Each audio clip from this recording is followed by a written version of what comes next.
discussed. Okay. I know the state does not want Colt to take the stand and plead the fifth. They'd rather him do it beforehand, Yes. not before the jury.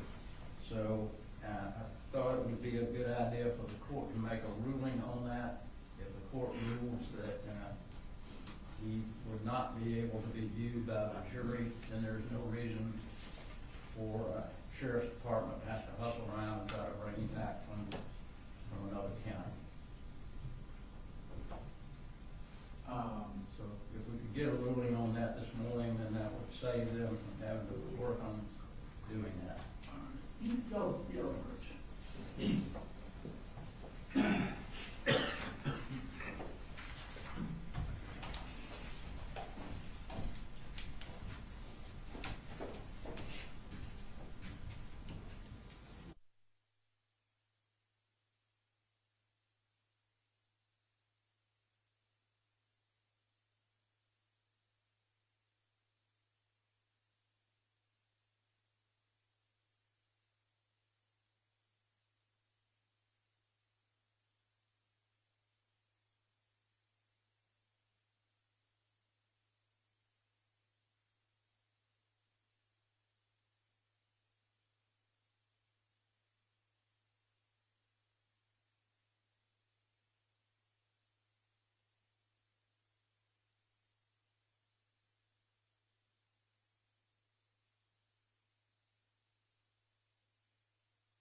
Still in the restroom.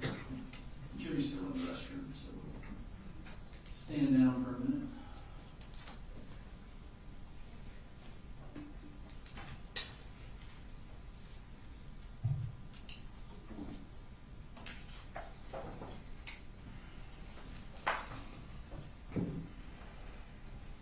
Any witnesses do you anticipate today? Well, we anticipated more yesterday than we got to, but I believe 4. We have the 2 investigators who took statements from the defendant, and each of those interviews is, the first one is I think an hour and a half, and the second one I think is 2 hours, so that should take most of the day. Any issues with, I'm assuming y'all talked about any content that might need to be redacted? Mayor, You have talked or there is none? we have talked. And we don't believe there is any.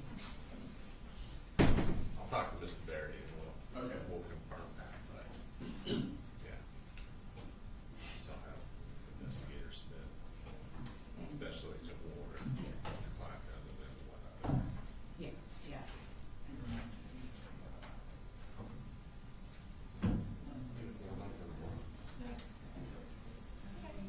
Two. Yeah. Tomorrow we should. Unless, So Jane will be tomorrow. Nothing should be out. Jenny will be the fourth one today. You guys are keeping me busy today. Sorry.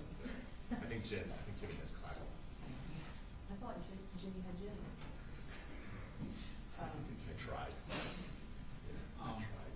see if we can get tomorrow. Just Yeah, and if not, we all decide, I guess you have to wait until Jimmy has. Kind of depends on Jenny. Yeah. Right. Because So if you have y'all to like we plan. talked about yesterday, if Jenny goes first. Yes. I can probably get what I need from Smith, who watched the interview as opposed to making channel. Yeah, Save us some time yeah. and not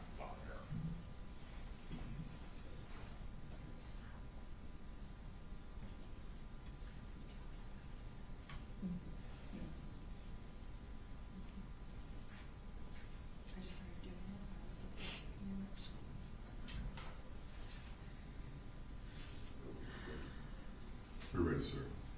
All right, all ready for the jury? Yes, sir. Yes, Your Honor. All right, wait a minute.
Right back to witnesses, they can call its first witness of the day. The state calls George Clackam.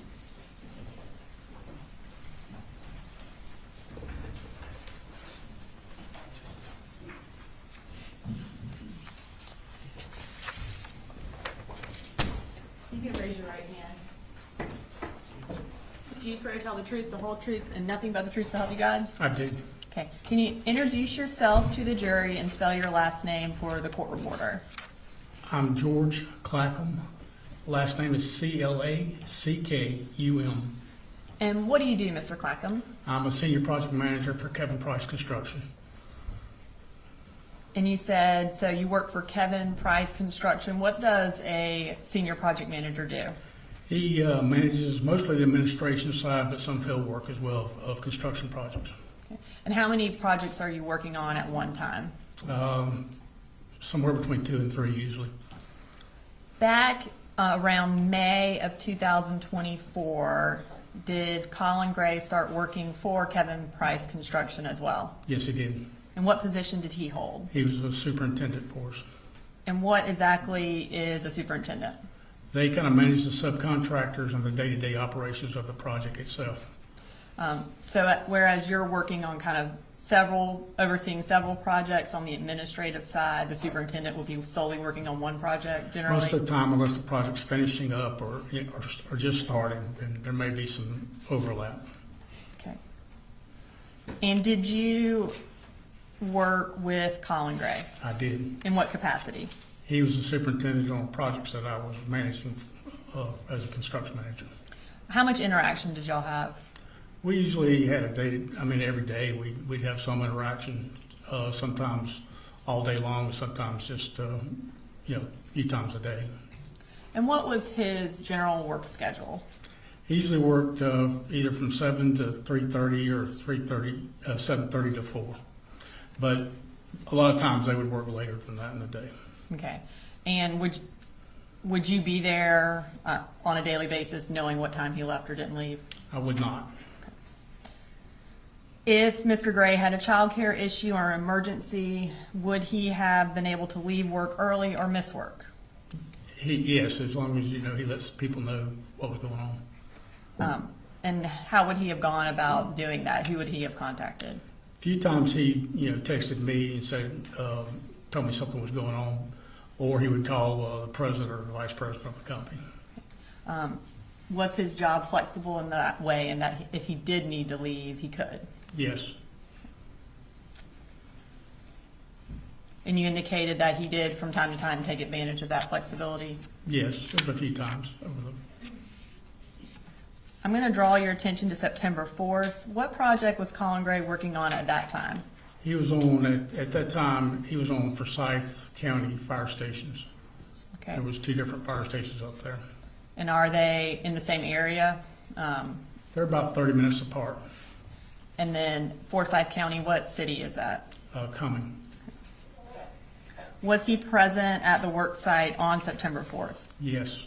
And that morning, where were you located? I was actually I'd gone by the fire station in Rockdale County that we just finished, just to check on some things there. and then I was on my way to the office, but never got to the office. And where is your office located? It's in Athens, Was anyone being fired that day or anything like that? not that I'm aware of. And at some point that morning, did you receive a call from Colin Gray? I did. Okay. And you indicated that you never got to the Athens office. Was that on your way to Athens? Right. What, do you remember around what time it was? It was morning, probably somewhere around 9 or 10, I'm guessing, Okay. but that's just a guess. And what did he say in that phone call? He said that the school had called and his son had broken his arm and he needed to go to get him. So he told you that he needed to go pick up his son because his son had broken his arm? Yes. Did he indicate which son had broken his arm? I don't remember the indicated son. What was his demeanor like, or how did he sound when he said his son had broken his arm? Just matter of fact, no, not really emotional in any kind of way. And the phone call was, I know you said around 9 or 10, but from the phone records it was around 11:15. At that time, had you heard yet about the Apalachee school shooting? I had been listening to the radio earlier in the morning and I heard there was a shooter, but didn't pay attention to where school, what school it was or anything associated with it. So at that point, did you know that it was at the school that Colin Gray's son went to? I did not. Later that day or early the next morning, were you forwarded an email from Mr. Gray?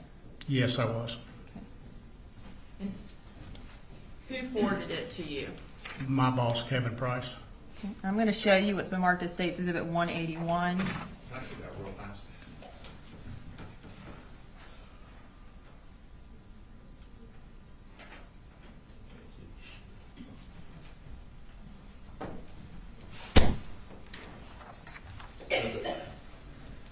Do you recognize that?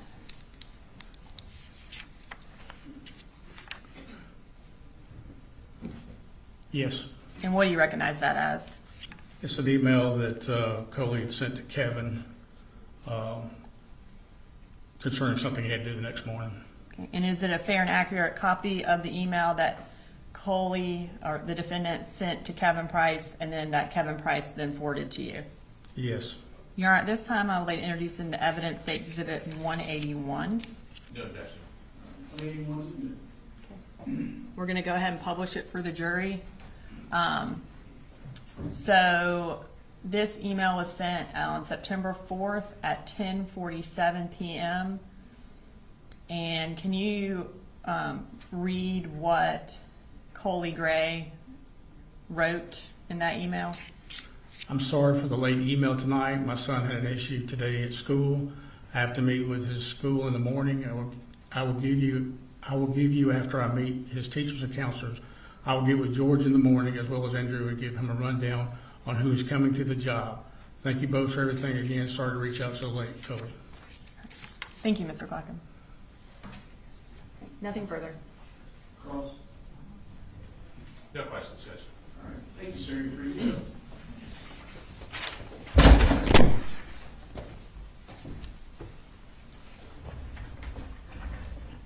State calls next witness. The state calls Kelsey Ward.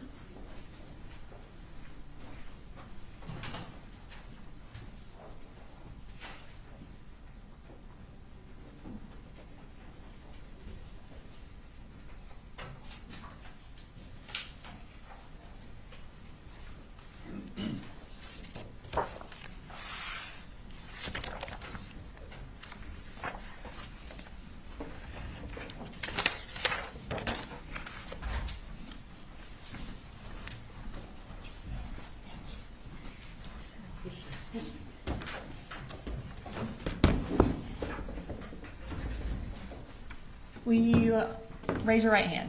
Do you swear to tell the truth, the whole truth, and nothing but the truth to help you God? I swear. And can you introduce yourself to the jury? Yes, I am Kelsey Ward, and I am an agent with the Georgia Bureau of Investigation.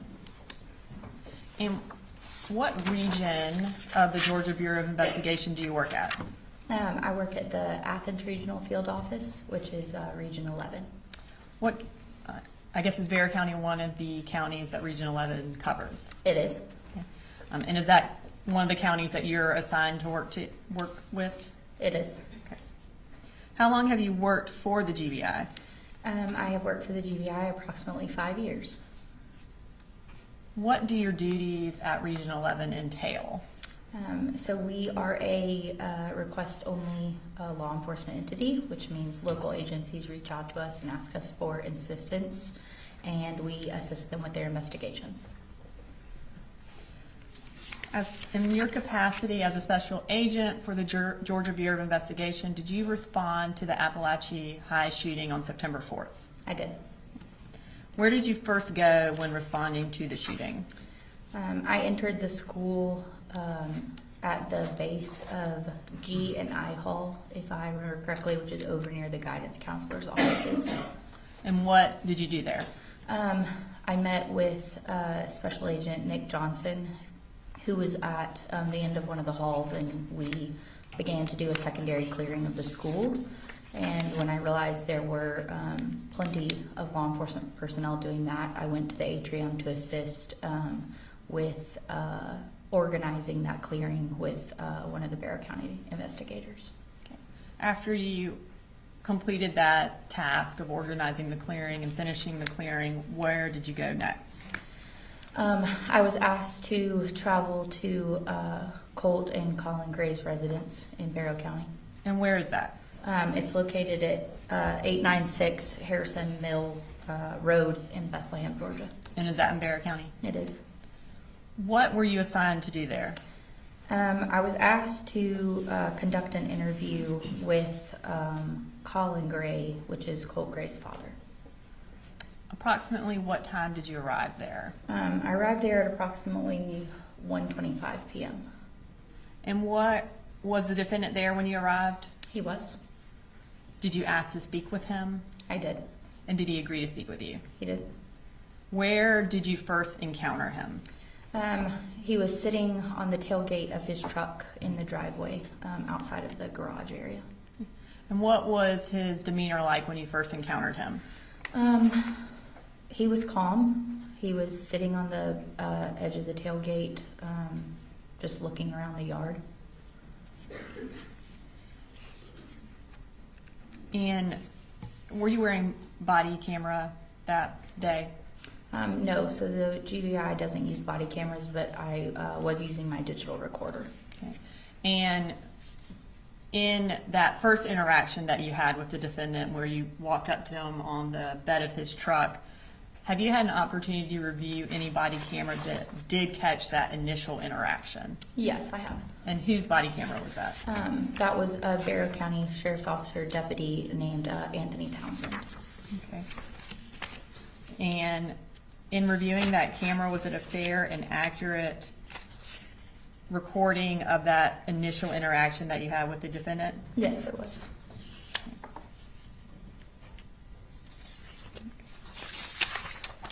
So that interview is Case Exhibit 212, and it is on our hard drive.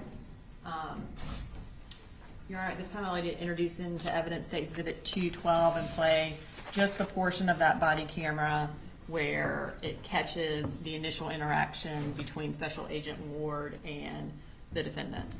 No objection. Let's see, we did, timestamp for this particular case. Yeah. The left is the only thing on it. It's the only thing that's being introduced. We're not doing the entirety of the.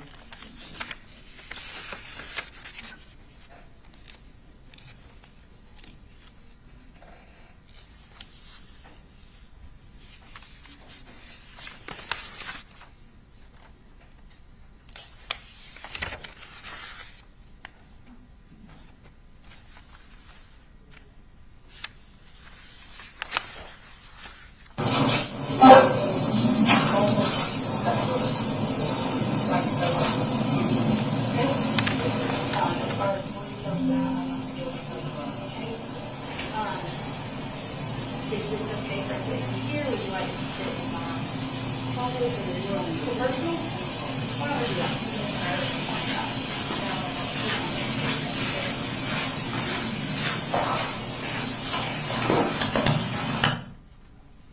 Okay. Where did y'all end up going to speak with them? I asked him right then if he would like to move to somewhere that was quieter, more private, since there were multiple law enforcement personnel on scene. And we moved to my state-issued Tahoe, which was parked in the driveway. And who was with you? Special Agent Amelia Maddox. And you indicated that you had audio recorder with you. Did you record your interview with the defendant? I did. Approximately how long was that interview? It was approximately an hour and a half long. And have you had an opportunity to review that interview? I have. And is it a fair and accurate reporting of your interview with the defendant on September 4th of 2024? Yes, it is. Have there been any additions or deletions? No, there have not. Okay. And at this time, Your Honor, I'd like to introduce into evidence State's Exhibit 182, which is also on the hard drive. I'm not going to play it yet. I have some more questions for her before I do that. Is there any objection 182? There's no objection, though we did do a motion, and so we're still maintaining our position in regards to that motion. All prior motions, of course, preserved. Yes, sir. I will, 182 is admitted. Thank you, Your Honor. So before we play that, I just want to ask you a few questions about your interview. What was your initial goal in speaking with the defendant? So we wanted to gather information about the family dynamics. We wanted to gather information about Colt himself and his background, where he had obtained the firearm that he had used during the shooting, and any information we could obtain about his mental health. Okay. So at that time, you did not know where he had gotten the firearm? No, we did not. And did you have any information about what led up to the shooting? No, I didn't at that time. Was that important to your investigation? Yes, it was.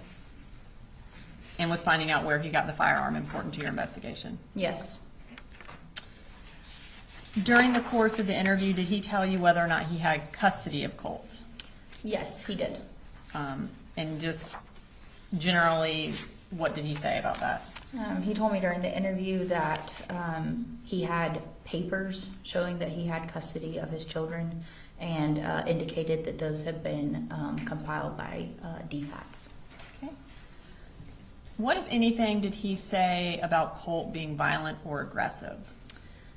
So he said over the course of his interview that over the last, I believe he used 5 to 7 months, Colt's behavior had become more aggressive and escalated, and that Colt had previously broken a window, had been involved in physical altercations with Colin. There had been 3 to 4 of those physical altercations.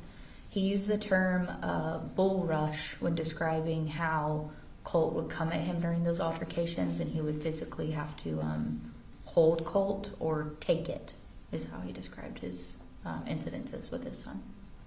Did he talk about Colt needing mental health treatment or any attempts to get him treatment? Yeah, he did. And what did he say about that? So he told me that just in the week prior to the incident occurring, he had actually, he said he had been on the phone with counselors, and he indicated that he felt that Colt needed to maybe be checked into a place, and that basically he had been doing some emailing back and forth with some mental health facilities. And did he indicate, in terms of Colt being checked into a place, if that's something he had been working on? Yes, so he said that some emails had gone between him and a lady at Project Aware, but he didn't indicate that he had taken any steps to actually take him to that meeting. And did he mention whether or not Colt specifically thought he needed help? Yeah, so he actually made the comment that Colt had said that he felt like nothing his dad was doing for him was helpful, and that he might need to be checked into some kind of asylum. What, if anything, did the defendant say about where Colt got the firearm used in the shooting? So we talked about that pretty in-depthly. He stated that originally he had allowed Colt to use another weapon when they had gone hunting, and that weapon had jammed or backfired, and it had scared Colt. And so he and Colt had talked about Santa Claus, i.e. himself, Colin, purchasing Colt another firearm, which did take place, which he ended up purchasing Colt the 6-hour firearm that he used during the shooting, and that was purchased at Mike's gun room. And approximately when did he provide that or give that firearm to Colt as a gift? That was given over the Christmas of what would have been December of 2023. Did the defendant tell you where the gun was kept or whether or not Colt had access to the firearm or the rifle? Yeah, so originally during the interview, or initially, he stated that the firearms were all kept in the top of a closet in the residence, separated from the magazines and the ammo. I believe he referred to them as clips. But then later in the interview, he stated that the 6-hour had actually been in Colt's bedroom in the corner of the room close to Colt's guitar, where he had been working on it. I believe he said he had been putting a laser on the firearm, and they had been sighting it in. Did the defendant say whether or not Colt had any interest in school shooters or school shootings? Yes. So a couple of days prior to the incident, Colin noticed some images on the wall, or an image on the wall in Colt's bedroom, and asked Colt who the individual was in the image. And at first, Colin didn't push that conversation any further, but later that night he realized the photo had been taken down, and he and Colt discussed that it was a photo of Nicholas Cruz, a previous school shooter. Okay. And did the defendant have any follow-up questions for Colt based on that information that he told you about? No, he didn't state that he asked Colt anything further about the images on the wall. Did he mention having a family member in law enforcement? He did. And did he seem to have familiarity based on that family member with kind of what y'all's plans were with doing a search warrant, that kind of thing? Yes, he actually said he knew exactly what we were going to be doing at the residence. We had been discussing executing a search warrant inside the home and outside of the home, and his response was he knew exactly what we were doing, that his sister had been a cop, a lieutenant actually, previously. Did he mention whether or not he had reached out to his sister related to these issues with Colt, him having access to the firearm and him having the picture of the last school shooter on his wall? No, he did not say that he had reached out to her about any of those things.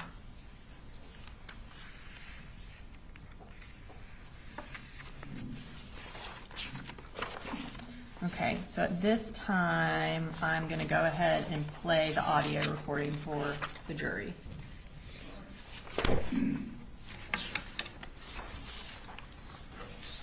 And ladies and gentlemen, as I heard, this is an hour and a half, thereabouts. If you need a break during it, because this will push us beyond our normal break, just raise your hand and we'll stop.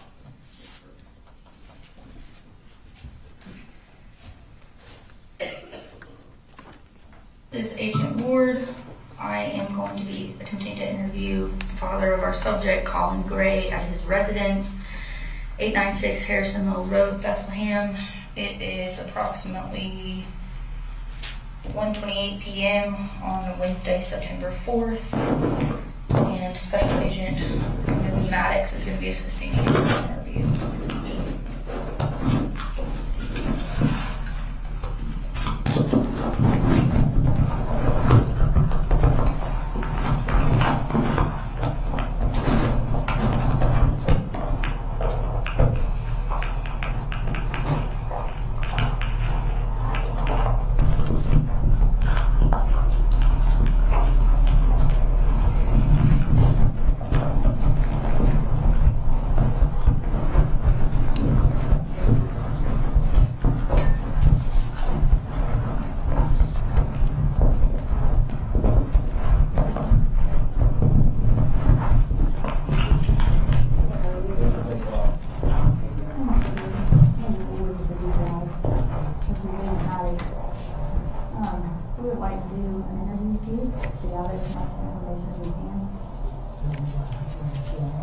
give you a lot of information right now. I'm very sorry about that, but we'll do this ongoing investigation because this is something that cannot disclose to you at this time.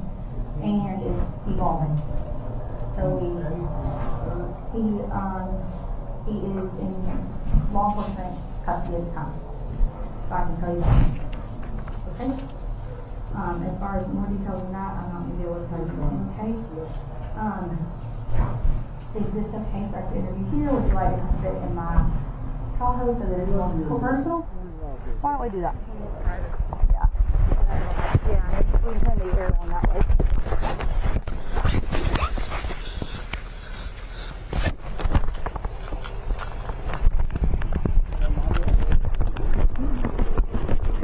Next door.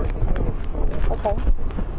And my little baby boy is off the road. Okay. So then Have you made contact with them? my daughter started texting me this morning, said the school been locked down. I was like, oh, man. Okay.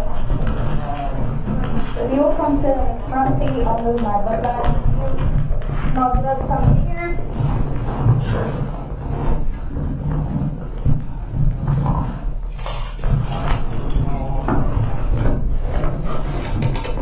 Turn this on so we can hear this.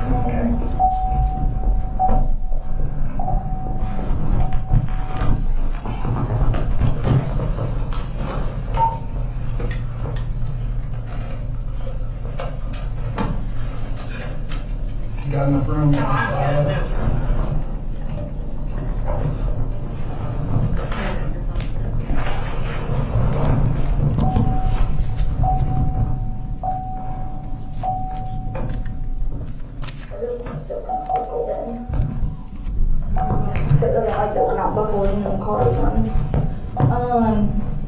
So like I said, just kind of tell me about your family. Tell me about Colt.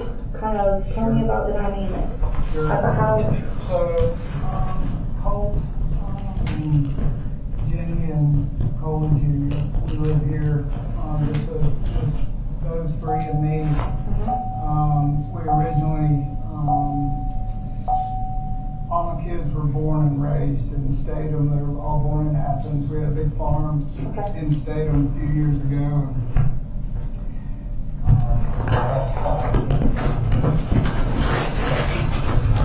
Sure. Her family's all from South Georgia, so COVID all hit. Like, I'm hurting, I need to heal. So it's like, hey, let's take some time. We'll stay down there. Her grandmother passed away. There's a family house down there. I said, so I can heal, and nobody's doing any building because of COVID. And I said, you can get a job at Georgia Pacific, and what, be good. So we went down there and started down that path. Okay. And I don't know, we were down there probably I guess it was 8 to 10 months. It was close to a year. And then I started feeling better. Her and I kind of not really seeing eye to eye. She, at that time, her issue was drinking. So back then.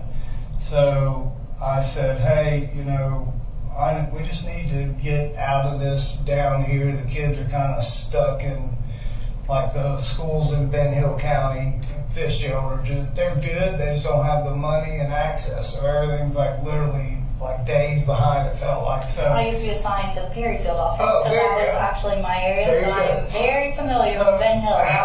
Those are my counties. And I tell people, the clock literally moves. Yes, it does. 10 minutes slower, but I also wanted my kids to see that way of life and see how all the different color, races of people, everybody meshes, everybody gets together. I wanted them to see that.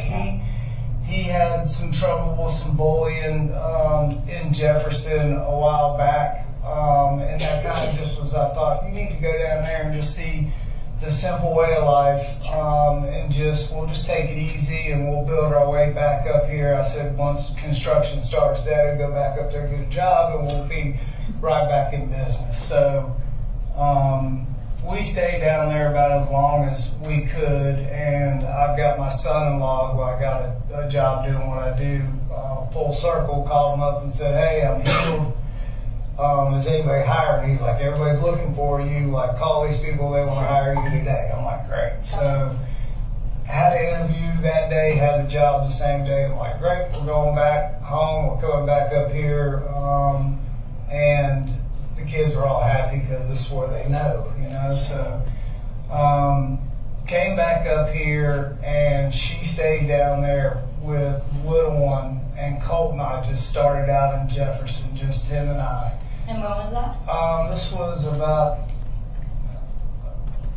probably about a year and 4 or 5 months ago, and that's kind of where the bullying with him kind of started a little bit. Okay. And He was already at the high school then as well? no, he was at Jefferson Middle School, so he was in 7th grade at that time. Gotcha. So talked to some people like, hey, what can we do? Went up to the school multiple times, sat down with counselors, principals, like, look, hey, Colt is real reserved. He's not he's kind of super shy in crowds. He doesn't he's just not that hell-raising kind of kid. I said, but somebody is continuing to kind of bully him at lunch. And so this went on for probably 2 or 3 months. And finally it wasn't, it would get better for a day and then it'd be right back to the same thing. And he is a very smart kid, but once he gets off task, he's like off task,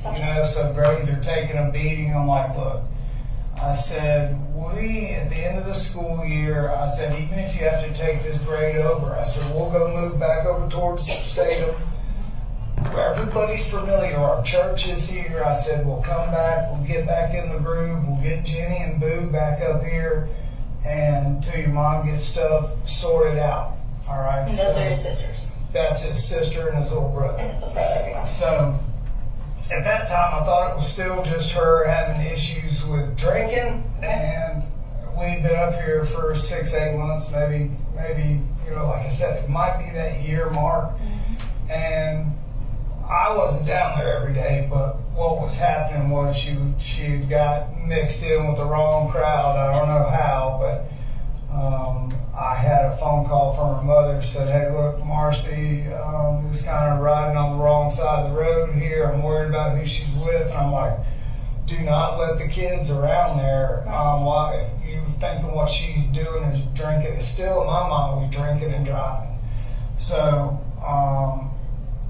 what it ended up being, we found out, I get a call, Colt and I just had moved to this house, been here a couple of months. DFAX calls me at like 2 o'clock in the morning, and I'm like, hello. She was like, I need you to come down here right now and pick up your 2 kids. I'm like, it's like 2 o'clock in the morning. I said, okay. I said, but it's going to take me 4 hours to get there. She's like, oh man, where do you live? So we went through this whole thing. I'm like, tell me what's wrong. I said, I can hear your voice. What is happening? She said, just like this, I can't until you're face to face and you sign a piece of paper. Like saying you're their dad. Right. So I'm thinking, okay, she got a DUI. Okay. So I hung up the phone. I said, look, we got to go down there and get your brother and sister.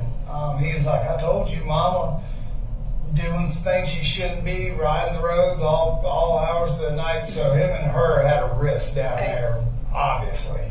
So that was part of the reason why we were just going to let them kind of get calmed down. Yeah. And if the 2 older ones the little ones wanted to come up here, then that was fine. We're just going to try to make it to that summer, right? So we get the call, we go down there, I meet her. I'm like, okay, we're at church parking lot, 7 o'clock in the morning. I'm like, what are we doing? What is going on? She said, just trust me. I'll tell you when we get there. She has to sign this paper and blah, blah, blah. So long story short, we get there, go in the house, and I still, like, what do we do? I have no idea. She goes and gets the kids. They're all happy to see me. Junior, like, pole vaulted across the couch. Said, oh, please take me with you. I was like, okay, hang on. I got to talk to these folks. Sure. Yep. So I'm like, in my mind, I'm like, okay, get to it. Well, hopefully she didn't wreck or hurt anybody or anything like that. It's like, okay. So we signed the paperwork. She said, we did a hair follicle on you, Mrs. Gray, and it came back all this opioids and Adderall, and I'm like, and she said a high level alcohol, and I'm like, yep. And she goes, and the biggest thing, and I've been doing this for 25 years, and I've never seen the level this high. She goes, is the meth. And I spun around the chair, and I'm like, what did you just say? And like, she looked at me, I'm like, did you just say meth? I'm like, what? I like lost my mind for a second. I'm like, our children are down here. That's it. We're done. We're leaving. She's like, hang on. You got to sign some paperwork. I'm like, I'm leaving. She's like, hang on. She said, you have went through the whole deal. You have custody of your kids. You're in charge of who sees them and when. If she wants to see them, it's going to have to be permission only. And she was like, well, who grants permission? It was like, Mr. Gray, and it'll be visitation supervised. And I'm like, and she's going through all this, and I'm just sitting there looking at her like we've been married for 14 years, almost 15. And I'm like, she's an engineer with a degree on the wall. Like, I have nothing. I've worked my ass off to get to where I'm going. I'm like, you know. So anyway, we get in the car and we come back up here, tell the kids, like, look, we're going to get your mom help. I can't do what I want to do. I have to show them the right thing. I wanted to snap him like, you figured it out. But I just told him, like, listen, your mom messed up, but we're not going to leave her. We're going to help her. I said, Dad just started his job back here. As soon as the insurance kicks in, we'll get her sent somewhere to get help. I said, that's what we're going to do. So we came up here, probably 3 weeks were good. Get a lieutenant guest at 2:30 in the morning beating on my door. And I'm like, yep. He's like, can you step outside? And I'm like, I can. I'm like, what's this about? And he was like, we got a call that you went to pick up your kids for fall break and you never brought them back and you won't answer the phone. And I'm like, no. I said, let me get the paperwork out of my truck. I said, here's the paperwork from DFAX. Went through that whole thing. He said, that doesn't matter. He said, I said, it does matter. I have custody. That's what this paper says. And he was we were going back and forth about, like, I'm not taking my kids back to her. Like, that's not happening. So we got that worked out. And nothing further from that. I said, if I've got to come in there and talk to somebody at the office with y'all, I'll do that. I said, but we're not. The reason they're here is because of all of this. And it's a danger to have them around her. Like, so pretty much from that point on is when Colt and his mama had a riff. And once he found out it was meth, he just was pissed. And that was about a year ago? The meth thing was probably about 8 months ago, 8.5, 9 months ago, because she took it to heart, and we kind of found some places, and she checked herself into an inpatient care down there, and I was going to move her up here to Athens as long as it was inpatient so she could see the kids, as long as she was getting better. So they were happy about that, but Colt and her were still kind of at odds. And how old would he have been then? I would say in the time that the rift started, he was probably about 12 and a half, maybe 13, and it went through 13 and to this point now. No. Yeah. So he's really pissed about how she was doing and what she was doing. That her daddy got involved down there at that house, and like he called all these juvenile places trying to have Colt taken away because he broke a window, just stupid shit. And her dad was trying, just caused a bunch of. While he had been down there, he broke the window. Okay. Yeah, and it just caused a big old. I'm like, just hang on. I said, I'll drive down there. I'll get you Colt. We'll come back. From that point on, he just is not like he could just take it or leave it with his mom. So I said, listen, she's in rehab. We'll take this as you want to take it. We're not going to just let her back in the house until she clears some hurdles for everybody, including us. But the other two, the little one, like, he doesn't know the bad. They don't understand. And I can't break into a meth conversation with my 8-year-old. So Jenny is old enough to know. She knows what's going on, and she's just kind of like the neutral one and doesn't want to cause a rift. And she knows that Colt and her have got issues, and so probably about 5 or 6 months ago, 7 months ago, shortly after we got back from all there, got everybody settled and going. I'm like, Colt, we got to start talking about school. And then his mom would be on the phone giving him grief about not wanting to go to school. So from that point on, his attitude escalated to the point where he would be like just cussing and talking to me like you shouldn't talk to your That was parents. 5 to 7 months ago. Yeah, and it's continued on, you know, with a couple of, and they, you know, argue with him and like you can't say or do this thing, you can't just lay out of school. And he's like gone to hands-on trying to fight me.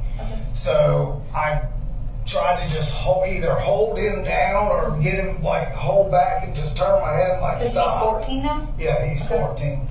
And not, you know, don't like take the belt or any of that old school stuff. He knows like it's not what we're supposed to be doing, so I just take it. Yeah. Till he calms down and I let him talk it out and we like, hey, this is not working. Okay, so obviously the first time like, oh, okay, I was a kid once. Second time it happened, I'm like, no. So we had been on the phone with counselors. I was always about to ask. Yeah, Okay. and my mother-in-law is a school teacher for 40 years. Like she gets it. Okay. And I'm like, he's got to have specialized. It can't just this isn't just five and dime. Like he may need to be checked into someplace. Okay. I said if it continues to escalate and it goes towards his brother or sister, Right. then he needs to go right there. So we've had probably maybe 3 or 4 of those kind of altercations to where he's gotten above aggressive with me.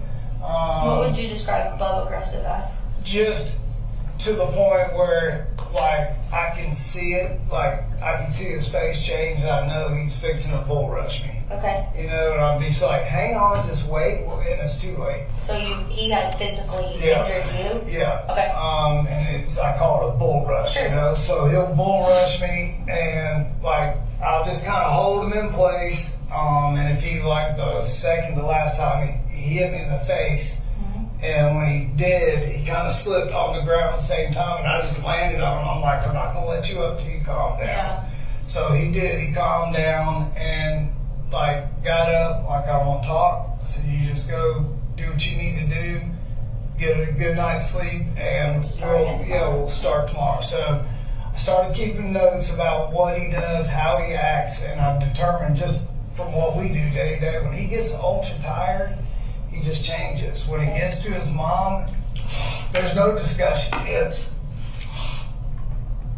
And I just walked in there when I got home because I had this gut feeling, and when I went into his room, I know what happened. I turned the news on, and he was either one laying there or he was one in custody, so I'm aware of what happened.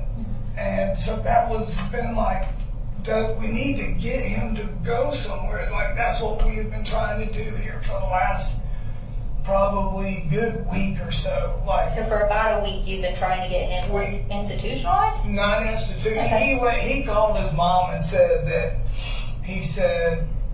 that nothing that I was doing was good enough, and that maybe he just needed to be in an insane asylum. I'm like, he's just been. When was that? That was probably a couple weeks ago, maybe in passing.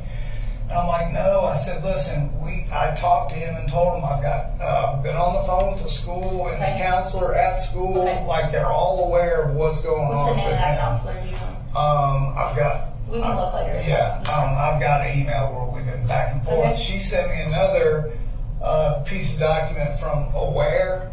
Okay. Counseling is a third party. It's a third party counselor. Right. Said, would you be? I'm like, absolutely, yes. I would love to do that. Give me the paperwork. So I filled it all out, signed it, and sent it back. I said, tell me what we need to do, and we will make this happen like the next day. So she said, once we get that filled out, when he comes to school, we'll sit down and meet with him. I'm like, okay, do I need to be there? She's like, no, we'll just meet with him first. Okay. I'm like, okay. So the goal was them to meet, and then the paperwork I filled out was, the way I took it is it's not an interest for the school or anybody. She's just more dialed to the child, trying to give him like Hands-on care, basically. correct, right, and make that determined for me. I don't want my wife, who's sort of kind of involved, or my mother-in-law to, say, oh, he needs to be, institutionalized. I want somebody, third party, that doesn't know anybody in the family to say this. To make like an unbiased assessment. Yes. Got it. So that's what I was trying to do. And yesterday I said, hey, look, it takes and I tried to give him a pep talk. I'm like, hey. This was yesterday. This was yesterday. Okay. I said, and I'll show you the text. I'm like, it takes a lot of guts to do what you're doing. Go walking back into school after all this time. I said, you're doing the right thing, and I'm super proud of you. So, get back home from work, come in, cooking dinner, and he said, I didn't go to school today. And I'm like, okay, what happened?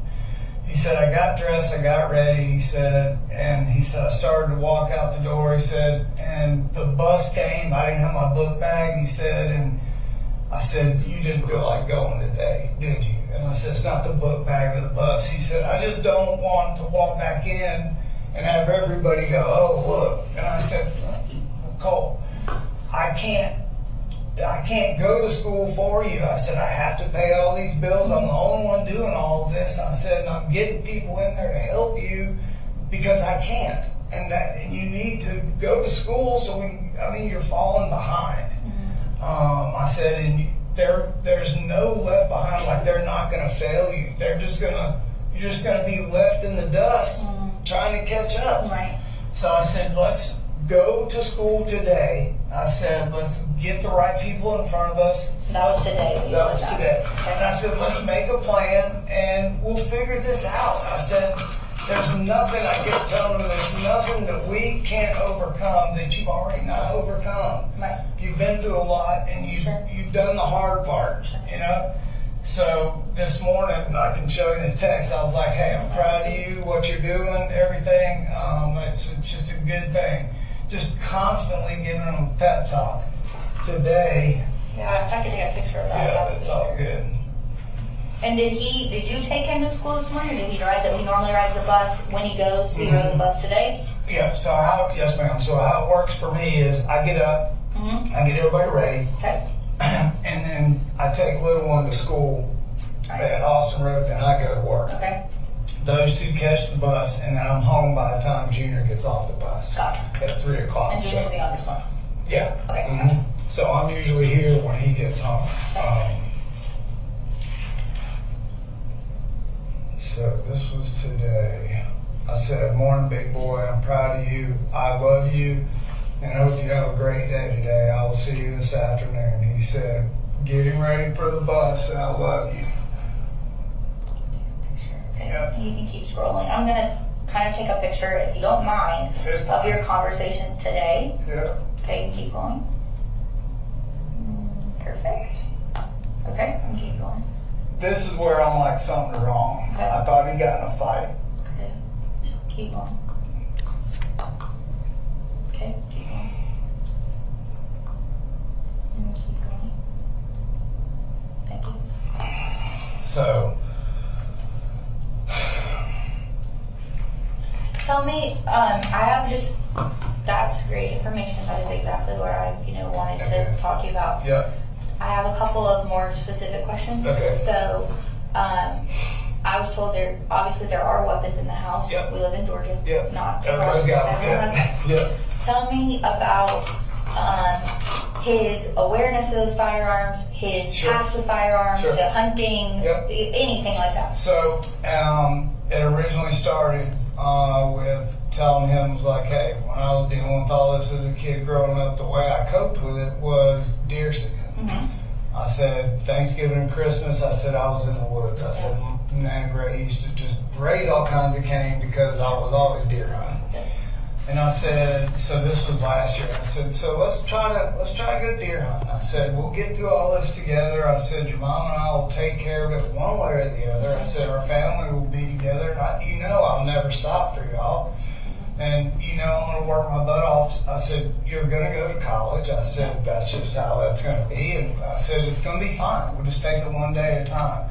I said, so do you want to try deer hunting? I said, it's the last day of deer season last year. Okay, He so was this was like, last year. yeah, he was like, okay. And I said, all right. He was like, but I don't have a rifle. I was like, I know. I said, I've got some. I said, we got to teach you the way around of a firearm and all of that. And he is like OCD about knowing. Like, so he'll break into whatever we're hunting, that rifle was, and he did all his research, and I was like, that's impressive. So he throws himself into whatever he's interested in. Yeah. Okay. So as a treat, I said, hey, I bought a rifle, and I said, it's an AR platform. I said, I know everybody's got one. I said, this will be what you will take hunting with us. And he's like, this will shoot a deer. I'm like, this will shoot a deer. Tell me about the specs of that firearm. So the one that we took, this is my daughter. Can I answer this real quick? Jenny? Hey, are y'all back in class? Okay, all right, give me a little bit and I'm headed to you. All right, bye. So that spec of that firearm was a Bushmaster 450, but that's not what he had. I know what he had today. Okay. Because he shot a deer first time ever in the woods. Okay. It was amazing. It was like, great. I'm like, okay, turn the corner with my son. Bonded, like, greatest day ever. Like, in my mind, I swear to God, I thought we were going to, he was going to be perfect from then on, Yeah. We had this outlook together. Exactly. So, the only thing is, when he shot the deer, the gun jammed. And we couldn't get the bullet, out. It was jammed in there so far that I had to take the top part of it apart, and I couldn't get the bullet out, so I had to point it out the back and I'll take it apart. So the fire pin couldn't hit the bullet. So we got home. Long story short, he was all excited. He's like, but I don't like that gun jam. He said it scared me, and it did. It blew up a big old flash. I said, you go get our stuff back together. We keep doing good. You're doing good. I said, maybe Santa Claus will bring you one. Yeah, I said, the guy that gave us the 25 acres was trying to get us to come kill a bunch of coyotes because they're killing all his chickens. And I said, James said he wants us to come take out some coyotes this year. I said, Santa Claus may do something different, a different type of weapon for you. So I bought him, the weapon that he had was a AR-15, it was a 223, and it was a Sig Sauer. And that was kind of like his big Christmas present, where I said, this is for you to hunt with, but it's not a toy. He gave that whole speech and everything, and he understands how. And that was his Christmas present this past Christmas, yeah. And so we've gone to the shooting range a couple times just so he learns gun safety. He took the range test with me. And he understands what weapons are and how it all works. So I don't know where. Where was that firearm kept? So all the firearms are up in my top of my closet in my bedroom. And all the clips are separated and nothing's loaded. They're all up on the top part of the closet. I bought Colt just as hey, I'm going back to school probably a month ago or something. On Amazon they had a good deal on a kind of a red dot scope that he wanted for that thing, so I got it for him. That was last month? At Christmas time was when I bought him that red dot, and it just kept falling off the weapon and he couldn't get it dialed in, so I said, hey, I got you this different style of sight on here. And I said, because you're working hard, you're gonna go back to school. I said, I'm gonna give you this attaboy. I said, we were planning on going to the range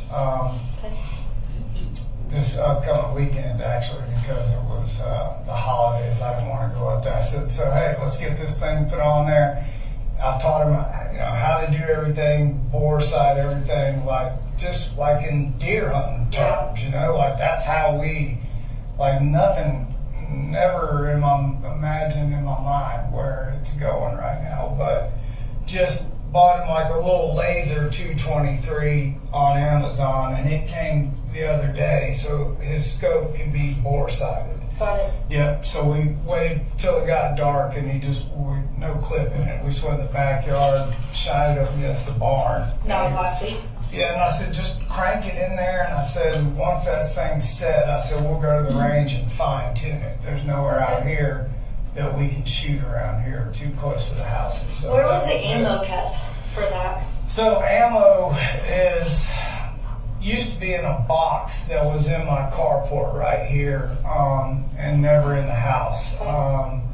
And then I brought some of the ammo that we got, I bought for the range. We just bought like bricks of 9mm or the 223 from Academy, and it's all sitting up there like in the top of the closet. In your closet, yeah. So all the clips are empty, and any kind of boxes are up there in the left-hand corner of it. Okay. All right.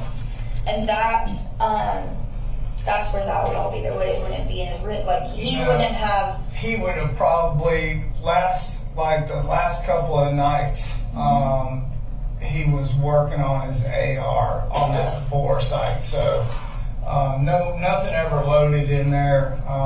So it was laying in the corner of his room, actually. The weapon was. Yeah. Okay.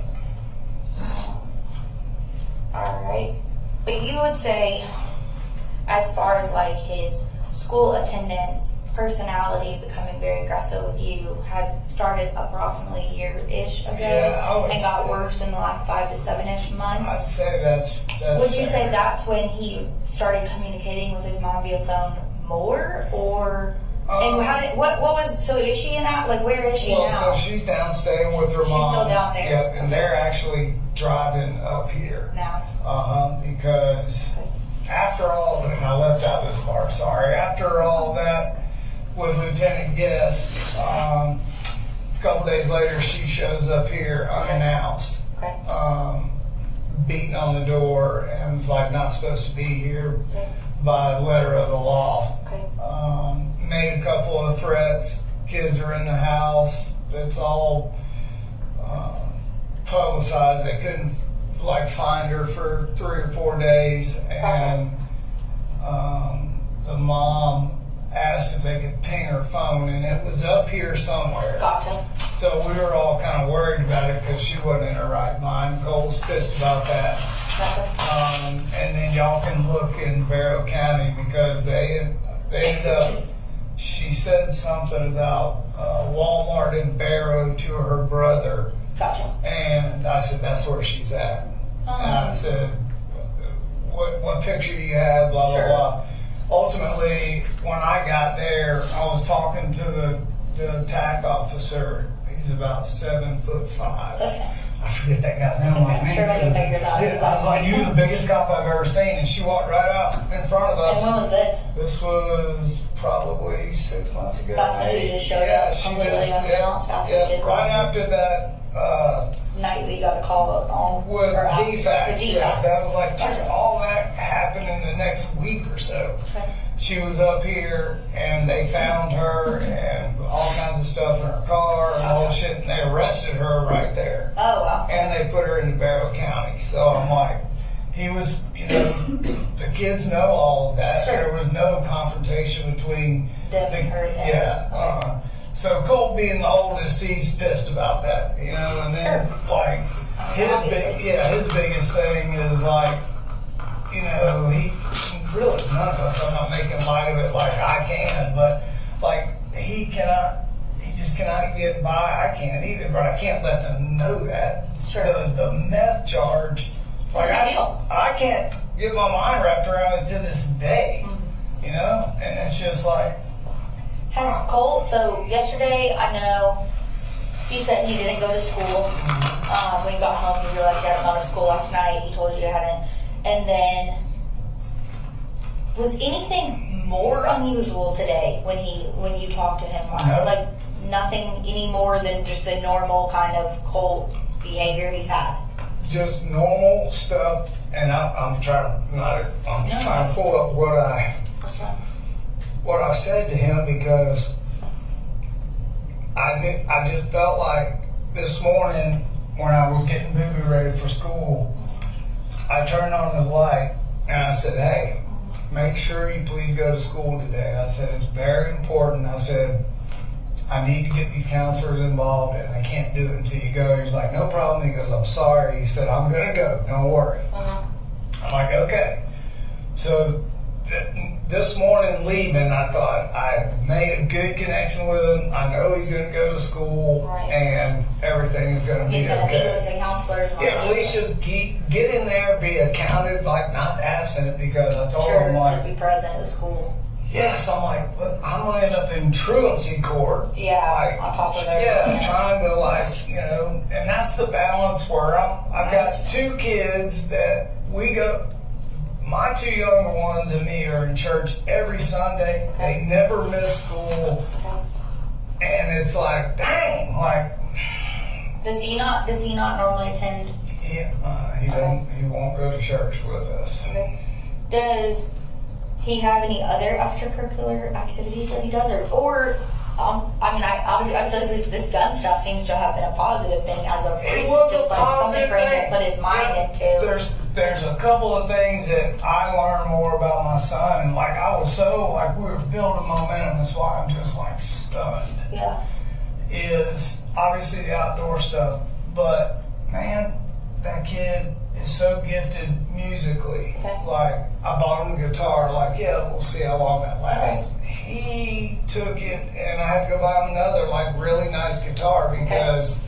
Like he can rip it, like he can hear a song and play it. He's that good. He can read music, and I'm always like, Cole, Yeah. this is a great thing. He's obviously really yeah, smart. just like, hey, nobody can just sit No one down can and do that. this, Yeah, you no, know? I think it's a really good Yes, thing. and the second thing that he, like, I buy him a new computer tower, like $400. Come home from work, it's in 3,500 pieces on the floor. What I'm was like, that? what are you doing? He said, I'm rebuilding my computer. I'm like, There's no way, Cole. I'm like, look at all those. I came back, long story short. Not only was it working, he swapped out all these graphic cards. He's like, I did this and that. I was like, where did you learn to do this? Okay. He said, oh, I just kind of, Picked it up. yeah. I'm like, Colt, you have so many gifts. Okay. Like today, I say the same thing every morning. I'm like, hey, you got a lot of natural gifts, a lot of talents. You're a handsome man. I said, let's go. I said, come on, we'll get through this together, Colt. I said, there's nothing we can't do together. Yeah. Like, come on, please. I'll do whatever I have to do for you. Tell me about his friends. Like, who are the names or people that you hear, or does he? There's nobody he has ever been like friends with. Okay. And now what or who he's talking to on the computer, he pretty much kind of keeps that under wraps. Okay. I've never had a reason to go in there and like grill him about. He's never done anything that caused you to feel like there needed to Correct. be any extra Correct. monitor on that front. Yeah.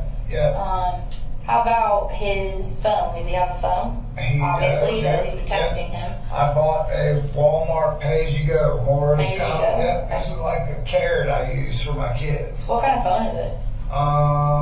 It's like it's not an iPhone. I got an iPhone. It's a It's a smartphone or something. yeah, it's a Samsung Okay. Galaxy. All right. Yeah. Have you noticed him being on his computer or phone more in the last couple of weeks, more than usual, or No. just more focused on the gun the last couple of days, or is that pretty normal since you got it for the For the last week, like the gun, he hadn't even like. Once we got that little bullet in there and he bore sighted it, he just put it back over there in the didn't really do nothing. His big thing was he broke 2 strings on his guitar, and he said that he needed his guitar because he had met somebody and they were playing like not jam sessions, but they were sharing like back and forth licks on the guitar. And I'm like, okay, so I got that guitar string the other day and fixed it, but there's not been like, you know, in fact, that's like one of the things I'm continuing talking to him is like, hey man, you know, like I love hanging out with you and everything, but you know, you need to like make some friends. And you know, I was trying to get him to go deer hunt with us this year, so I got a guy I work with whose son's a couple years older, but same thing, you know, I'm just trying to get him out of the house. He's kind of a, you know, he's a not in the crowd type of person, you know. He just, like, if we go to the grocery store and it's like slam packed, he'll just stay in the truck. Okay. So he would prefer to be kind of a lone wolf, you would say, or lone, he's not going to be the guy that's bubbling and making a ton of friends. Yeah, no. He's more of a focused kid. I mean, that shows in the computer, the music. Right. I mean, those are all very specialized, oriented tasks. Now, if he had a couple people sitting there that shared the same things, he'd be chatty catty. Sure. You know, if it's something he's interested in, exactly. knowledge about. Yeah, but he's more shy than he is like anything else. Good. All right. And when did you get home today? Tell me that. So I was at work, and you said you work where? I'm sorry. I work for Kevin Price Construction out of Athens, and I'm building fire stations right now, so in Forsyth County. Okay. So I was up on the roof this morning, and my little girl texted me and said 3 people at the high school got shot. And I'm like, oh no. I said, well, everything will be okay. And then she said, I'm scared. I said, it's okay. I said, did you talk to Mamu or your mama? Meaning, she usually will call her grandmother. Sure. And I'm trying to bridge the gap between her and her mom, but she's kind of pissed at her mom too. So she said she was talking to Mamu. And I said, how did you know that there's people dead? She said, people are just saying TJR, TR, I don't know what that means. She said, oh, she misspelled there. I said, what does that mean? She said, there, with a star. I said, have you talked to Colt today? She didn't answer. I said, she said, are you coming to get me in school? And I said, yes. And she said, thank you. So. Okay. When he left this morning, did you see what he was wearing or anything like that? No, this morning, well, actually last night, I said, hey, I ironed this shirt and this zip-up jacket for you because it's going to be a little chilly in the morning. Okay. So that was pretty much it. Do you have cameras or anything on the house, or are you aware if people come and go during the day? Like your kid? No? No. Okay.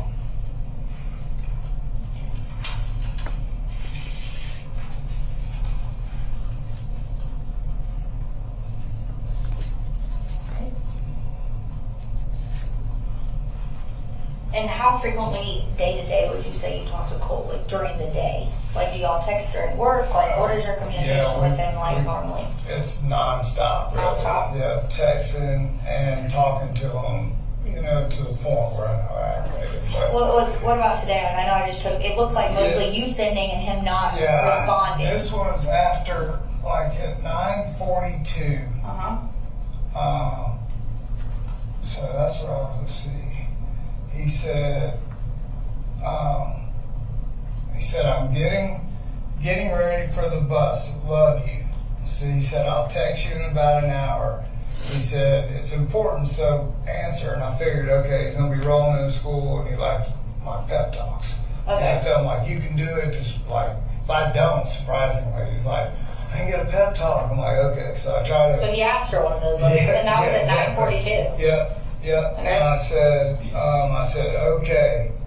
I said, what are you going to be texting me about? I said, is everything okay? He said, yep. And I said, okay. I really hope you have a great day, Bubba. Okay. So that was at 8:30. And then at 9:42, he said, just out of the blue, I hadn't been talking to him. I was actually having a job meeting about the crane on site. Okay. And out of the blue, he says, I'm sorry, it's not your fault. That was the two texts that just, and I wasn't talking to him. And I said, what's wrong, Bubba? I said, you didn't do anything. And he didn't answer. And I said, hey, like, what's wrong? Yeah. So, Let me get a picture of that, I guess, I just want to make sure. yeah, so that was at 9:43, and then he answered at 10:03. Do you want to try your times in there? Yeah, can you pull it over to the left for me, just so I can? Oh, hang on. Sorry, Yeah, I know there you're you go. busy. Perfect, thank you so much. Yeah, and Was that his last text to you though? That one this right there? was, yeah, this is where it went green because he said, no, I love you, Jenny and Coley. And that's when I jumped off the roof. I said, something's wrong. Yeah. And he said, you're not to blame for any of it. And I started climbing down the ladder, telling my people, I've got an issue, I'm leaving. Yeah.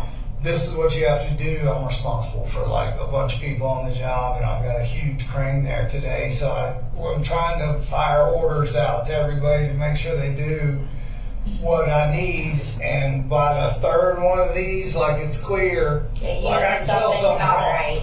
So I'm like, Bubba, please tell me you're okay. Cole, please call me. Son, like I can know. I don't know what it was. And I thought, okay, his mom came up for a visit and they had a little bonding and they dyed his freaking hair. When was that? This was like a couple weekends ago. Like he wanted to. And it was kind of funny, except for he's got brown hair, like chocolate colored hair. And he came out with the worst, like, I'm like, you look like Kurt Cobain, like got stuck in the dryer. I was like, do you like it? I'm like, buddy, it looks awesome, but it was terrible. And I couldn't tell him that because I'm like, man, it looks great, you know? So, Yeah. he just like, I'm like, somebody must have said something about his hair.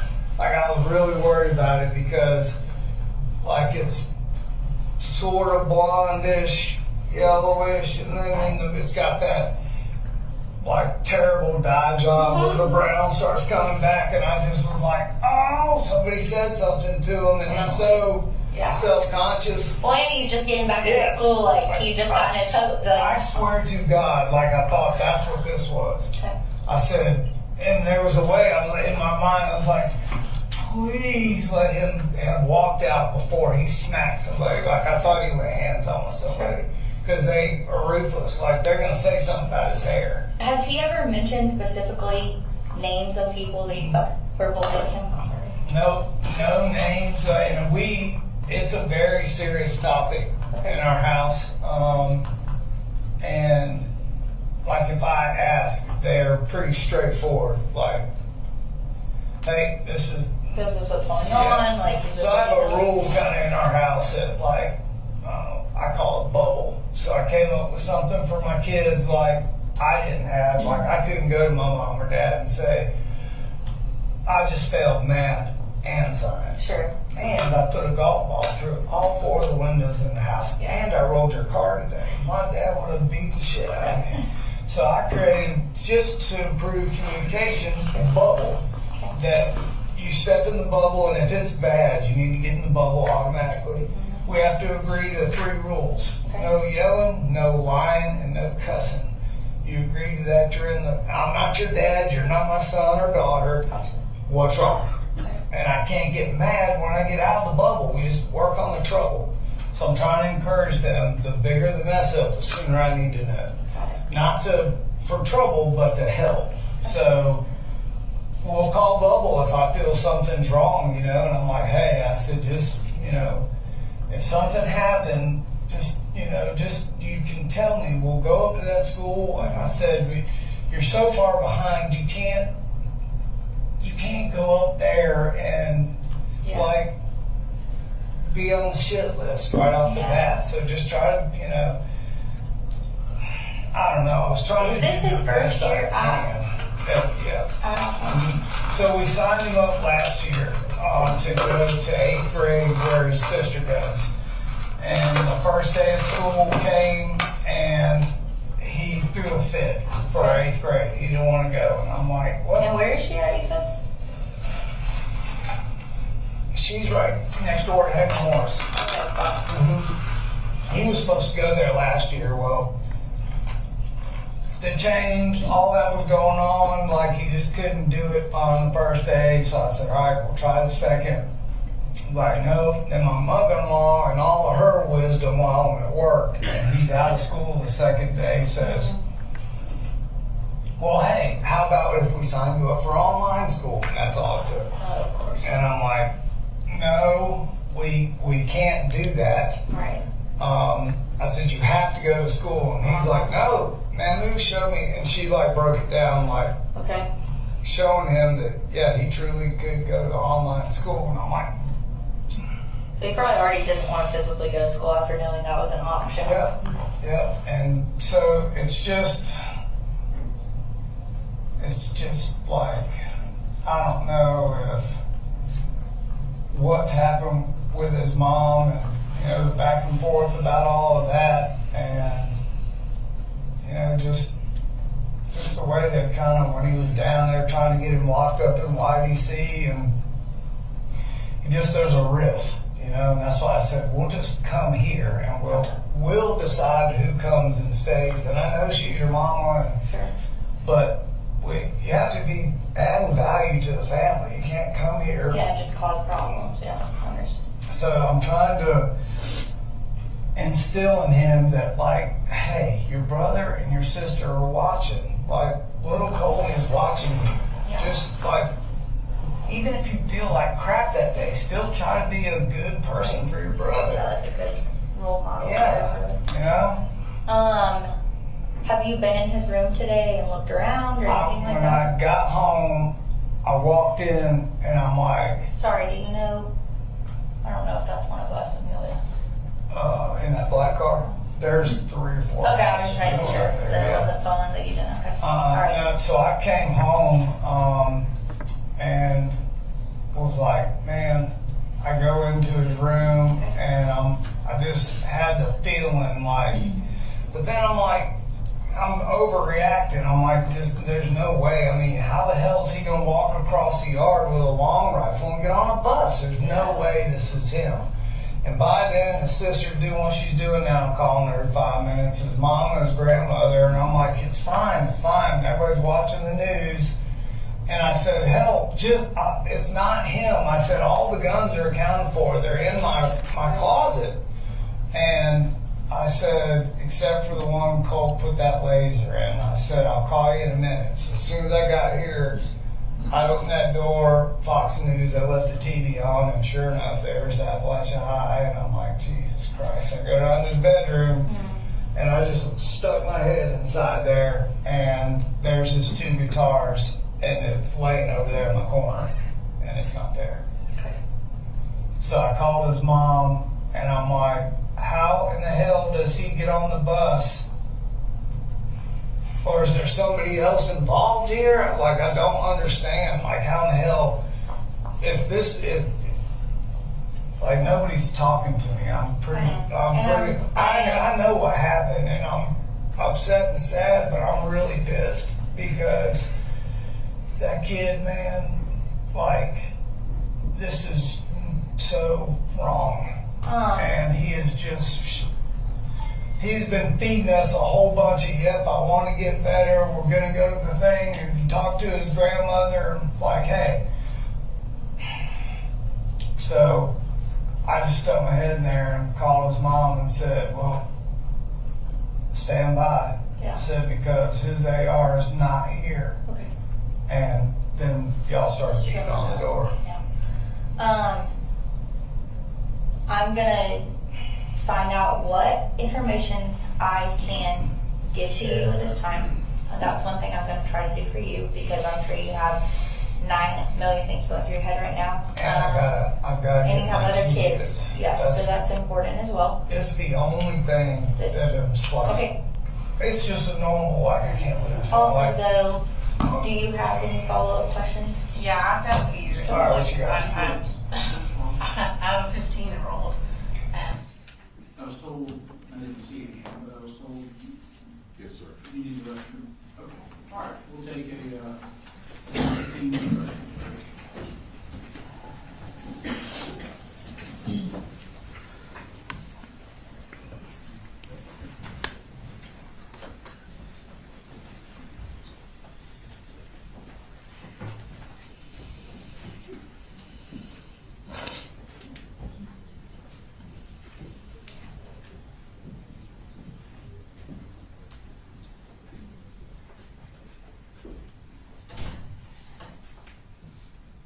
How much time's left on the audio? About 30, 40 minutes. 34 minutes. And then how long do you anticipate additional question? Not a ton for me, probably like 5 to 10 minutes. I'm not sure about, Got long cross, short cross? Half hour. Okay. All right, and what we'll probably do then is when this witness is done, we'll take our lunch break. that's what we were hoping for.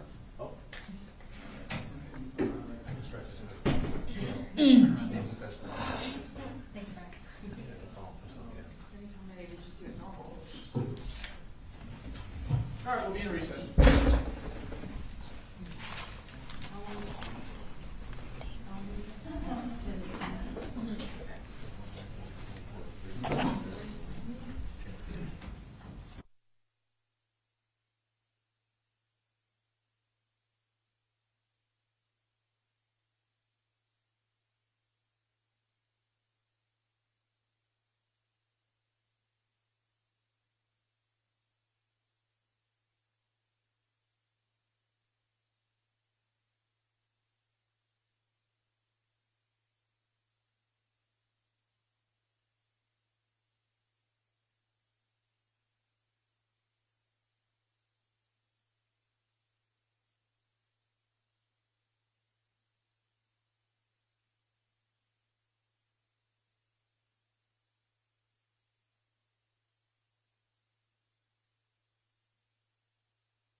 complete the interview.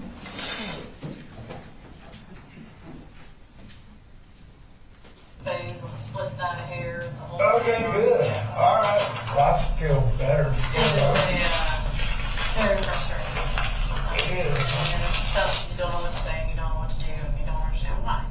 Because very much like you, my dad would have beat my ass if I showed up with something like And I that. try to just, like, I know. when he gets confrontational, I try to just talk about it. Like, I will not, Yeah, it sounds like you have a good process Yeah, that you you've been doing. I will not. You've been way more understanding than most. Yeah. My parents, I would be halfway to China by now, Yeah, probably. like I will not, like my daughter is like, you know, like I will not touch my children. I will not strike my kids. Yeah, Like, it's not and gonna happen. that's, you know, that's. And he knows that.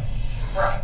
Well, and I know that this is hard to talk about, but I want to get a little more in depth, you know. You're doing good. You met with counselors, y'all talked to counselors. Yeah. What exactly have the counselors said? Have they given any sort of mental health diagnoses, anything like that? No, the one now, as far as the counselors at school go, he has not sat down and had like a full on that I'm aware of with the counselors at school, other than the conversation about.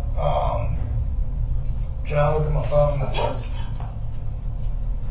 This will be the email. Yeah, I was gonna ask you if you didn't mind. We would love to get Yeah. a copy of that just so that we have it as Yeah, well. so Jade Baker, Lisa Butler, and I'll just forward this to you if you just tell me. Yeah, But if it's you don't all, mind. yeah, it's all good. It's so Project Aware. So they sent me this original email, basically would I fill out paperwork for them to be involved. And I'm like, absolutely. Like, I'm trying to get him to sit down, but I just got my insurance actually like last week, so I've been waiting for my medical insurance.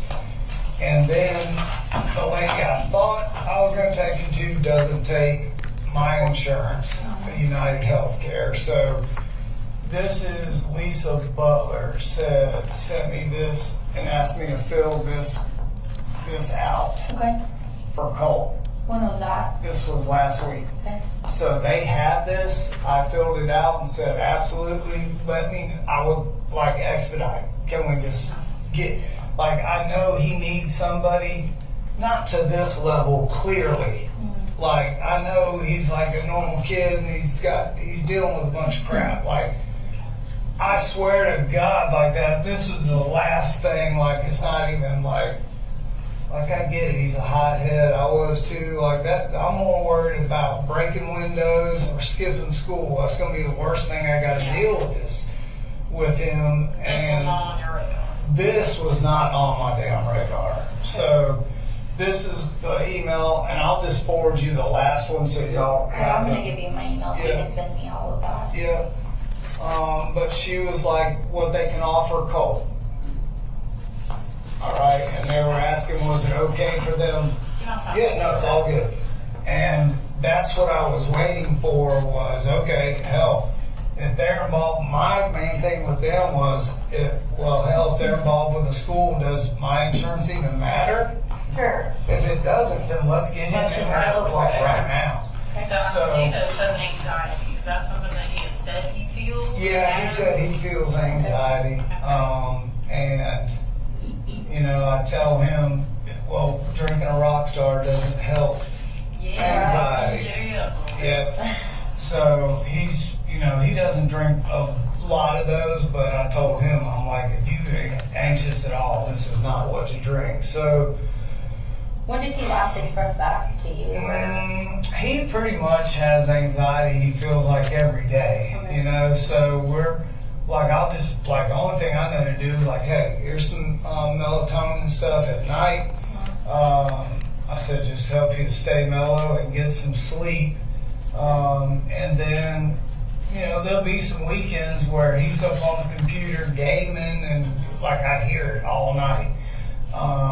And he'll stay up all night playing those games with everybody. And, you know, The main thing is not the anxiety comes with what I was telling you was I have narrowed it down to sleep. And as soon as he passes a line in the sand, that's it. It's all over right there. Wait, the computers and everything. Have you ever looked through his computer or looked through his phone? No, he keeps everything so like coded and everything because he's afraid I'm going to do it. And I don't know what the heck's on there, to be honest with you, but I always try to keep him thinking that I know what I'm doing on a computer, but he's got all these firewalls and shit where I don't know how I'm getting there, but he thinks I can. Have you ever overheard any of the conversations like with people he's gaming with? Yeah. No, not really. It's always been about, and I've walked in there where he gets all wound up and he's playing Call of Duty. Yeah, he's playing Call of Duty. So that is that like his go-to? Yeah, at night if he's up most of the night he's gaming. And he's using like a computer, not Xbox or PlayStation? No, he's got both. So he's got both. Yeah. So he's usually using his computer. Yeah, exactly. Okay. Going all the way back to 7th grade. Yep. I know some of the bullying he said started in Yep. Jefferson. Yep. What was he being bullied about? You know, what was it? Looks? Was it attitudes? Yeah, no, he's more of he is just kind of like he's real quiet. Like he won't go out of his way to talk or introduce himself or anything like that. And it started with a group of people in middle school that there was a kid, there were 2 guys and 3 girls, and he would sit at the end of the lunch table and just by himself basically. And one of the kids would come by, and it's okay, and it started with them flicking him in the ear. Okay. And that's the first time I went up to the school. I was like, okay, we're not just yik-yakking now. Yes. I know it's just a flick in the ear, but they made contact with him, and I don't want to make sure we're doing the right thing here. And you got people on this.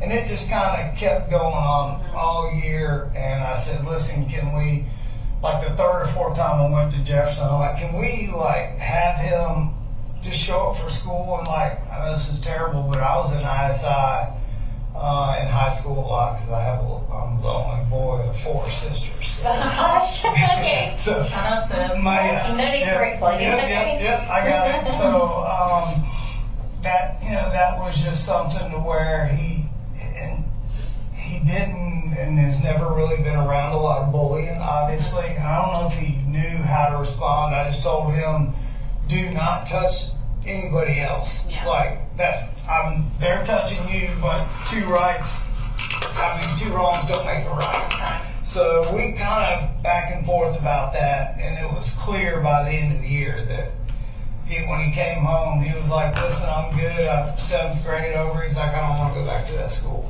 I'm like, okay, well, where do you want to live? It's just us now. He said, I want to get as close to Statham so I know where we're at. And I'm like, okay, so that's how we ended up here. And this was before the Littles came back up here, right? Yes. Okay. Yep. And going into his room a little bit, I know you said that you knew where his guitars were.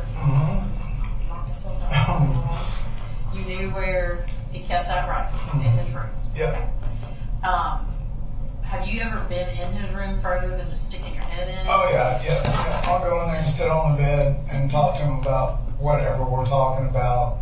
Bring him dinner, I cook dinner every night, bring him in there if he's in the middle of something, So, yeah, I'm in there quite a bit. Okay. Did you ever see anything in his room that concerned you? I mean, no, and I'm on like full alert for it just because of what's going on, and I'm the rift between him and his mom. He's not going to school, so I'm like, I've been looking for Pictures, posters, notes, conversations. No, he's leveling out. Nope, he had this weird poster on his wall of some guy with a red wig on. I'm like, who is that? And he was like, oh, I'm glad you just said that. What did he say about that guy? So it wasn't that guy. It was the guy that was on his wall 2 days ago. And I walked in and I'm like, where's the punk band dude? And I said, who's that? He goes, you don't know who that is? I'm like, no. I said, I don't know who it is, and why is he on your wall? He's like, oh, it's no big deal. I'm like, okay. So I let it go, finished dinner, like, hey, I'm gonna go take a shower, and then me and Boo Boo gonna watch a movie.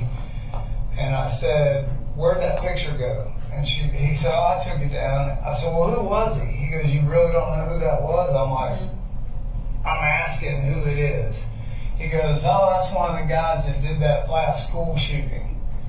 Okay. Okay, and that was maybe 2 or 3 days ago when I saw that 2 or 3 picture. days ago? Yep. What did he say why he had that? Or what is No, it? he didn't say anything other than, like, I had no idea what that, it didn't look, like something wrong with that kid. Yeah. You know what I mean? Like, I just What kind of didn't picture get it. was it? So it was like a magazine headshot of like a brown-haired, like teenager, like late teens, and he had glasses. And he put that the same place that he had previously had his like That rock star thing. redhead Yeah. poster. And now that you just said that, I didn't even think about looking in there for that. But somebody said something about a warrant, so I guess y'all go in the house anyway. So. Yeah, I mean, I hope you understand why. Well, We gotta go yeah. And my little sister is a retired lieutenant out in Las Vegas, so Well, then you know what we're doing. I know exactly what y'all are doing, and like I'm just pissed. What about a firearm in a silver toolbox or a Pelican case? Is any of that familiar to you? Yeah. What'd you say? A firearm that was in a silver toolbox or a Pelican case in your trunk. You familiar with that? No, I don't have a Pelican case. Okay. What about, you have a toolbox on that truck? I didn't even see. No. Okay. So, this morning, no, I'm sorry. No, what was that? Because I'm like, that's the kind of stuff right there. So, I was even in the room as you and heard can see, that. there's like 100 people just here at the school this morning, so there's stuff getting thrown all around, so. Yeah, and then I I'm saw not sure what this even the is. state trooper was like ripped out of here, and I'm like, Well, so this is what I want to tell you. And if you have more questions, I don't want to get you sidetracked. Yeah. Finish your questions. Okay. I'll give him a spiel later. Yeah. okay. Sorry. You're good. I'm going to give myself a star. Spiel later. So, no, I want to, because this is you saw the news. You know that there's some serious stuff that's happening. Yeah. And so we have got to get every detail and every bit of Yeah. information about him and his behavior and what Yeah. he's going through. Yeah. When it comes to his mother, when is the last time they have spoken to each other? I guess over the weekend they were texting, Okay. and she's down in Fitzgerald with her mom. Does she have any sort of mental health issues? And I know the meth has come up, but is there anything? No, I mean, and that's really the whole deal for her. Is like it was such a shock for everybody. It's like this is like, degreed engineer, like we were married, like we were knocking down tons of money. Yeah. And obviously I didn't know what to do with it, clearly, but like drinking. So when all that happened, it's like, what the hell is Still going a shock. Yeah. I'm still shocked. The kids are still shocked from it. So, but Colt does not hold back, with his mom. He calls it like he sees it, and where I couldn't say it, when it was finally like out in the open, Colt was like, I knew it, he's like, but they don't have like a back and forth kind of relationship. It's, she knows him like when to talk and when not to talk when he's in those moods, right? So he's frustrated with her, and she's doing better, and I'm trying to be the glue that holds this whole family together. And as bad as some of the choices that were made, I don't know if this is right or not, but I'm trying to just show her kids, like, look, she's doing the right thing. she's you're not, you know, if you tell a kid you can't do that, can't have that, Right. can't be around her, they're Yeah. gonna do the exact opposite. Yeah. So that's what I thought. That's why she's Get more- asking out, like, what is their relationship like, I guess? You know, he's pissed about her and hanging us out to dry and running the roads with brother in the car. Like he's probably got more anxiety over her and wants to let it rip more than I do. Yeah. You know, because I can't allow my kids to see me lose it on their mom. There's no reason for me to say what I would have said 20 years ago, maybe. Yeah. God, I sound old, but now it's like, you know, hell, I don't need to tell you, you know? Has Colt ever been, and I know you said you don't lay hands on your kids Yeah. or anything, but has he ever been physically abused by anybody in the family, at school? Was it No, his mom? Because I know she was down there. Like, did he ask no, anything about that? there was nothing to where, now she came up there this last weekend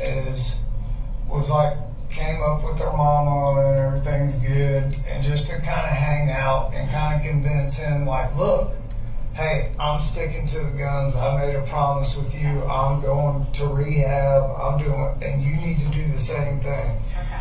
But when she She came, was familiar he was having issues. yeah. But what happened was she came up here, and I don't know what or why, because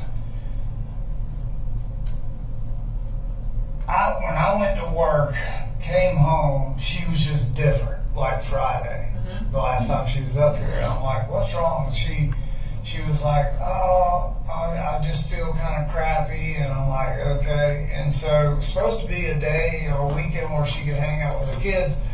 She stayed in bed for 2 or 3 days. And that's something where trying to explain to her, I'm like, that's a trigger for the kids. Like, they're going back to originally how you were every day that they saw you while I'm at work. And I said, Cole, that's his trigger. Like, if you're sick, then you need to call your mama, or I'll take you and meet you back home. Like, they can't see you like this. So turns out she had a urinary tract infection and some kind of stomach bug. So I'm like, okay. So I told Cole, like, hey, she just laid here, but here's what was wrong with her. Like, there was something actually going on. It wasn't. Yeah, I was like, he was like, yeah, but you never know. Like, he just has no trust in her. And I'm like, It's hard to build that trust back. it's very hard. And I'm like, she legit was sick, buddy. I'm just telling you. So I said, they're coming to get her. Her mom and dad are coming back up here. I'm going to work. And that was, I guess, the end of last week, maybe Friday. I need to think about it. But anyway, they had a falling out before school, and Colin, his mom. yeah, Okay. and he was texting me, and I'm like, what are y'all fighting about? And like, you need to be getting your shit together and going to school. Why are you arguing with your mom? It started early that morning. Then I didn't hear anything from anybody. At lunch, I called her and I said, hey, is everything okay? He make it to school. Like, this was his, first day back. And she was like, no. Mama came and picked me up, and Colt was here. And I'm like, no, he wasn't. He was at school. And she said, no. He was in his room, and when we came and started cleaning out all of my stuff, said he walked out of his room. Nobody knew he was there. I'm like, I have a text. He was at school. And she goes, no, he wasn't. So I called the school. They're like, no, he wasn't at school today. I'm like, okay.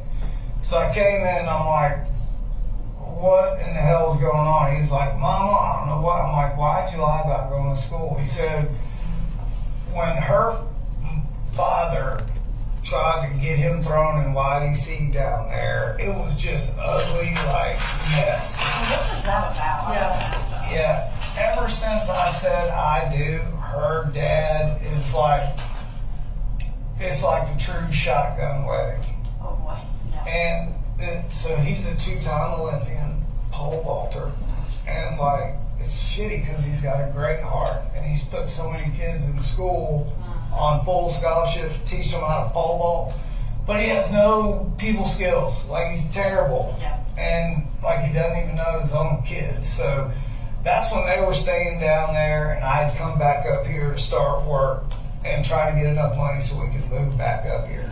All this rift stuff with them. And so when all that happened, the dad and Colt had a big falling out. He was saying if he ever showed up back down there that the grandfather was like, we'll throw you in YDC, blah, blah, blah. So just a shitstorm. When they showed up to take her, it was just supposed to be her mom. And when they showed up to take her and bring her stuff, the dad was with her. And so that was bad, but not as worse as me going arguing like Cole is at school and then him calling me and going, I'm sorry, I didn't go to school. Yeah. Like, so you just played right into their hands. Now it looks like I don't know what the hell's going on. Yeah. It makes it look like you're not aware of where your kid's And I'm like, well, you know, so like and it's such a fine line I have to walk with him when I'm saying that, because I'm trying to build him back up. Mm-hmm. Like, hey, we can push through this, and mama does all, like, it's fine. Well, I just don't try to just beat them down whether they're wrong, or just like, hey, let's learn from this, build them back up, and just keep trying to be positive and positive. But that was the last time they were like face to face, and I was at work, and they took her. I think it was last Thursday. Okay. But they'll know because they've got the absentee thing at school. So Now, was that around the same time as the hair dyeing? no, it was probably the week after. Okay. Yeah, the week after. No, the hair dyeing kind of blew over, and everybody was like, okay, well, then thought it was cool except for me, but I didn't say nothing. You had mentioned, I'm sorry, I've been talking about, you had mentioned, like, Colt's mom, alcohol and drugs and stuff. Is there any reason you would suspect or have noticed or thought that when she has been up here, since she's been up here recently, could she have been supplying him with either of those? No, I don't. And No? even if it was even remotely a possibility for it to be in that house, like, this is why I'm just stunned, is because Cole would have the DEA put a helicopter in that front yard and help them find it. Okay. So Like he's that. just, because of the mom, he's Yep. so against, Nope. because he saw it, I did. Okay. Yep. Okay. Like 100%. Okay. Okay. Do you keep any alcohol in the house or anything? No, I hate alcohol so bad. Like, I can't even. No, there's no alcohol in that house. All right, well, focusing on specifically today, this morning, and the events of today. Sure. This firearm, you said that he got the rifle at Christmas. Is that right? Yep. Okay. And then something kind of not broke with it, but something got jammed. So Yeah. So the original rifle that we went deer hunting with killed the deer, but it jammed. That was the Bushmaster. That was the Bushmaster. okay. So then you got a new one at Christmas. Yep. So I took it back to Mike's gun room. That's the only place we go. And Mom's like, hey. He's like, damn. I'm really sorry. He even told Cole, he's like, I'm sorry, pick one out. Okay. I was like, don't pick one out. Like, Yeah. I just wanted to show Mike, hey, can you fix this? And I'm like, all right. I was like, Coach, you can wait in the truck. I just wanted to see. And I told Mike then, I was like, look, I said, I don't want this one. I said, it's kind of dangerous, and he's freaked out by it. I said, but when I come back for Christmas, I said, let's just get him one. I don't need top of the line. I just need something that we can throw down in the mud and go coyote hunting, and he doesn't have to worry about anything jamming. Mm-hmm. He was like, okay. So that's what we ended up with. So, like, he is, like, I'm just shocked because he is very gun conscious, safety, and like, he gets it. I was going to go to the next question. I'm assuming if you're going to like a range of Sure. those firearms, Oh yeah, he knows. yep. Like, he took the test at the range pass place. You know, I'm like, he's like, you have to take it. I'm like, I know. You're shooting too. You take it. Yeah. So I made him take it with us, and Jenny went the last time and watched this dude do all of that. So there's safety measures, glasses, ear protection, like they do it how it should be done. And we have not physically gone out shooting outside of that, like at a range in a not controlled environment yet. We haven't done that yet. So the goal, we went deer Besides hunting. hunting. Yeah, that was the one. Like I literally bought in that rifle like a couple of days before we went deer hunting. So Okay. that's the extent of that. As far as, you mentioned that, like, how could he walk on a bus with a long rifle? Yep. You know, is this a firearm? I know, like our Daniel defense rifle is what we carry. You know, we can basically take them apart into 2 pieces and break them down. Is he Yep. familiar with how to do things like that? I mean, No, he actually was asking me the last time we went, and I was unsure with that SIG how to break it all down. I said, so the only thing that I do, I said, we only shot like 50 to 75 rounds that day. I said, all I do is I don't break anything apart because I'm not sure how it all goes back together. So I said, I lock the bolt back. I said, and I take the wire brush that comes with that caliber, taught him how to, clean it. I said, I clean the barrel. I wipe down anything that we were holding a lot of, wipe down the barrel, and then spray it with Remy oil just to keep the rust off of it. That's the extent of his knowledge as far as breaking down a weapon. He couldn't, like, if we told him to do it, he couldn't do it. That I'm aware of. I never taught him to do it because I have no idea. Yeah. you know, and I think that's a good question to have, like, how did he get on the bus? Does he carry a backpack? He does. Yeah, it's a Jan Sport backpack. We just bought the same one that he wanted for his little, and I'm just telling you, man, like, his little sister, man, idolizes him even when he is just being a total ass. Like, your sister thinks you own the moon, dude. Like, come on. And I'm just sitting here like, what the hell am I going to tell her? As far as, I know you talked about he's been physical with you before. Yeah. Has there ever been any of those instances at school where he's gotten physical with anybody? You're No. aware of? Nope. And the only time it's ever been that was at Jefferson, and I was called about that. But full-on fights or ain't really even any kind of bullying or chippiness or like nothing like that at school. So. Okay. And I know you said he was kind of falling behind Yeah. grades-wise and stuff. Yeah. Have he had any difficulties with teachers? Well, so, man, you should work for the GBI. When you get older, you're going to be a good one. That just jogged my memory. So, very good.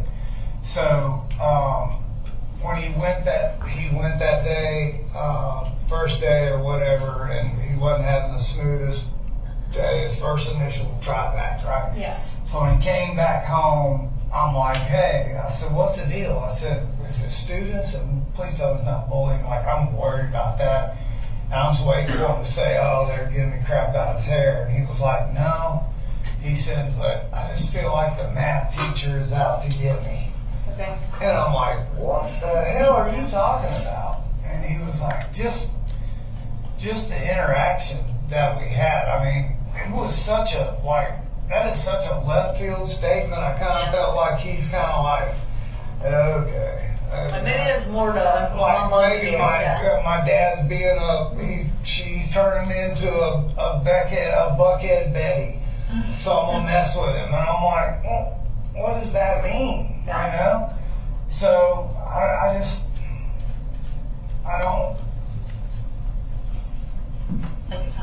just don't know where and what the hell happened. I don't want to touch his shoulders. It's okay. No, it's okay. It's all right. Like so many people that I'm like, don't touch it. I don't want to be talking. No, it's all good. I just, man, I got, like I have to have all the answers here in a very short amount of time. I know. It's an unreal scenario we're And all in right now. my Especially little you. boy, little Colin Jr. is about to step off that bus. Okay. In like Yeah, we're about to wrap up. 4 minutes, Okay. and he's gonna want to know what the hell everybody's doing. Yeah. Okay. Well, we'll probably be talking to you again at some point. We need numbers, cards, Yes, so You let need me, anything from me? if you can forward me, We'll meet, we'll go through whatever we have to until everybody's got everything that they need from me. Kelsey, you want to put yourself on the back of this card? yeah, I'm out, because The I other got thing other cases with is them. I don't know, I'm gonna try to figure this out. I don't know So treated. what all has happened, but man, if he is responsible for anything. So that's the spiel I want to give you. First, I want to tell you, this is not your fault. And you're going to, in the coming weeks, you're going to see things, you're going to hear things, people are going to say things, and they're not going to be kind. And me telling you this is not going to mean anything, but I need you to just hear me say this to you as someone that has never spoken to you before. You sound like a great dad. Apparently not. But listen, you have to listen to me. When things like this happen, you can't blame yourself. You have to be what you've been doing all along, which sounds like a great father figure and doing the best you can. And honestly, you sound like a great dad. I mean, you have really been doing some incredible work in all your kids' lives and holding it together in situations that are Apparently unbearably not. difficult. Something happened I never even could imagine this But here's the thing. You are doing all the steps. We'll come around and search. You come around. You were doing all the steps. So you need to hear that from me. You see the things you're going to see and what you hear. She's going to open the door. We'll get on this side. Okay. You have to understand that you have to keep being this dad, the dad that you just described, because your kids are going to need you to be that and keep being that, okay? Two, the GBI is handling this, and we are available to talk, answer questions when we can answer questions.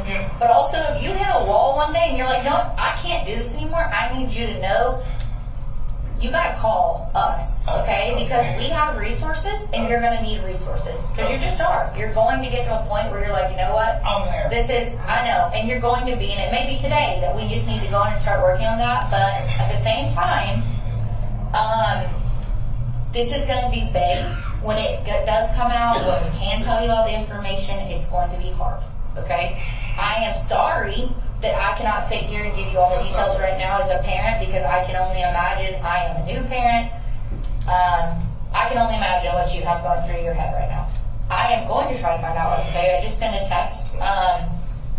But you have to trust that there's a process that we're working, and there are hundreds of people right now that we are having to get information from and we relay. So there's just a lot of moving parts, and I don't want you to feel like you're being pushed to the side or not I prioritized. just know something bad has happened, and I want to apologize to somebody who don't know who. No, that is not a priority right now. And also, you need to worry about you, and you need to worry about your kids, okay? And getting off the bus and be the parent you've been being. So I'm going to try to get answers for you. I'm putting my phone number on here.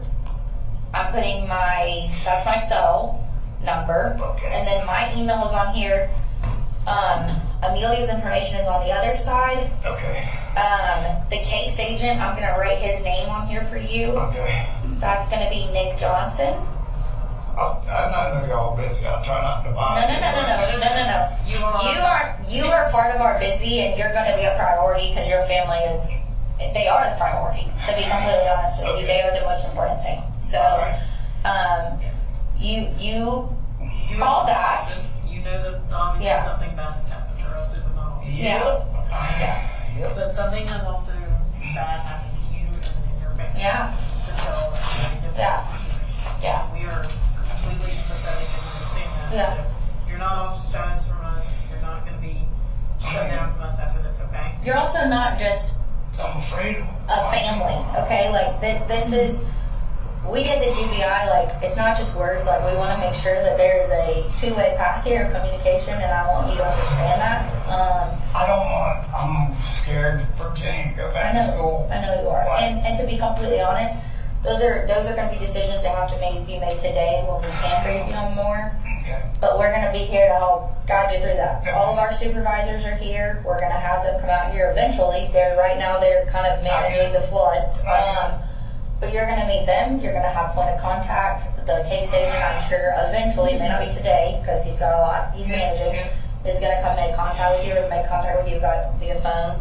What's going to happen now is, yes, you are correct. So a warrant has been gotten for your house. They are going to do a warrant. I will tell you, when we do search warrants of residences, we are probably going to make a mess, but we are going to try very hard to get that house back into an order when we are done. We do not like to leave you in shambles because you don't need another thing to worry about. I can't promise. Well, Sunday was laundry day, so everything's folded on the couch. We're gonna do a lot of digging in there, and it's gonna take us a while. That being said, while that is going on, because it is going to take a long time, I want you as a dad to just do dad, okay? Do dad for your kids. Find out where y'all can go hang out, Yes. okay? That's what I need you to do. I am gonna turn my recorder off, but after we're done with the interview, I need to get some just like logistic data from you, okay? That's fine. So I'm gonna turn this off and it's exactly 3 o'clock on the dot.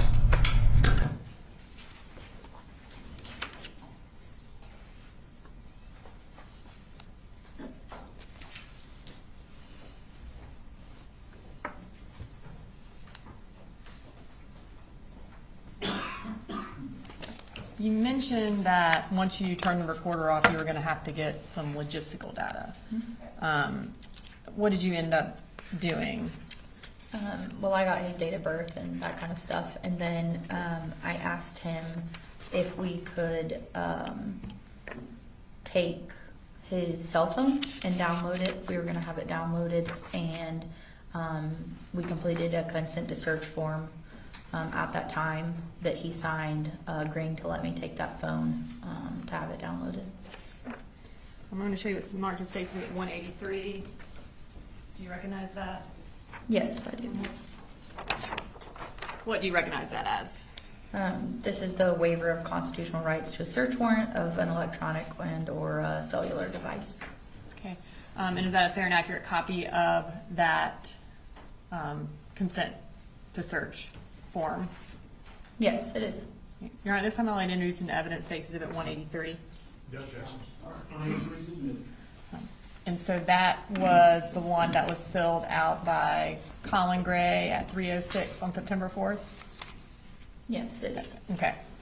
So at the end of your interview with the defendant, you said you had to give him a spiel. Is that part of rapport building? Yes, it is. So at the end of interviews, especially in situations like this where the person is emotional, I try to get everyone back on kind of a collected field, because I know that I knew we were going to be needing to make contact with him again, and there was going to need to be a two-way road of communication. So I wanted to make sure that he understood what it was going to be like moving forward. Okay. And so your goal is for him to remain cooperative with you? That's correct. Okay. And is that part of getting the consent to search form when you're talking to him, maintaining that rapport, maintaining that cooperation? Yes, it is. Okay. So at the beginning of the interview, and then obviously there was the part that you spoke to him after your recorder was turned off. I guess the beginning of the interview was a little muffled, so I want to go through some things from the interview to make sure we didn't miss anything. Sure. When the defendant was talking to you, did he mention that DFACS was involved with their family when they were down in Fitzgerald? Yes, he did. Specifically regarding the search for how to kill your dad? Yes, he did talk about that. Okay, I did not hear that in the interview. Let me see. I know that he mentioned that DFACS had been out to the house because he told me about him breaking a window, but he may not have mentioned talking about the specifics of how to kill your dad. Okay. And then and I also wanted to see, did he mention anything about going to West Jackson Middle School? No, I don't think he did. He just mentioned that they were living in Jefferson. Okay. He mentioned in his interview that Colt had never done anything to make him feel like he needed to do extra monitoring on his computer. At any point, did the defendant mention that the Jackson County Sheriff's Office had come out because Colt had threatened to shoot up a school or was being investigated for threatening to shoot up a school? No, he never brought that up during the interview. He also, during the interview, he talked about Marcy leaving and going back home after, I guess she had been up there for a few weeks. Did he at any point mention that the reason she left was because Colt and her got in a fight over the firearm, or over his rifle? No, he did not mention why she had left or what Okay. the altercation was about.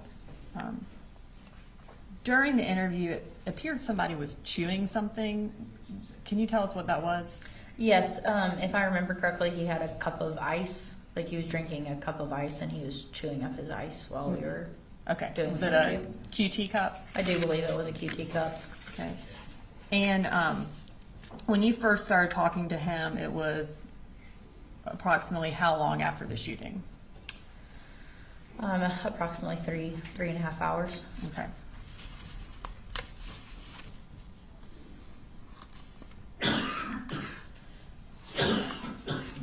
Okay. In that interview, you talked to him about Jenny sending him some text messages.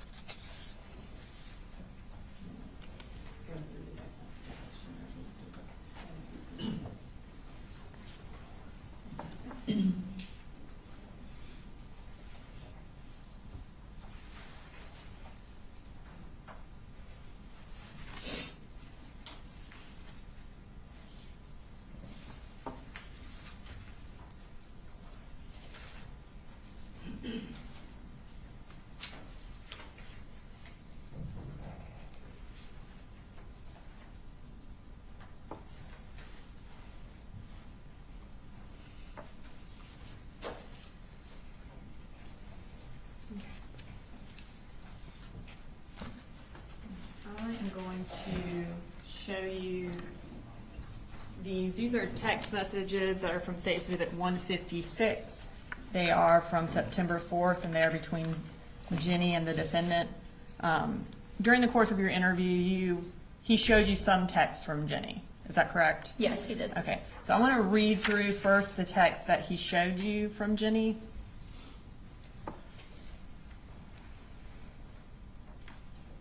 So we'll start there at the top text. I'm sorry. No, Judge, we're not objecting to the text messages. We would object to them going out to the jury, but that's a conversation for later. So Jenny sent the defendant a text message at 10:55, and can you just kind of read us through the text messages between Jenny and the defendant that he read to you? Yes. So she sent her dad a text that said, "I'm scared," and then he responded, "It's going to be okay." And then he said, "Who did you talk to, Mama or Mamu?" And Mamu is Deborah Polhamus, his mother-in-law. And she said, 3 people are dead at the high school. Jenny responded with that. And he said, "How do you know?" in all lowercase. And then when she didn't respond, he, a couple seconds later, sent in all caps, "How do you know?" And then in all caps, she responded, "People are saying," and TJRTR was an email. And then she sent back, "Please, I'm scared. I can't call you. I'm in a lockdown." And then he asked, "What is TJRTR?" And that's when she corrected and said "there." And he said, "Did you talk to Colt today?" And Jenny said, "Are you coming to the school?" And she sent that at 11:11 a.m. Yes, that was 11:11 a.m. And then at 11:11 he responded yes. And then the last text that he actually showed me was at 11:12, and she said thank you. Okay, and at this time I want to read the text that the defendant did not show you. So what is the next text that Jenny sent to the defendant? So the next text that she sent was, "They may not let us out of our lockdown thing when you arrive, but still stay." And that was at 11:15. And then at 11:15 he responded, "Well, I'm OTW," which means on the way. He says, "Have you heard from Colt?" And quite a while later, so at 12:17, she responded, They said that the police will be escorting us in a few minutes. And then right after that, she sent IDK, which means I don't know where though. I assume the parking lot or the football field. And then she said, they also said the threat isn't in our building, so that's good. And Colin responded yes. And then she sent back, I'm still kinda shaky though. And she says, I'm chilling with my friends and they've been comforting. And that was at 12:19. And right after that at 12:19 still, he says, Jenny, have you talked to your brother? And she says, no. And then she sends, but I think we are thinking the same thing and I don't want to talk about it over text. That was at 12:20. And then he right after responds, yep, 10-4, which means clear in law enforcement terms. He says, I'll be here in just a few. Let me know when you're back in the building and when I can come get you. And she says, all right, with a heart emoji. And what time was the 10-4 text and then the all right text? The 10-4 text that he sent her was at 12:20. And the all right text was also at 12:20. Okay. So all of these texts would have been sent and received by the defendant before you spoke to him. That's correct. But he did not show you these. No, he did not. Okay. During the course of his interview, he also mentioned that when he received a text from Cole, the one about no, I love you and Jenny and Coley, that is when he got up and he left his job site. Does that sound accurate? Yes, he stated in his interview that he had received a couple of text messages in a row and got off the roof, is how he phrased it. Okay, I'm going to show you that text message, and will you read for the jury what time that text message was sent? Yes, I will.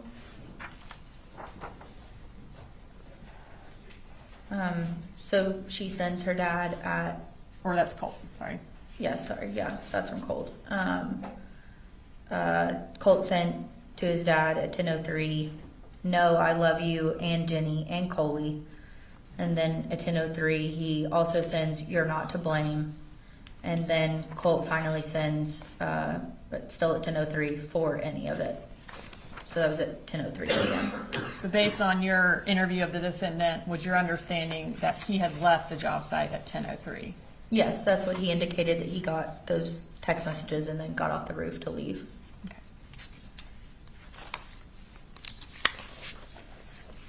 After you concluded your interview with the defendant, what did you do? Right after I concluded my interview with him, that's when I decided that I was going to ask him, since we had established a good rapport, if he was willing to let me take his phone and consent to have it downloaded, which he did agree to and signed in the form that we previously looked at. And that was at 3:06 p.m. And then what did you do the following day? So the following day, I went back to the school first, Thursday morning, and had a briefing with some of the other agents from my field office. And then it was decided that I would attend the forensic interview of Jenny Gray, Cole's sister. Okay. And can you explain what a forensic interview is? Yes. So a forensic interview is a specialized interview process that's done by a specially trained professional. And it's a method for obtaining information from children using open-ended questions. And you ask those in a neutral and non-reading format. And then it's always age appropriate for whatever child's age you're interviewing. And where did that interview take place? So that took place at the Treehouse Inc. in Winder, Georgia. And who brought Jenny to the interview? Colin did, her father.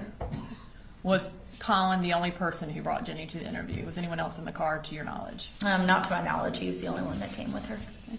And then after the interview was complete, did you take Jenny's phone into your possession in order to do an extraction as well?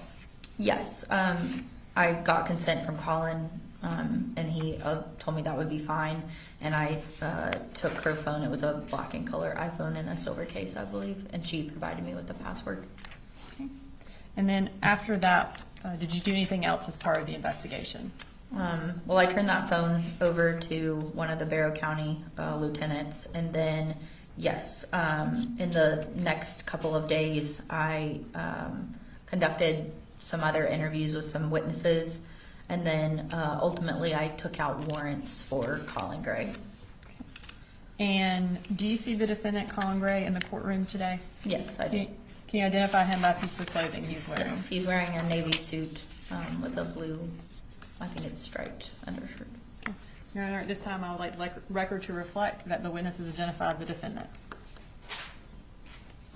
I don't have any further questions at this time. Yes, Your Honor. Good morning, Special Agent Ward. Good morning. I represent Mr. Gray. I'm going to ask some questions. If I ask a question that's ambiguous or you need further clarification, just let me know. Sure. All right. So, according to your testimony, you first went to Apalachee High School on September 4th. Yes. And after doing a couple of responsibilities there regarding clearing the different parts of the school and then meeting with everyone, you decided to relocate to Mr. Gray's residence. Yes, my supervisor asked me to go conduct an interview. Okay. So you arrive at Mr. Gray's residence approximately 1:25 p.m.? Yes, it was approximately 1:25 p.m. And I'm guessing you were not the first law enforcement officer to arrive at that residence that day? No, when I pulled up, there were other law enforcement personnel on scene. Okay. And at that point, if you know, had law enforcement already gone into Mr. Gray's home?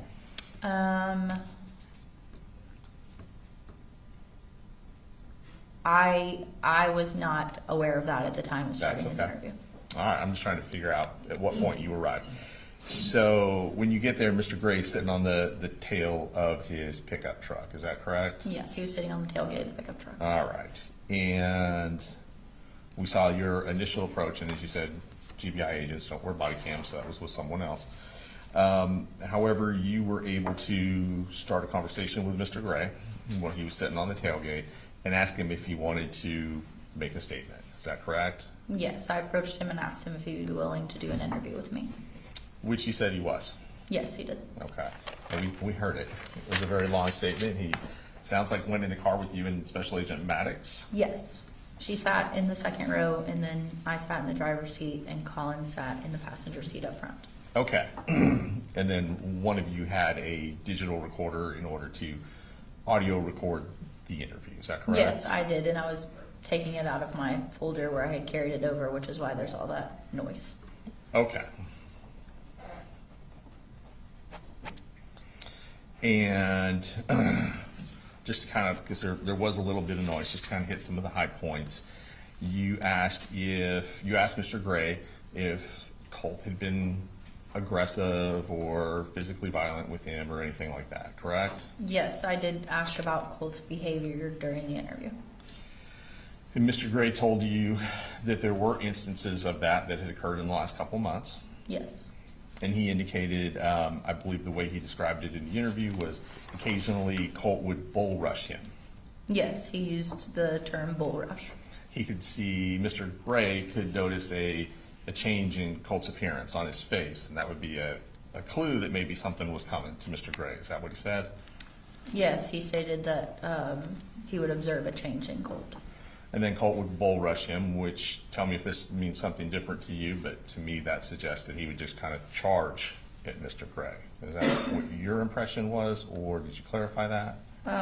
Yes, I interpret it to mean that he would run at his father. Okay. And that seems to make sense because Mr. Gray then told you his response in those situations was simply to hold on to Colt or to grab Colt and hold on to him. Yes. In one instance, he said that he had held on to him until he had calmed down. Until he would calm down, right? Okay. And there were several times in the video, but just as we're talking about this, where not the video, in the recording, where Mr. Gray indicated that he did not use corporal punishment on the children. Yes, Right. he did make the statement that he didn't lay hands on his children. Right, or use a belt or anything like that. Yes. Though he did certainly comment that that wasn't the way that he was brought up. Yes, he made that comment. Now, you also asked about mental health, counseling, things like that. Yes. And he told you that he had been looking into getting Colt treatment.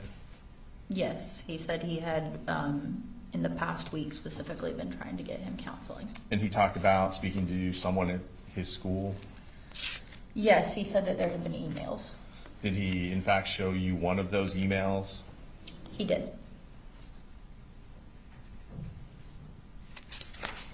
And told you he had filled some paperwork out to send it to the school so they could get started immediately. Yes, he stated he had completed some paperwork and sent it back. Now, in kind of covering everything, he also told you that Colt had complained that he wasn't doing enough. Yes, he said that he understood that Colt had made the comment that his dad wasn't doing enough for him. And I believe that was to something he may have said to his mom, or he told his mom he felt he needed to be institutionalized or go in an insane asylum. Yes, I understood that he had told that to maybe his mother or someone else who had then told Colin. And Colin's response to that was his impression was Colt was venting. Do you have that I can look at? Where'd that response? Sure.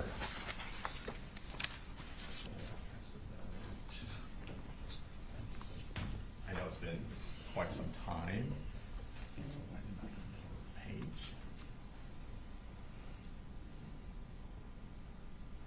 Yes, it says, I'm like, he's just venting. Okay. And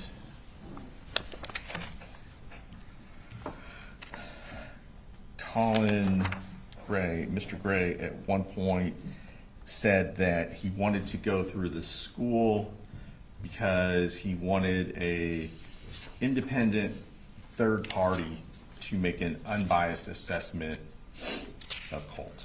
Is that correct? And if you need to refresh your recollection, let me know. I know it's been over a year. I have the transcript. I was just trying to find where exactly, I know we were discussing the Project Aware emails when yes, so he says, I asked him what the name of the counselor was at the school, and he didn't have it in front of him. He said he would check the email, and then he said that Project Aware was a third-party counseling, and I said that I understood that. And approximately, and maybe this will help depending on your transcript, about 21 minutes and 26 seconds into the interview, he says that his wife and his mother-in-law are somewhat involved in the counseling decisions as well.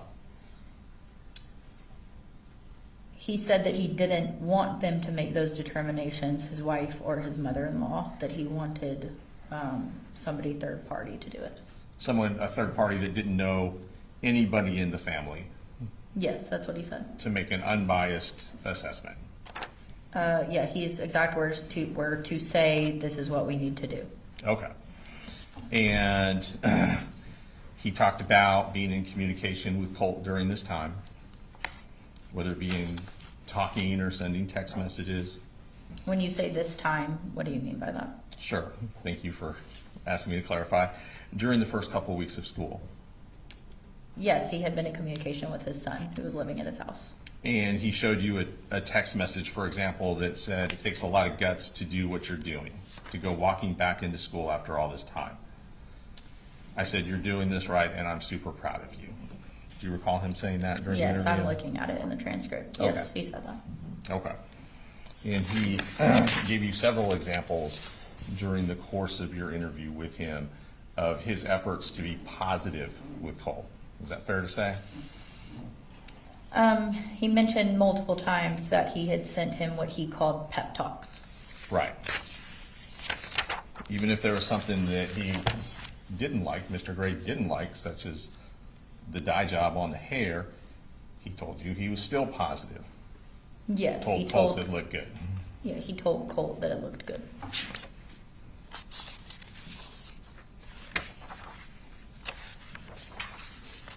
He did go over some issues he had with Colt going to school and taking the bus to school. Is that right?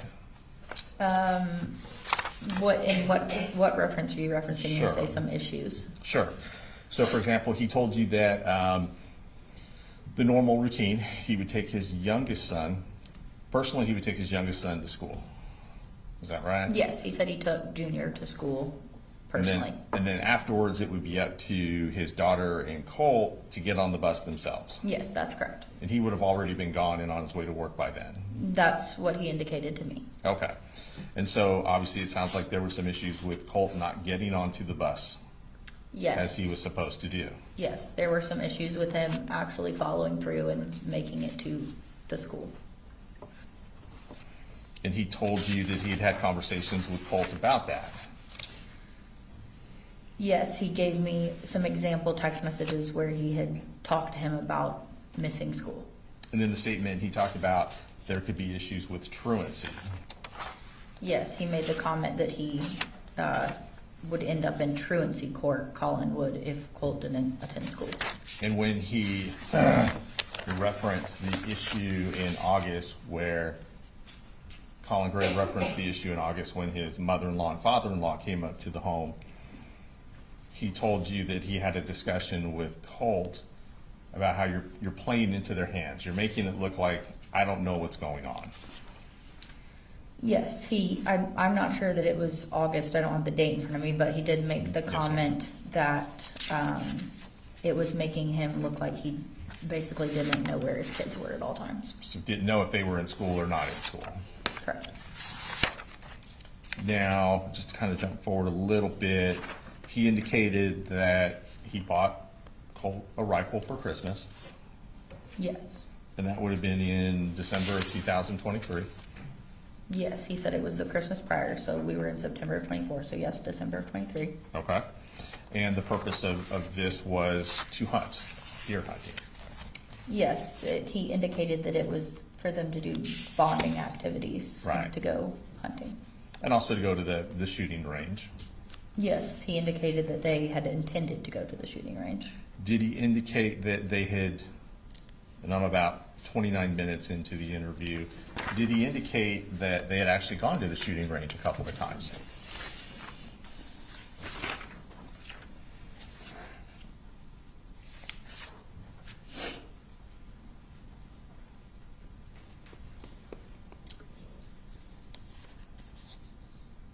Yes, he said, we've gone to the shooting range a couple of times, just so he learns gun safety. So they learned, Colt learned gun safety, they did some range tests. Yes, he stated that they had done a range test together. And at some point you asked him, Mr. Gray, where the guns were stored. Yes. He told you they were stored in the top of his closet in his bedroom. Yes, initially he stated that that's where the guns were kept. Right. In the top of his closet in his bedroom, but then later he changed that statement. Right, we'll get to the second statement, but initially he told you, top of my closet, in my bedroom, clips are separated, nothing's loaded. Yes, that was his exact sentence. Okay. He later indicated prior to school that he had purchased a red dot scope for Colt. Can you give me a reference of where that would be in his statement? Of course. It's almost immediately after he said that he kept the guns in the top of his closet in his bedroom, about 30 minutes and 14 seconds into the interview. Yeah, so he says he bought him a little laser 223 on Amazon so that his scope could be bore-sighted. That was his sentence. Okay, thank you.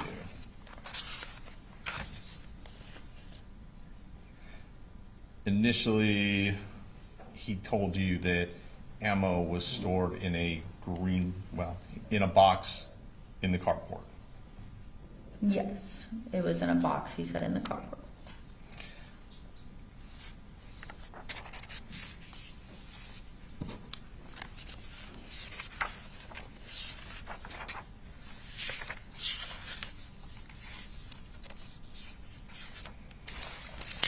Now, as we move forward, he discussed an issue that had come up with his wife, Marcy Gray. I'm going to go forward to about 34 minutes into the statement he gave to you, where he said that she had made a couple of threats. And it appears to be around 34 minutes and 10 seconds into the statement. That helps. Could I see it? Because I don't have 34 minutes right here. I have 33 to 35. Gotcha. I'm going to, right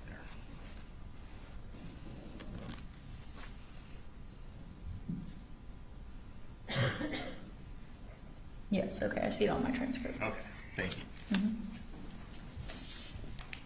Yes, she says that, he says she had made a couple of threats. He did not tell you that Marcy had threatened to kill Colin. No. Specifically. No, he did not tell me that during the interview. And he did not tell you that Marcy had threatened to kill Cole specifically. No, he did not tell me that. Okay.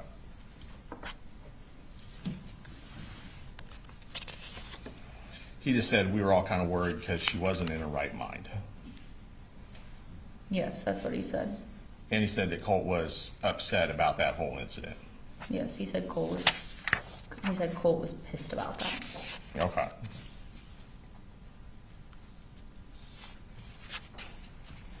And he did describe that there were some trust issues between Colt and his mother as a result of her addiction.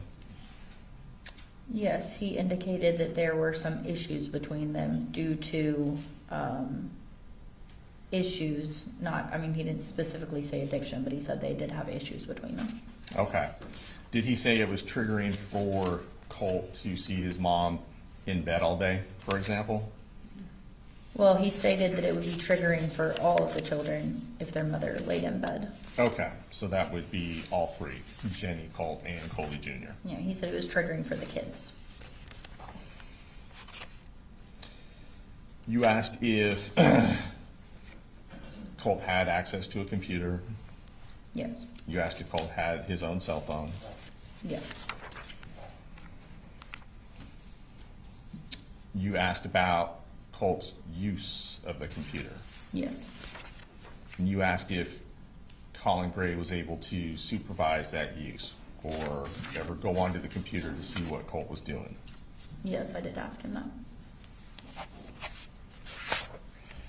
And I believe he indicated that Colt had, he called it codes, but it sounds like he was referring to passwords, that the computer was password protected.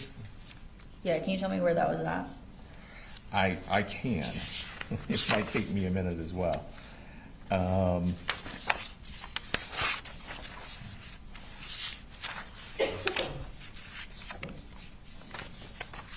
That's going to be a little further into the statement. Just kind of kick back. Give me 1 second.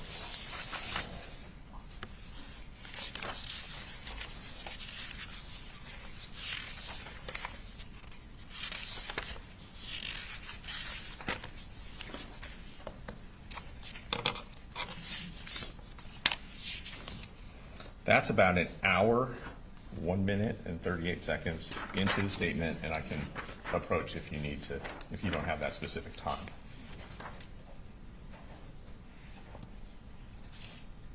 Okay, I found it. Okay.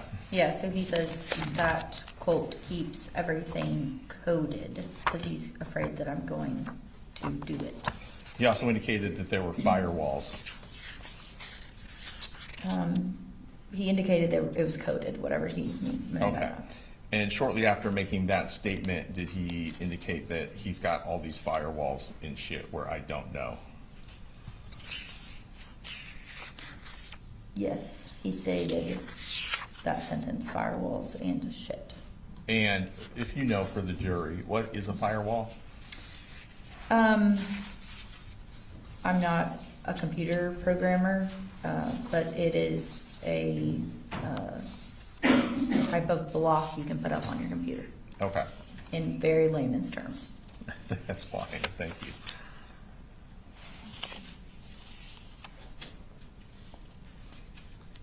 And so do you know, so Colin agreed to talk to you, Yes. right? He agreed to allow you to take his phone, Yes. and you had indicated you wanted to download the contents of the phone. Yes. He allowed you to take Jenny's phone. Yes. He consented to the search of Jenny's phone, I guess is a better way of asking that question. Yes, he did, but we also obtained a search warrant. Okay. And obviously, when you said you wanted to search Jenny's phone, that means extract the contents of the phone? Yes, we had the intention of downloading it as well. Okay.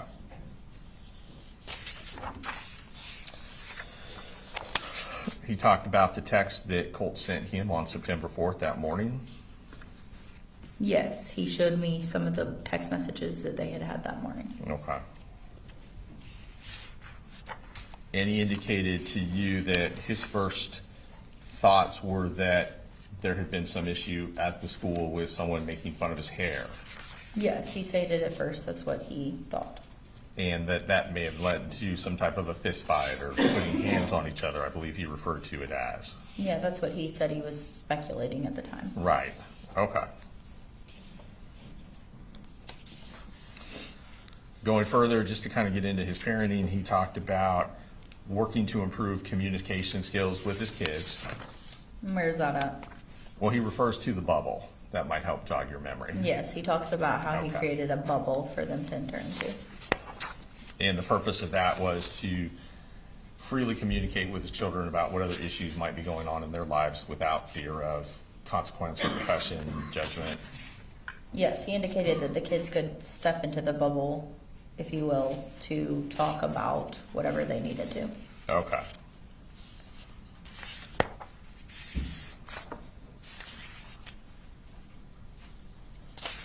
You asked him about pictures on the wall of Colt's bedroom. No, I asked him if he had seen any posters, pictures. I listed out a whole bunch Okay. of different things. And he mentioned that 2 days prior, there had been a picture on the wall. Is that correct? Yes, do you have a reference of where that was? I don't, but let me Okay. see if I know I what can you're talking about. find it. Okay. And just the important part of that was, Colin indicated to you that he did not know who the subject of the photograph was. Yes, he did not know who the subject of the photograph that Colt had put up where some kind of redheaded rocker had previously been on the wall was. Right. And the response that he got from Colt was more along the lines of, well, you don't know who that is? Yes. You don't know who that person is?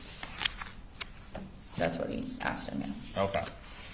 And later on, it sounds like that same day or very shortly thereafter, the photograph came off the wall, according to Colin. Yes, according to Colin, the next time he looked in there, the photograph had been taken down, or the picture. And that's when Colt told him who the person was, or what the significance of the person was. Yes. Okay.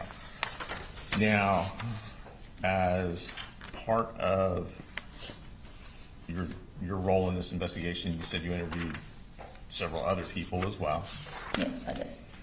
Were you present for an interview with Marcy Gray? Yes, I was present for most of the interview, not the entire interview. Most of the interview, okay. And were you, I'm not sure how y'all define this, were you essentially the lead investigator in this case or no? No, I was Okay. not. All right. So when you were present for the interview with Marcy Gray, at any point did she tell you, if you can remember, and I only mean obviously the parts that you were present for, did she indicate to you that Colt had reached out to Nicholas Cruz?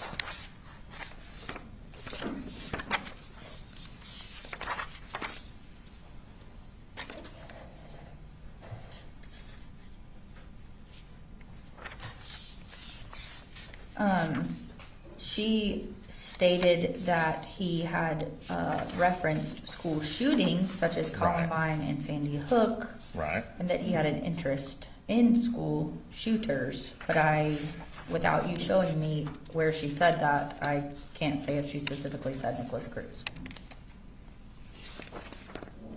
I guess the question is, based on your memory and looking at the documents you're looking at, she never told you specifically that Colt had been either in contact with Nicholas Cruz or attempting to contact Nicholas Cruz. Without going all the way back through this transcript, I cannot answer if she specifically said the name Nicholas Cruz. Well, I guess the more important question is, did she mention to you that he was in communication with Nicholas Cruz at that time? At that time being the weekend prior to the shooting. Like I said, without me rereading this transcript, I can't answer whether or not she Okay. stated anything about Nicholas Cruz specifically, whether or not he had been in communication with him or. Well, then, before you do that, let me ask you one more question, because it might help when you're going through the transcript. Did she indicate to you during your interview that you sat for with Marcy Gray, did she indicate that she had been searching on her phone, why do parents go to jail in school shootings, or topics of that nature?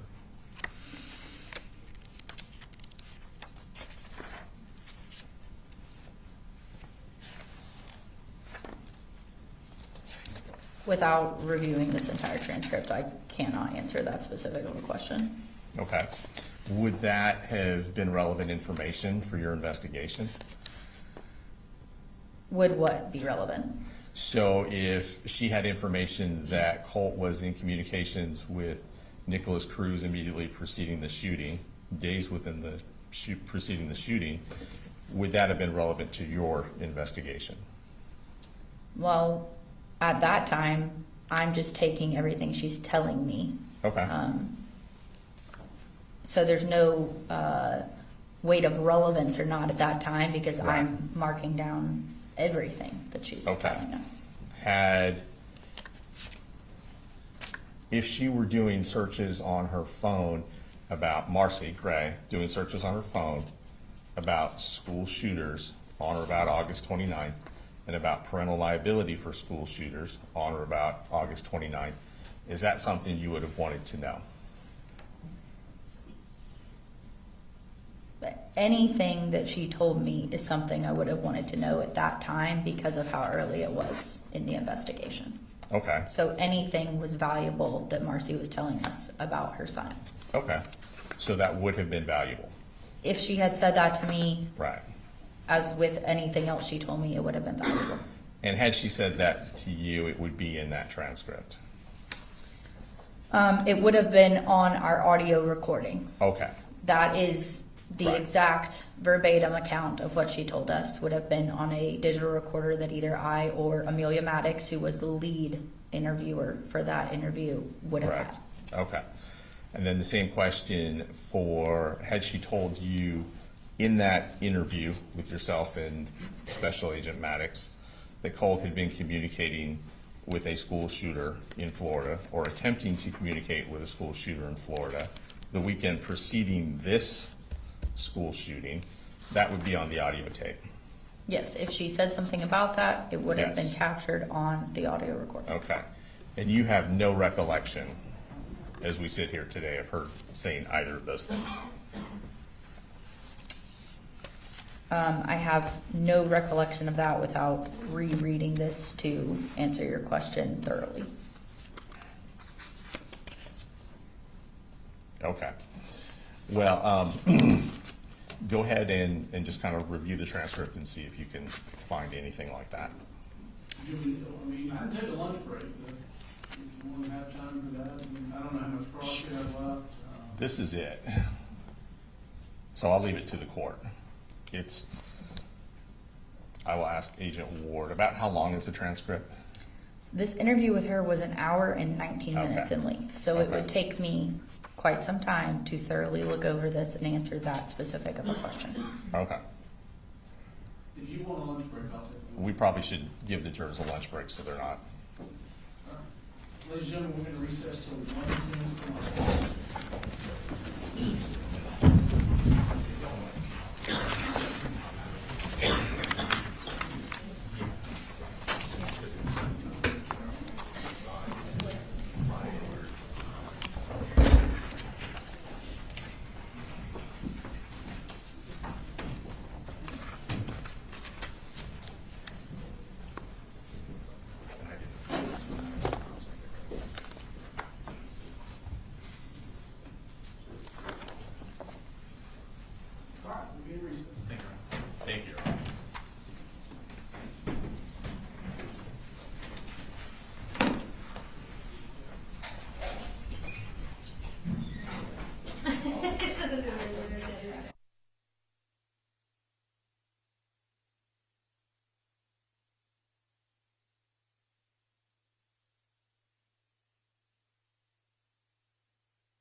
Atlanta News First Plus starts now.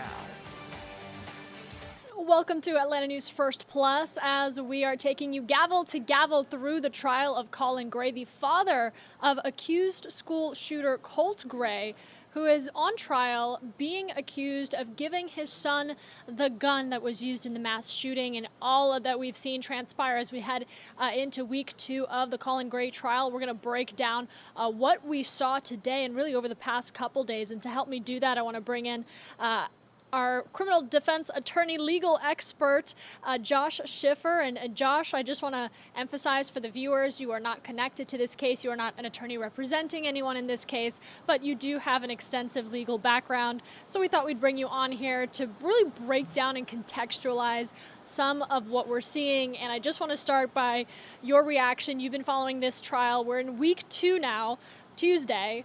What's been going on for you?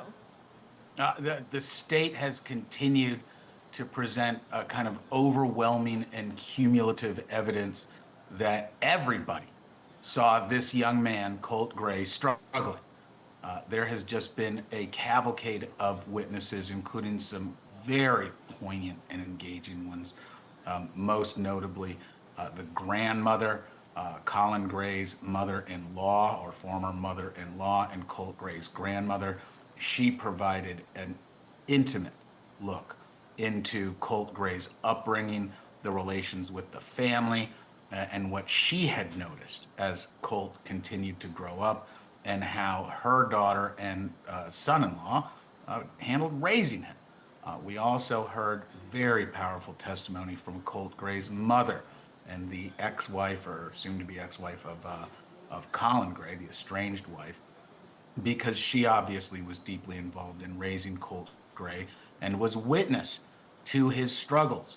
Those struggles obviously relating back to the charges Colin Gray is facing right now, because Colin Gray is accused of ignoring those warnings, failing to take the appropriate action, and the state alleges that he was basically criminally negligent in allowing the continued access of high-powered firearms for Colin Gray. In fact, we've now gotten into some recorded statements and recordings of interviews and interrogations where Colin Gray goes more into depth about how Colt Gray acquired this specific AR platform rifle. It was a Christmas present. It was the quote-unquote big Christmas present, and it was from Santa Claus. Now, that's despite the prior warnings, and the state alleges that Colin Gray allowing Colt Gray continued access to these high-powered firearms, ignoring the multiple warnings from law enforcement, schools, everybody else involved in Colt Gray's life. That's where the crime occurred.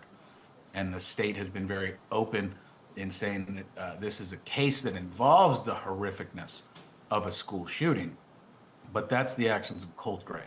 And the state is asking the jury to concentrate and emphasize the actions of Colin Gray. Now, the defense has obviously added a lot to that. We can talk about that here in a bit.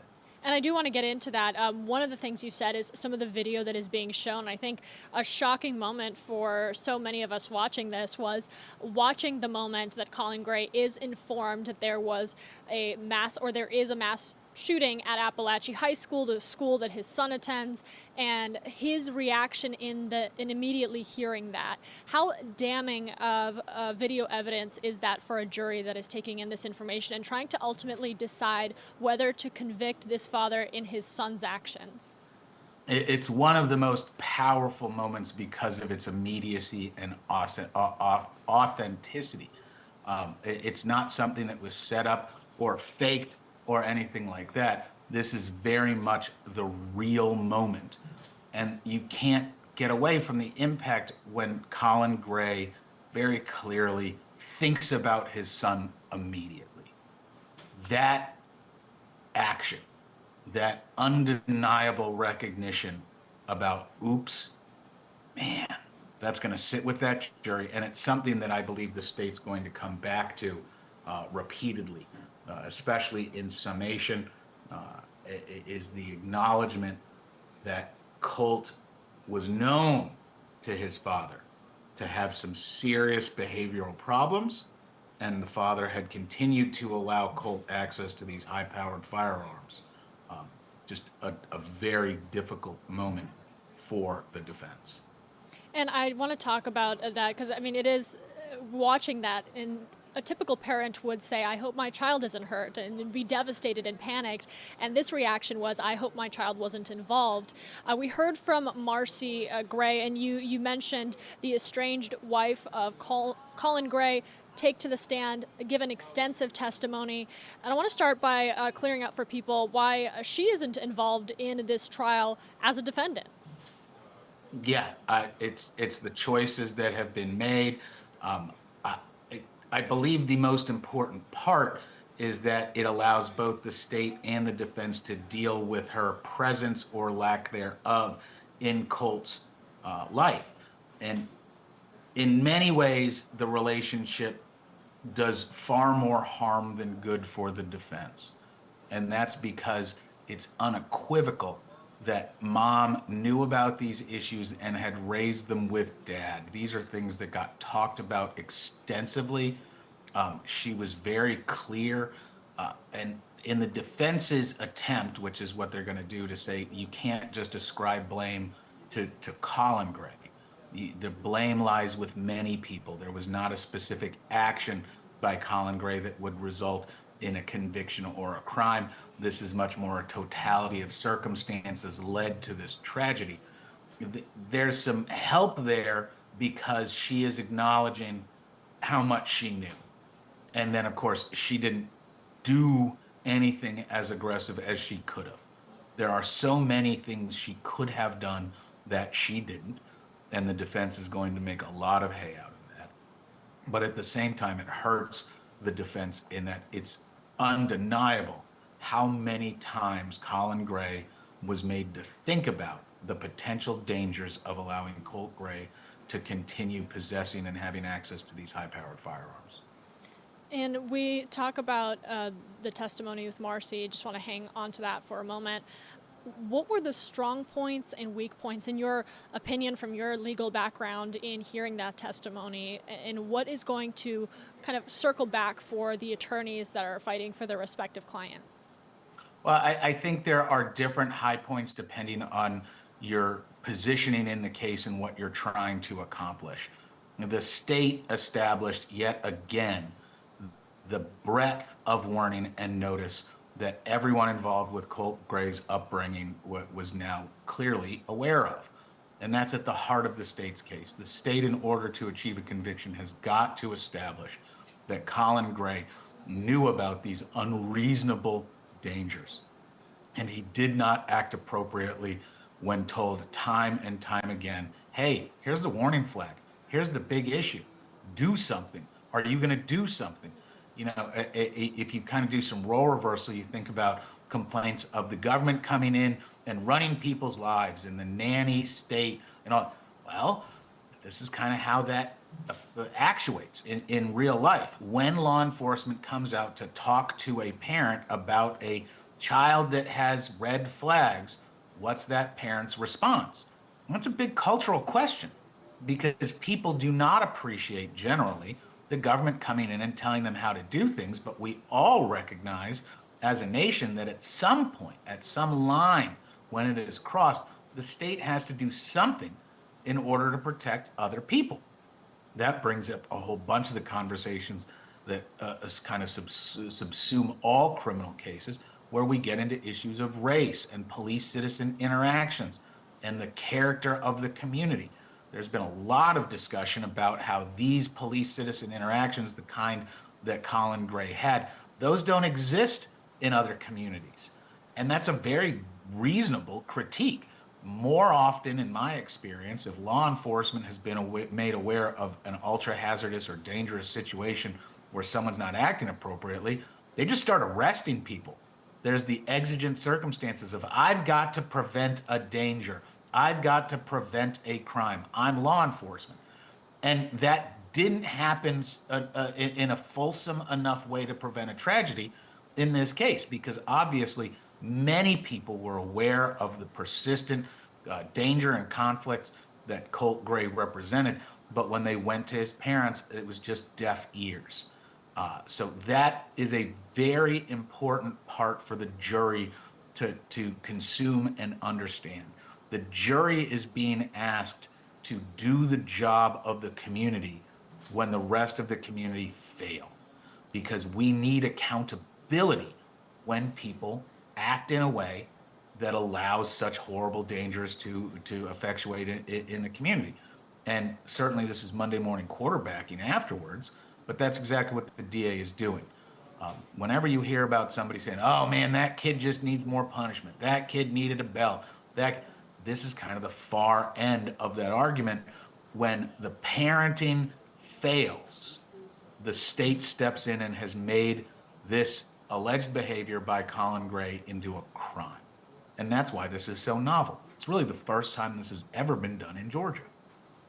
I'm glad you bring that up, Josh. We are talking about the potential for precedent that is on the line here. This case is being watched nationally, and we've already talked in our prior conversations about the Georgia laws that could come out of this, and the advocacy, and then the years that this is going to continue to influence the political climate and legal climate of Georgia. I wanted to ask, whatever the verdict, what does the length of this trial signal to you about where the law could potentially be headed on gun access and overall parental responsibility? I think that there's going to be a variety of person regulatory laws proposed in Georgia and other jurisdictions. Different states have different opinions of gun control.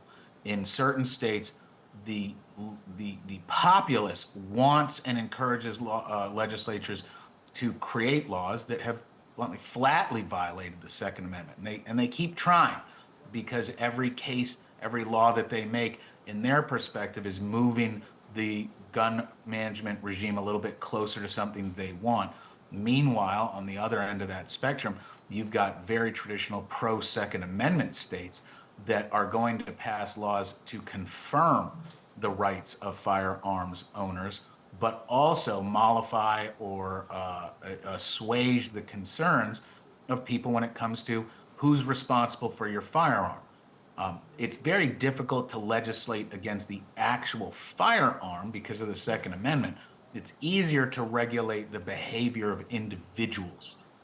So I expect things like mandatory storage laws, financial incentives for the safe storage of guns, criminalizing the reckless storage of guns, the reckless use of firearms.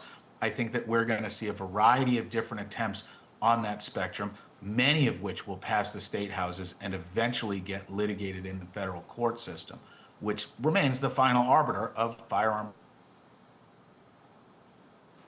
policy here in the United States. And it couldn't be more complex than what we're looking at right now. It's a very challenging landscape for anything firearms related in the courts because of decisions like Bruin, where the court is looking back at history for guidance. And this is part of the originalism argument that is very strongly entrenched in our Supreme Court. If there weren't historical examples of how firearms were regulated, the court currently says we shouldn't create new ones.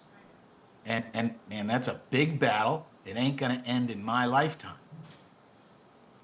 We're talking with a criminal defense attorney, Josh Schiffer, joining us here for a legal analysis of the Colin Gray trial. This is something we're going to do at noon when court takes recess to really break down what we're seeing as we're going through each day and getting closer and closer to deliberations and then a verdict. Now, we are continuing to bring you gavel-to-gavel coverage here on Atlanta News First and Atlanta News First Plus. We're going to take you back inside of that courtroom now as trial is expected to resume after the noon hour, and we will take you back in for our continued coverage. Josh, thank you so much for joining us as always, sir. Excited to have you back here with us on ANF Plus, and always appreciate your analysis. Thank you so much, and everybody, please keep watching this. These are the historical trials that are really going to affect our laws. If you're interested in due process, if you're interested in the expansion of prosecution theories, this is a history-making case unlike anything we've ever had in Georgia. Certainly couldn't have said it better myself. We're going to take you back inside that courtroom now for continued coverage of the Colin Gray trial.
we got a chance to speak with Mr. Allen. He indicated that he was planning on filing a motion to basically not allow us to call him, based on psychiatric things that are going on. So I think we just told him we would get back with him later today, let him know whether he needed to file that or not. Okay. So that's kind of where we are with that. Kind of depends on what the court wants to do about bringing Colt in and letting him, the fifth hearing court In front of the jury. in front of the jury. And this, the launch approach.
You good? Yes. Yes, Judge. Okay, you ready?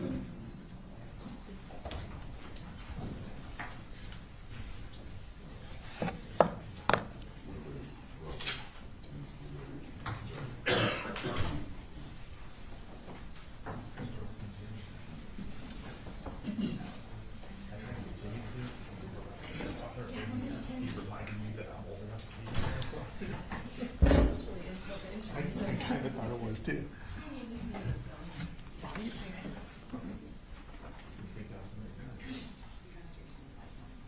He forgets I grabbed him home. At your discretion.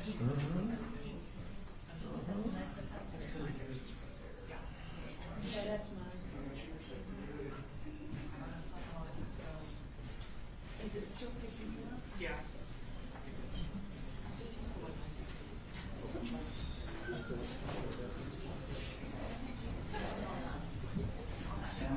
Yeah.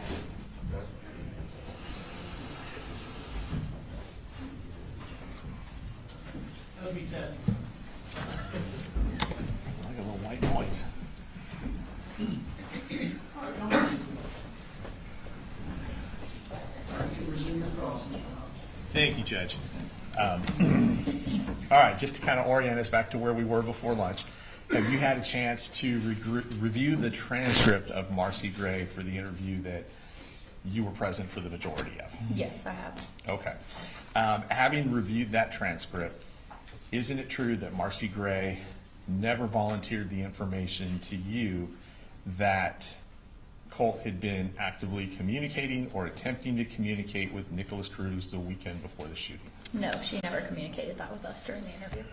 And she never communicated to you that the weekend before the shooting, she herself had been doing active searches on her phone regarding school shootings, school shooters, and parental liability for school shooters? No, she did not tell us that information. Okay. Thank you very much. I appreciate it. You ready? Nothing for the state.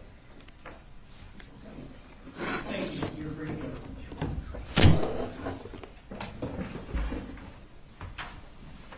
State policy. Judge, our next witness is a juvenile, so we just ask that the media proceed accordingly. All right, so, see what you need here on the first row.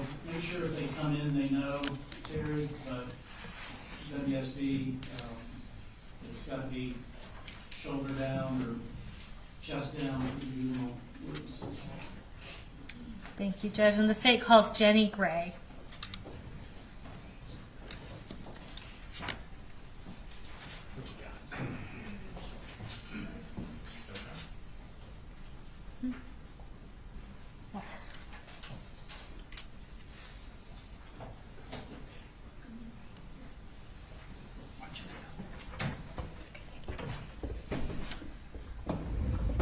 All right, I'm just going to have you go ahead and raise your right hand. Do you swear to tell the truth, the whole truth, and nothing but the truth, so help you God? Yes, ma'am. All right. I'm going to start by just having you tell us your name. My name is Jenny Gray. And Jenny, how old are you? I'm 14. Okay. What grade are you currently in? 9th grade. And tell us a little bit about what kind of things you like and that you like to do. I like listening to music in my spare time, and I like reading. Okay, great. Jenny, do you have any siblings? Yes. And tell me what their names are. My oldest brother is named Colt Gray, and my youngest is Coley Gray. How much older than you is Colt Gray? He's 1 year older. And how much younger than you is Coley Gray? Ish, like, I'd say 4. About 4 years younger? Yeah. So a good bit younger. Mm-hmm. And then you and Colt are like pretty close in age. Yes, ma'am. Who are your biological mom and dad?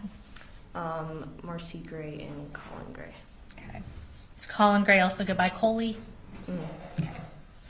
And do you currently live in Barrow County? No, ma'am. And I don't need you to say their names or anything, but who do you live with now? My foster parents. Okay. Do you currently have any contact with your biological parents? No, ma'am. And do you currently have any contact with your brother Colt? No, ma'am. When was the last time, other than Coley, that you had any contact with anyone in your biological family? I'd say 2 years ago. Okay. So basically since early September of 2024? Yes, ma'am. Okay. Is that your choice? Yes, ma'am. Okay. Now, Jenny, I'm going to start by talking a little bit about your life growing up. Did y'all move around a lot with your family when you were growing up? Yes, ma'am. Okay. And if I asked you to tell me all the dates and specific places and times and stuff, would that be hard for you to do? Extremely, yes, ma'am. Okay. So I'm going to take you back to October of 2023. So that was during your 7th grade year when you moved back up to Barrow County with Colin Gray. Do you know what time frame I'm talking about? Yes, ma'am. Okay. Once you moved up there during your 7th grade year, who all was living in your house at that time? My father, my older brother, and my younger brother. Okay. And was this the same house that y'all lived in up until September of 2024? Yes. Okay. Explain to me where everyone would sleep in that house. So I would sleep in the master bedroom. Okay. And then my father and my younger brother would share a room across from my room. And then Colt had his own room. It was like the smallest one. Okay. And did you consider the room that was like next to Colin and Coley's room to be Colt's room? Yes, ma'am. Okay. Did that room always have a bed in it? No, ma'am. Okay. When it didn't have a bed in it, where would Colt sleep? When it didn't have a bed, he'd sleep in like our laundry room place. Okay. Or our washing and drying. Okay. Thank you. So you said Colt was 1 year older than you, so was he 1 grade ahead of you growing up? Yes, ma'am. So when you were in 7th grade, should he have been in 8th grade? Yes, ma'am. And when y'all first moved up from Fitzgerald to Barrow County in what would have been your 7th grade year, were there a few months before any of you got enrolled in school? Yes, ma'am. What did y'all do during the day during that time period? We would just sit at the house, and sometimes Coley would go with my dad to his work. But Okay. Was your dad working full-time during that time? yes, I think so. Okay. And y'all were just home when he went to work? Yes, ma'am. Okay. When y'all were just home, you said Coley went with your dad sometimes to work, so sometimes he would go with him and sometimes he would stay home with y'all? Yes, ma'am. Okay. Whenever Colin would leave y'all alone at the house, did he lock up the guns in the house or anything? No, ma'am. Okay. So talking about that same time frame, after y'all move up here, you said you're not in school for a few months. At some point, did you and Coley get enrolled in school in February of your 7th grade year? Yes, ma'am. Okay. At what middle school were you going to at that time? Was it Heyman Morris Middle School? Yes, I'm pretty sure. Okay. And was that middle school that was right next to the high school? Yes, ma'am. Okay. In Barrow County? Yes. Perfect. So you start going in 7th grade. Did Colt ever go to school that first year y'all moved here? So when you were in 7th grade and he should have been in 8th? No, ma'am. Okay. Did Colin ever talk about why he didn't make Colt go to school? Yes, ma'am, but not directly to me. Okay. Did you ever hear anything that he said about it? Yes. Tell me what you remember.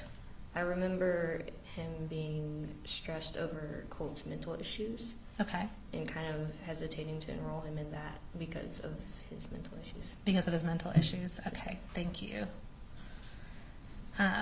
So again, I'm still talking about that same kind of time frame. Tell me about what a normal day for your family would look like back then. I would go to school, and then, well, my dad would go to work, and Coley would go to school, and then I would go to school, and then Colt stayed at the house until we got home. What would y'all usually do like in the evenings after school? We just go and do our own thing. We wouldn't really do anything together like as a family. Okay. So did y'all like go out much as a family, like to the park or the playground, anything like that? Sometimes, but not every day. You know? Okay. And did you ever do you remember going to the shooting range with Colin and Colt at some point? Yes, ma'am. Okay, and again, I'm not going to ask you to tell us exactly when that was. Was that one time or more than one time that you Just remember? one time. Okay. And do you remember Colin and Colt ever going to the shooting range again after that time y'all all went together? I don't remember. Okay.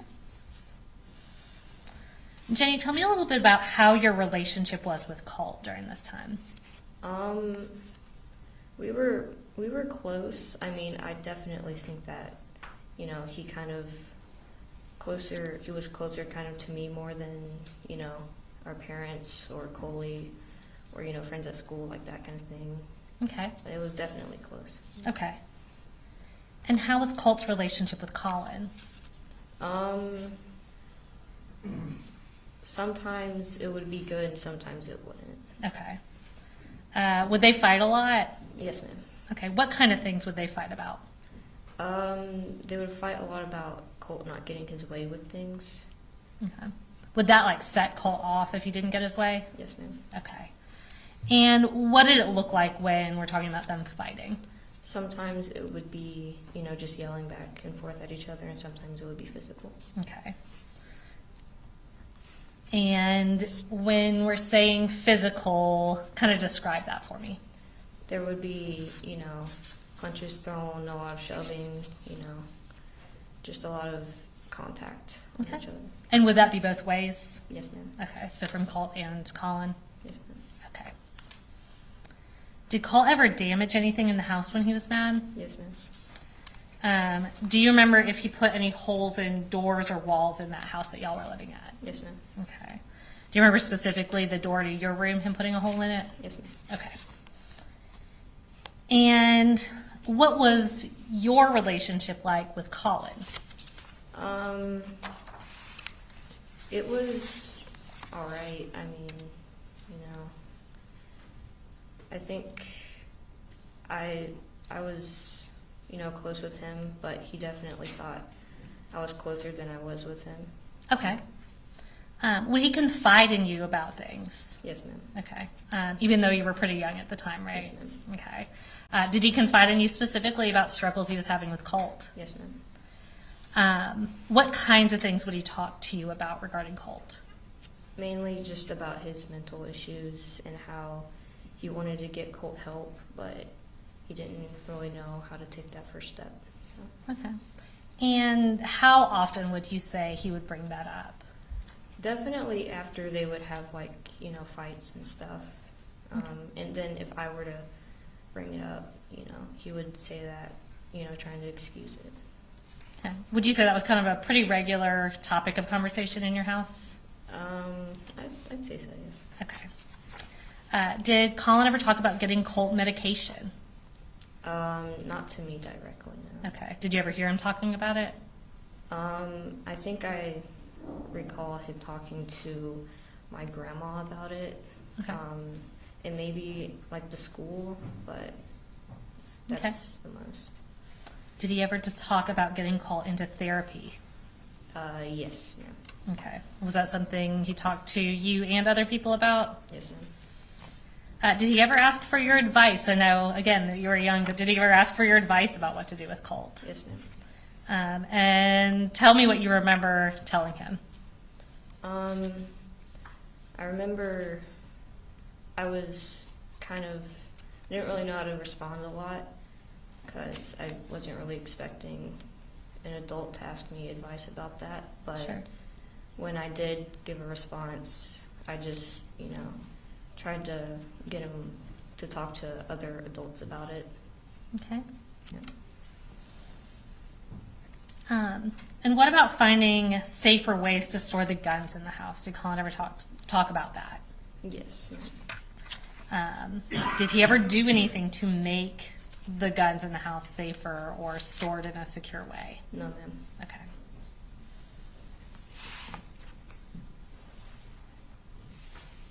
And Jenny, we are going to pull up a text message exchange. It's between you and Colin's phone. And this is from State's Exhibit, I believe it's 158.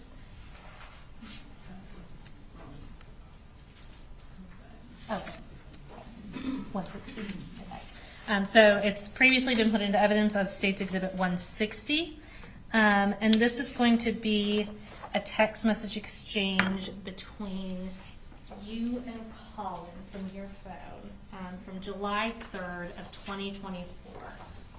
And we're also going to pull that up on the screen. It's going to show up in front and behind you. Any issues, Mr. Defense? No, Your Honor, no objection. So, have you reviewed these text messages before? Yes, ma'am. Okay. So I'm just going to read through these specifically, and I'll ask you, do you remember this exact text conversation? No, ma'am. Okay. So I'm going to read through them, and then we'll talk about it a little bit. So this was from you to Colin. You said, hey, I think he calmed down. And Colin says, he doesn't calm down that quick. And Jenny, I can't live like this. It's seriously not good. Colin then goes on to say, it tears me up. I just want him happy. And man, he calls me everything, like he calls me everything in the book. So you said you don't remember the specific text conversation, but is this a good example of kind of how Colin would talk to you about Colt? Yes, ma'am. Okay. He said he calls me everything in the book. Would Colt swear a lot at Colin when he was mad? Yes, ma'am. I'm going to show you another text message exchange, and this is between you and Marcy. This is from July 20th of 2024. And this has previously been tendered into evidence. I believe it states 160. No objection. All right. And looking at that, do you remember this specific conversation? Faintly, I do, yes. Okay, so you remember what's being talked about, but maybe not the exact words? Yes, ma'am. Is that fair? Okay. So I'll read through it, and then we'll talk about it. So this was from Colin's phone. It says, Colt had a horrible panic attack last night. And you said, why? He said, not really, or his phone said, not really sure.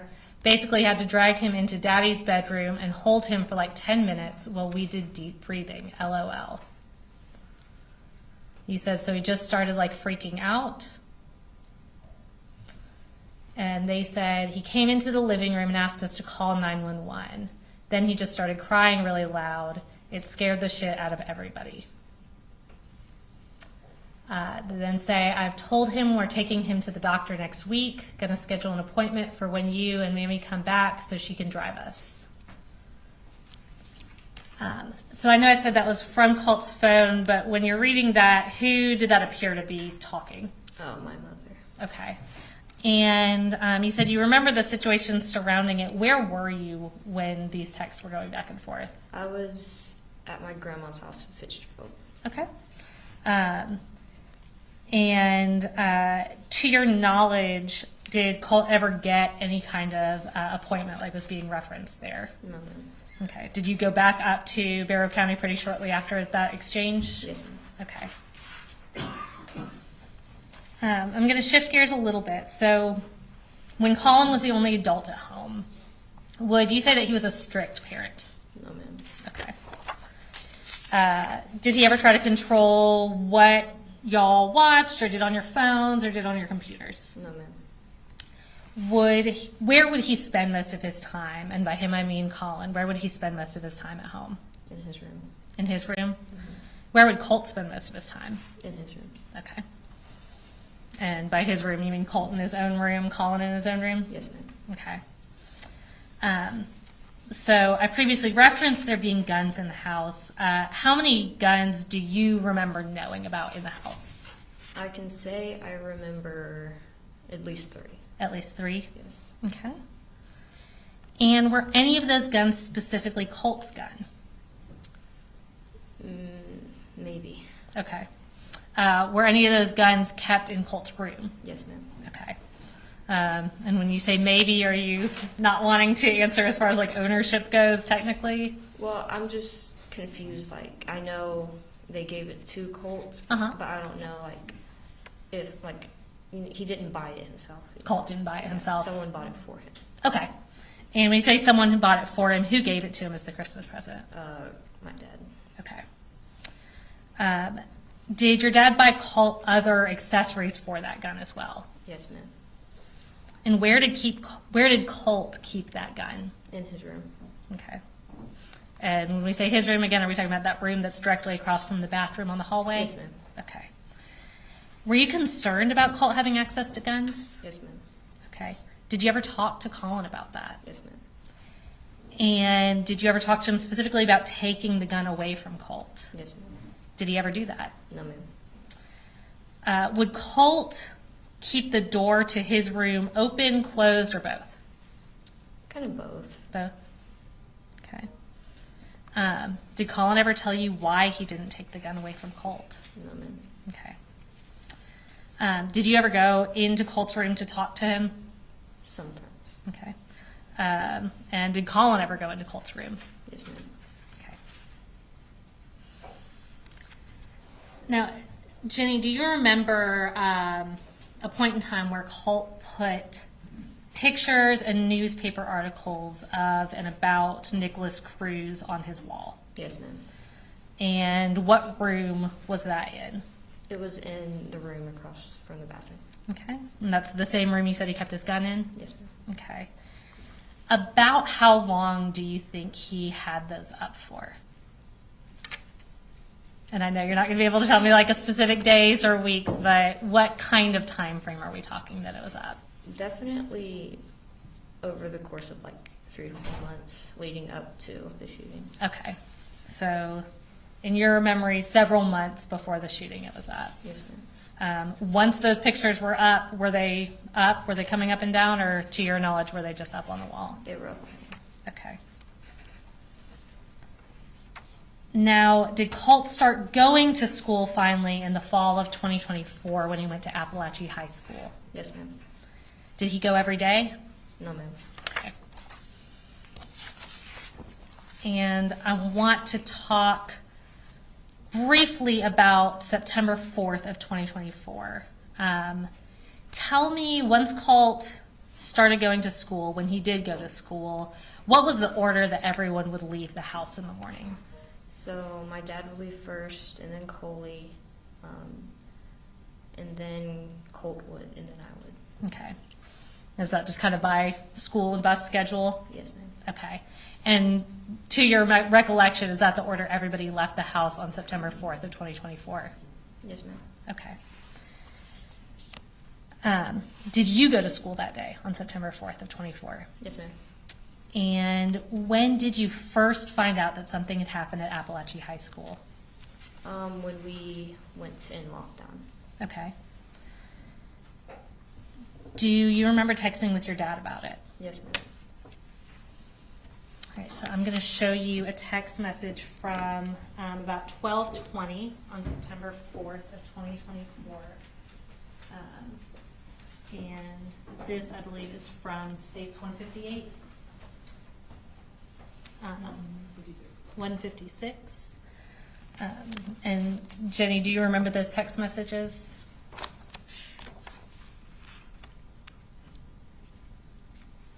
Yes, ma'am. Okay. Are those text messages that you were sending while you were in lockdown at Heyman Morris Middle School? Yes, ma'am. All right, we're going to pull those up on the screen, and I'm going to read through them. No issues, Mr. Hunt. So this is at 12:19 p.m. on September 4th of 2024. Colin texted you and said, Jenny, have you talked to your brother? You respond, no, at 12:19 p.m. And then at 12:20 p.m. you said, but I think we're thinking the same thing and I don't want to talk about it over text. Colin then responds, still at 12:20 p.m. He says, yep, 10-4. I'll be there here in just a few. Let me know when you're back in the building and when I can come get you. You said, I think we're both thinking the same thing. What are you referencing there? I'm referencing that I knew pretty well that Colt was the one that was doing it, and I knew pretty well that my dad knew too. Okay. And was that before you heard from any news, police, or anything that it was in fact Colt? Yes, ma'am. Okay. Once you heard there was a shooting, did you pretty much know? Yes, ma'am. Okay. How did you end up getting home that day on September 4th? I took the bus home. Okay. When you got home, was there a lot of law enforcement there? Yes, ma'am. Okay. Was that pretty rough to come home to? Yeah. Okay. Do you remember the next day, so September 5th, going up to the tree house to get what was called a forensic interview? Yes, ma'am. Okay. Have you ever gone back and watched that interview, reviewed the recording of it or anything to? No. Okay. So. What was the answer? No, ma'am. So on that day, September 5th, who drove you to the treehouse to get that interview? My father. Okay. Was he the only one in the car with you? Yes, ma'am. Okay. When you're on your way in to get that interview, did Colin tell you anything about how you should answer those questions? Yes, ma'am. Tell me what he told you.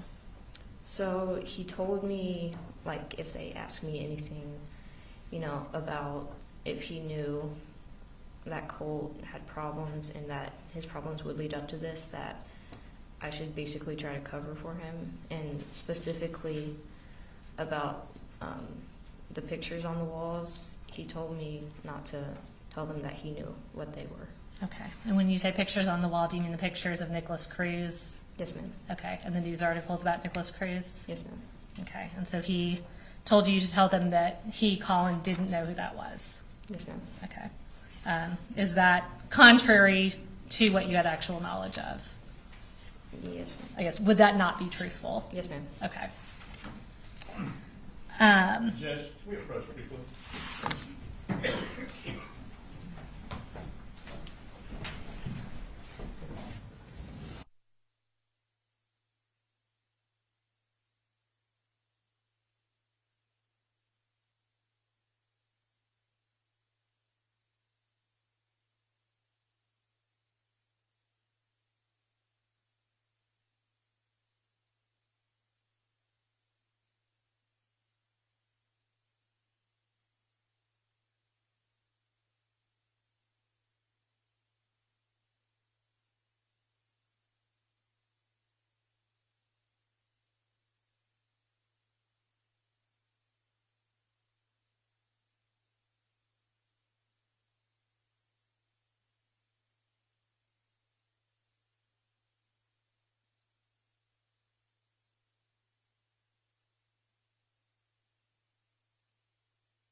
Jenny, I'm almost done. We're talking about that forensic interview you went to on September 5th of 2024. So at the time of the interview, the day after the shooting, did you feel pressure to cover for your dad, Colin? Yes, ma'am. At the time of that interview, you were 13 at the time, right? Yes, ma'am. Did you know what was going to happen with you or with your family? No, ma'am. Were you nervous about what was going to happen with you and your family? Yes, ma'am. I know the interview was a long time ago, but looking back on what you do independently remember about the conversation, did you kind of downplay some things about your dad's knowledge of what was going on with Colt? Yes, ma'am. Would you say that you're in a more stable and supportive environment now than you were back then? I'll sustain if you want to ask a more open-ended why, for instance. So you testified previously that you now live with your foster parents. How does your home environment now compare to your home environment back then? We object to relevance. Well, I think that I'm going to overrule you. Go ahead. Yeah, you can go ahead. Okay. It's definitely more stable, more loving, more family-like. We definitely do a lot more things as a family that we never would have done when we lived with my father. Okay. Do you have a solid support system now? Yes, ma'am. Have you been in counseling since this happened? Yes, ma'am. And has the counseling and the support system and the family environment all kind of helped you over the past year and a half or so? Extremely so, yes, ma'am. Okay. So Jenny, is everything that you're telling us today the truth and what you independently remember from back then? Yes, ma'am. All right, thank you. I have no further questions. They'll probably have some questions for you though, okay? Yes, ma'am. All right. Ladies and gentlemen, we need to take a recess to sort through something. I don't know that it'll be very lengthy, but we'll be in recess.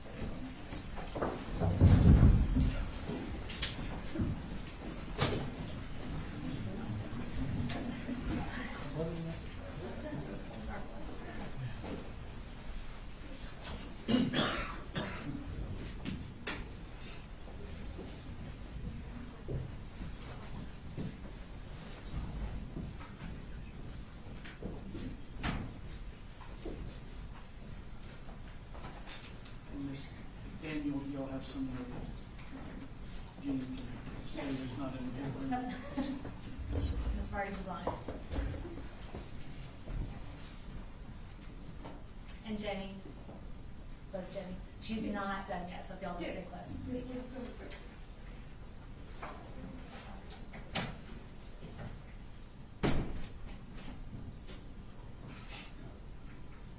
And we'll just pause what everybody does. A little bit of legal research.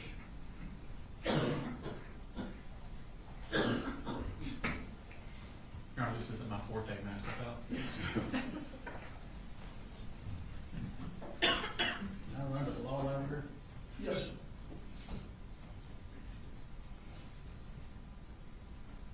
I'll just go ahead and step off for 5 or so. You come over.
find, or what's your best case?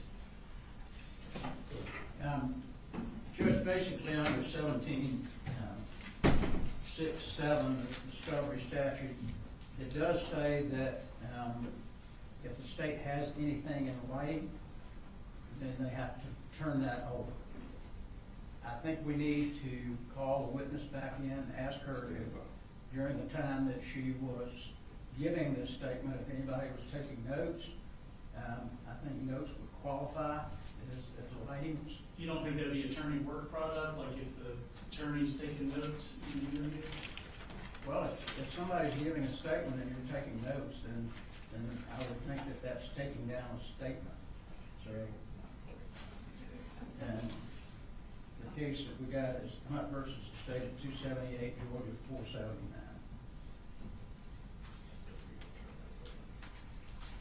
He's turning notes over basically good. 479. Georgia Supreme Court, 479, is that what you said? 278 Georgia 479. Ms. Brooks? Yes. Pursuant to 1716(1), statements of a witness specifically exclude notes or summaries made by counsel. So any notes or summaries that we made are not included in any statements that we are to provide. There are several cases that support that, and that's just the statute. And to act like that we would have to turn over any note that we wrote from a statement would mean that the defense would have to give us every statement that their defendant gave them. So that is patently ridiculous to act like that is the rule. The case that they cited, although OCGA 1716(7) requires the state to produce any statement of any witness that is in its possession, custody, or control of the state, that requirement applies only to statements that have either been recorded or committed to writing. That statutory obligation is not triggered when a witness merely makes an oral statement. And again, this was in a meeting with us prior to trial that she made this statement. Under Grabowski v. State, 234, Georgia Appellate Courts 222, failure of the state to produce oral and unreported statements made by the murder defendant's brother to the police did not violate the state's duty under OCGA 1761.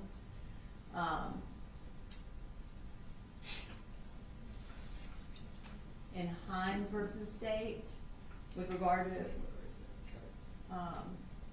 a caseworker was allowed to testify to additional recollections the caseworker realized about the defendant's statement that she had not written in her summary but were oral, because that oral statement did not trigger any sort of production by the state.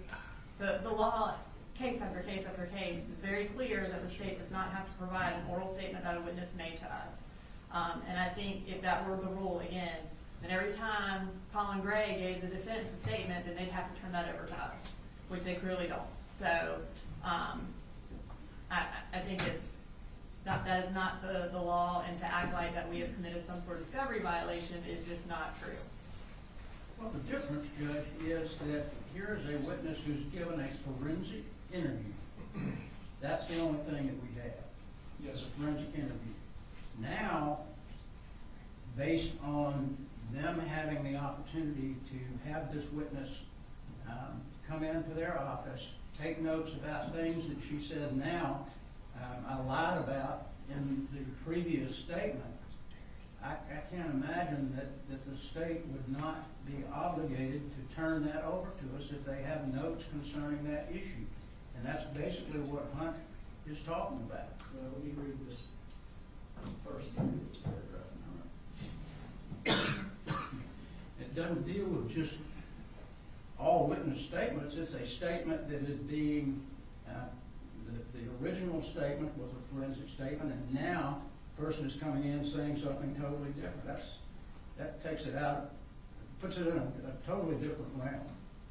There's no exception for if someone makes a forensic interview statement and then tells counsel in a pretrial meeting that makes it a different legal argument. It's the same legal argument. She gave a statement. She told us something differently that they knew. They knew she told us something differently. It was written in a motion that their defendant or their client had told her to hide evidence. they were gonna call a witness to talk about her changing her statement. So they knew she was gonna change her statement. They get there and act like they had no idea. It's disingenuous. What do y'all say to that? It doesn't give us any specifics at all. What are you saying is the remedy? I think the remedy, Judge, is to disallow the witness's testimony.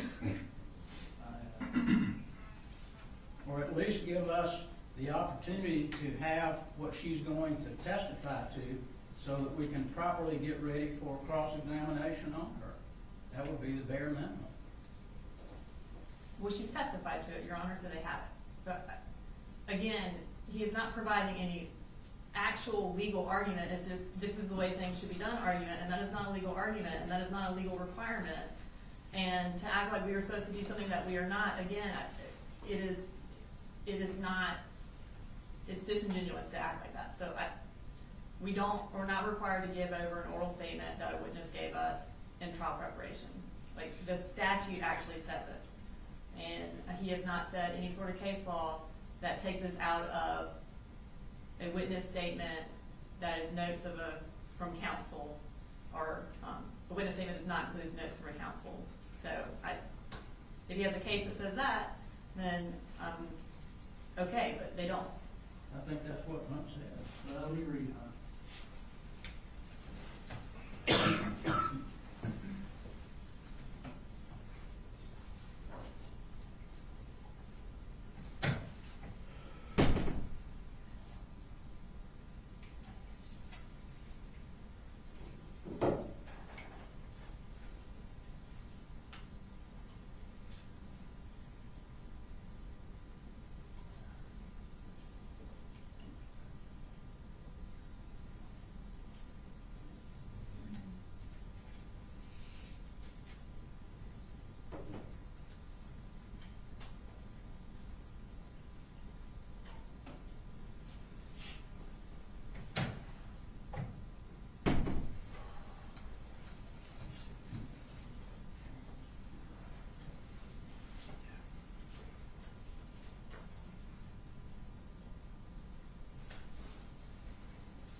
Just to confirm for the record, in the state's place, it's saying they have no written statements from Jenny. Correct. These were statements that were made in interviewing her for trial. Correct. And I mean, I am sure took notes. I don't have an independent recollection. I'm sure we took notes, Ms. Daniel and I, but she made no written statements. She signed nothing. That statement was not recorded in any manner. I understand the unfair surprise argument, although I do also believe that y'all have a potential witness to testify about Jenny changing statements, and I don't know any real details about that. But I don't believe the law requires the state to provide notes of the attorneys that they made while interviewing the witness.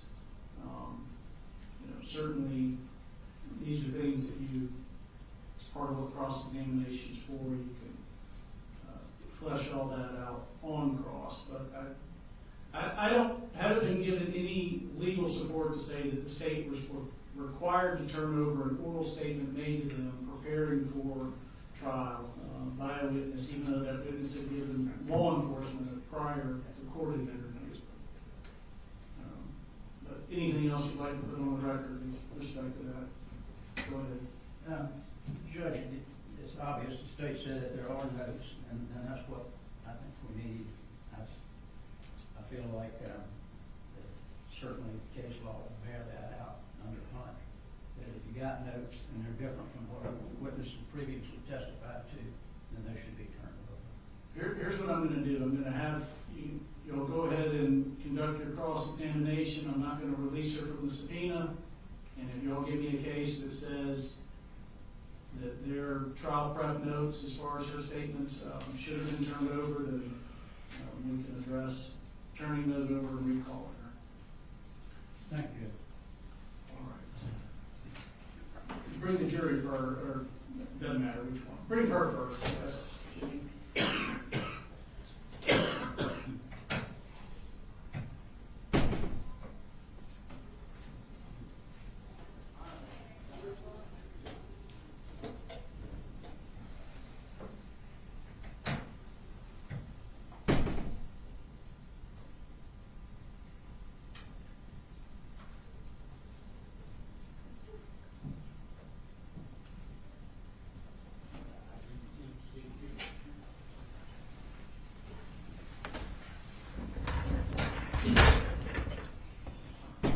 Now you can bring the jury.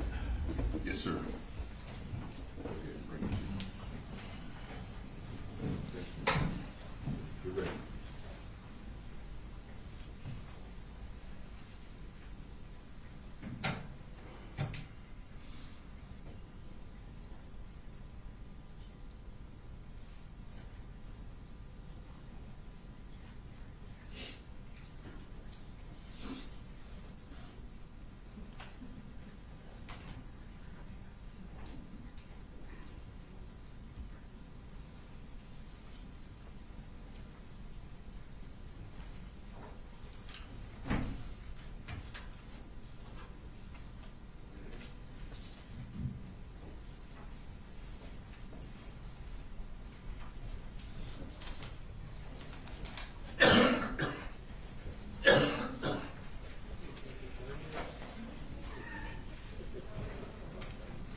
All right, y'all, see.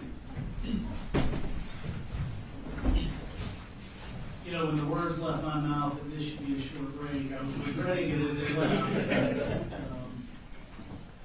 All right, cross. Mr. Hobbs? Yes, sir. Good afternoon, Ms. Gray. Good afternoon.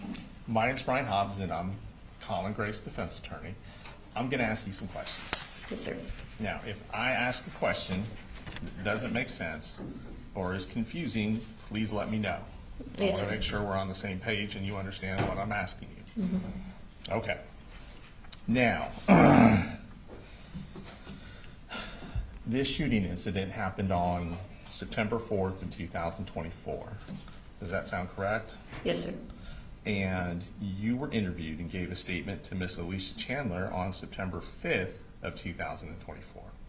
Does that sound correct? Yes, sir. That would have been the day after the shooting. Yes, sir. Much closer in time to the shooting, obviously, than today. Yes, sir. All right. And that's been described as a forensic interview. Do you know what a forensic interview is? No, sir. They probably didn't tell you we want to bring you in for a forensic interview, for example. No, sir. Okay. Do you remember who you met with? No, sir. Does Alicia Chandler sound familiar? And if it doesn't, tell me it doesn't. No, sir. Okay. Like I said, this is over a year ago. There's probably some things you remember, and there's probably some things you don't remember. I'm going to ask you some questions about the statement you made on September 5th, and let's just see what we can figure out in terms of what you remember about that statement. Yes, sir. Okay? Yes, sir. All right. So you would have been 13 years old at the time, Yes, sir. and that means you would have been in, what, 8th grade? Yes, sir. And I think you told us you were going to Heyman Morris Middle School at the time. Yes, sir. And at that time, you were living at the house on, what was the street that the house was on? Do you remember? No, sir. You were living with, who else lived in the house with you? Let me ask the question that way.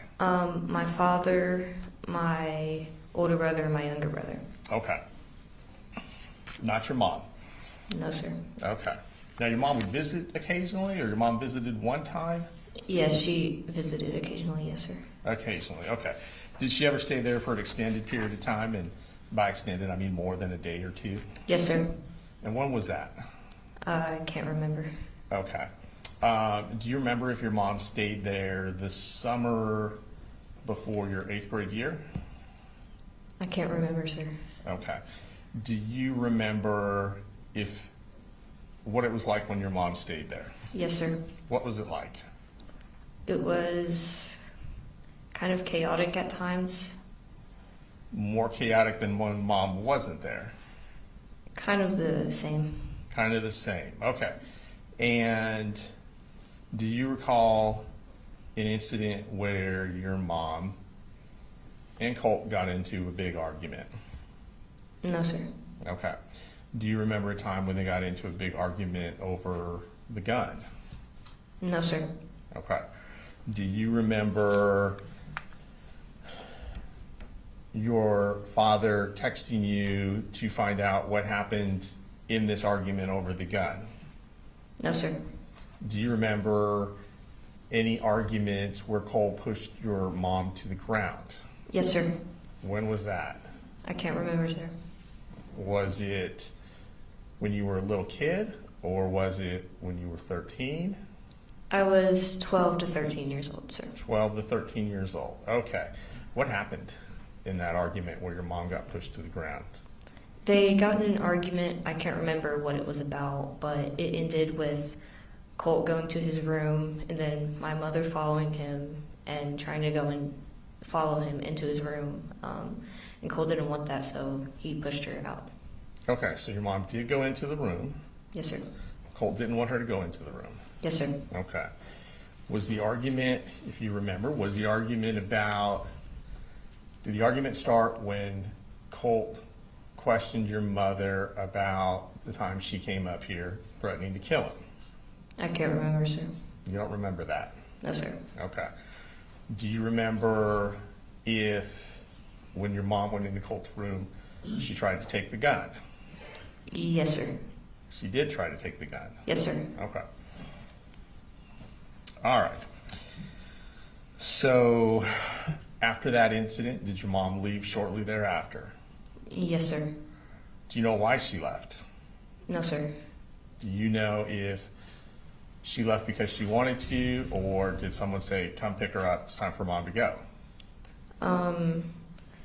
I can remember her parents coming up to our house and taking her back with them. Okay. And her parents, that would be your grandparents, right? Yes, sir. And who were they?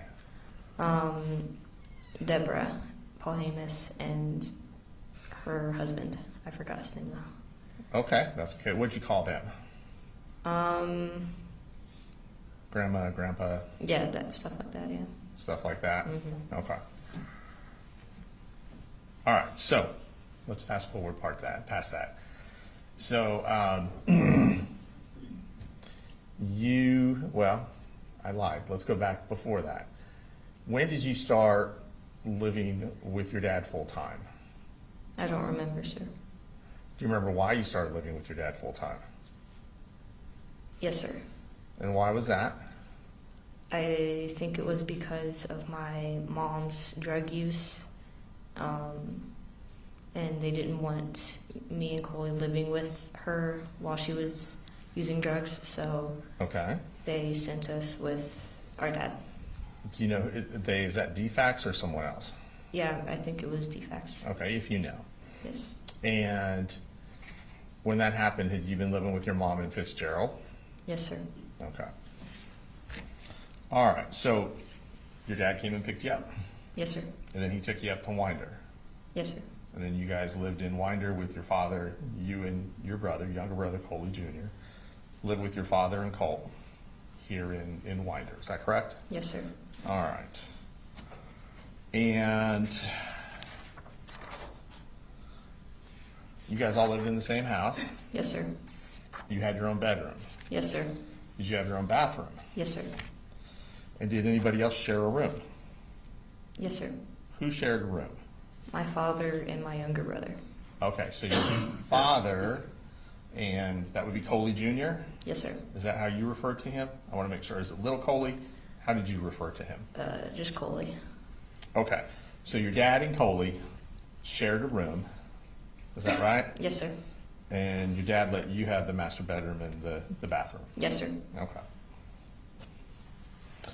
All right, now we're going to go back up to September of 2024. Mm-hmm. So your dad takes you to do the forensic interview. Yes, sir. Is that correct? Yes, sir. And was he present during the interview? No, Was sir. he sitting next to you or anything like that? No, sir. So you were in a room by yourself with the interviewer? Yes, sir. Was there anybody else in the room with you? No, sir. Could you see your dad when you gave this interview? No, sir. Okay.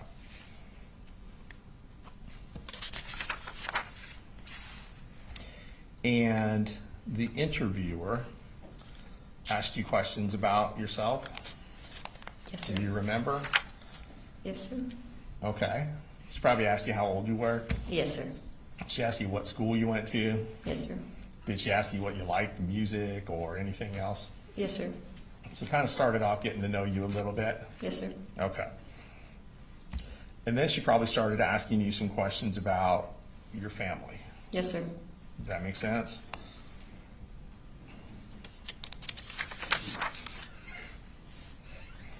Did they ask you about Colt? Yes, sir. Did they ask you what he was like?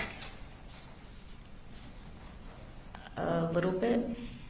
Okay. Do you remember telling them that he could be twitchy? No, sir. Do you remember telling them that he could be annoying? No, sir. Do you remember telling them that he could be chill? No, sir. Do you remember telling them that he could be closed off? Yes, sir. Do you remember telling them that he used to like playing video games? Yes, sir. Did he like to play video games with you? Yes, sir. Okay. If you remember, did you guys ever play Minecraft, for example? I can't remember, sir. You don't remember about Minecraft? No, sir. Okay. Do you remember if he ever created a server for just the two of you to play on Minecraft, he being Cole? I don't remember, sir. Okay. Have you ever played Minecraft? Yes, sir. I just want to make sure I'm saying it right. All right, so there is a game called Minecraft. Yes, sir. But you don't remember playing it with your brother? No, sir. Okay. And let's see.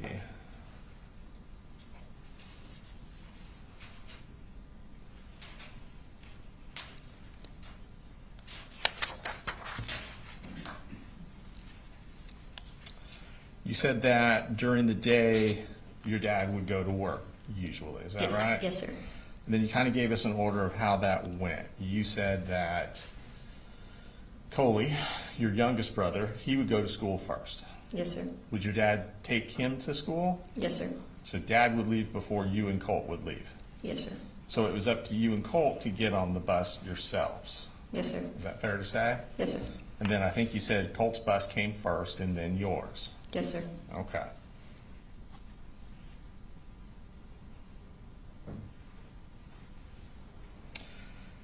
Now, did they ask you to describe your dad? I can't remember, sir. Okay. Do you remember saying that your dad is energetic? No, sir. Do you remember saying your dad's positive? No, sir. Do you remember saying your dad's happy all the time? No, sir. Okay.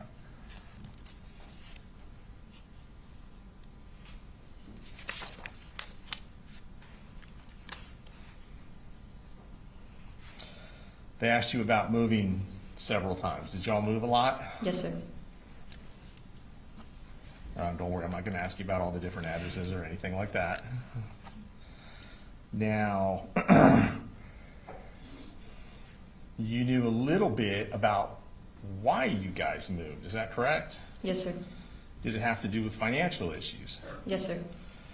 Did it have to do with your mom's issues? Yes, sir. And sometimes you would stay with your mom, and sometimes you would stay with your dad, Yes, sir. and then sometimes you might stay with your grandmother. Yes, sir.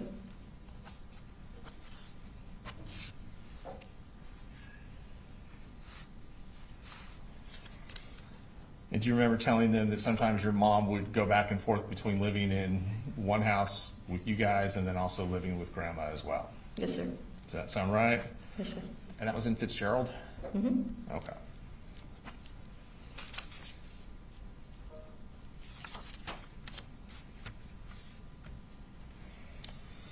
And you moved up here to Winder, you said, well, you didn't say what the date was. Do you remember roughly the date you moved up here? No, sir. It's okay if you don't. But you moved up here when Defect said your dad had to come pick you up. Yes, sir. That fair? Okay. Sometimes it's easier to remember events than dates. All right. Now, once you came up to Winder, would your grandmother come up here and visit you? Not a lot, but Okay. I'm So sure. a lot can mean a lot of different things. What's a lot mean to you?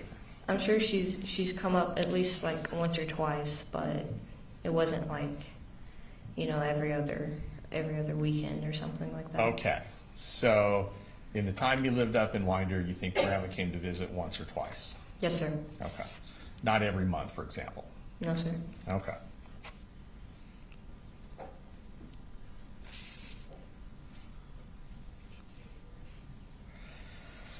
Now, when you gave this statement in September of 2024, did they ask you about how everyone got along in the house? Yes, sir. Does that sound familiar? Yes, sir. All right. If you remember, how did your dad and Coley get along? I remember they got along pretty well. Okay. Yeah, they were close. Did they ask you how you and your dad got along? Yes, sir. And what did you tell them, if you remember? I don't remember. Okay. Did they ask you how you and Colt got along? Yes, sir. Do you remember what you told them? No, sir. Okay. Do you remember if you told them whether or not he was annoying or pestering? No, sir. Do you remember if you told them that you were scared of him? No, sir. Do you remember if you told them whether or not he put a hole in your door? No, sir. Put a hole in the wall? No, sir. Do you remember if they asked you about whether or not people get in fights in the house? Yes, sir. Okay.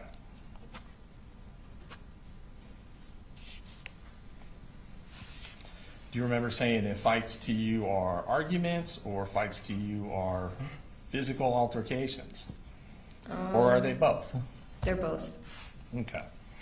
So when you say fights, you can mean arguments, but you can also mean physical stuff as well, right? Yes, sir. Okay. The arguments that were in your house, did they involve you? Like, were you one of the people arguing? No, sir. Was Coley one of the people arguing? No, sir. To have an argument, you usually need to have two people, right? Yes, sir. So the only two people left in the house are your dad and Cole, is that correct? Yes, sir. So that's where the arguments were? Yes, sir. Okay. Were they every day? No, sir. Do you remember telling the interviewer in September of 24 how often these arguments took place? No, sir. And since we know that your mom was up there at least one time or some of the times, were some of the arguments with your mom? Yes, sir. And I should clarify that. Not you and your mom, but your mom and Colt, for example. Yes, sir. Your mom and your dad, for example. Yes, sir. Okay.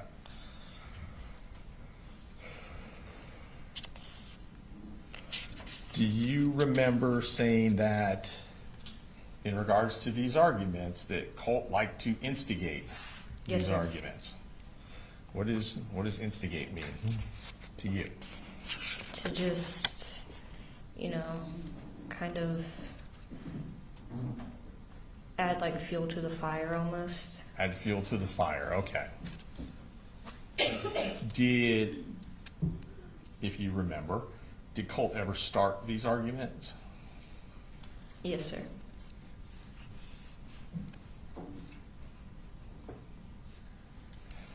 And do you remember telling the interviewer in that statement of September 24 that Colt could be mean?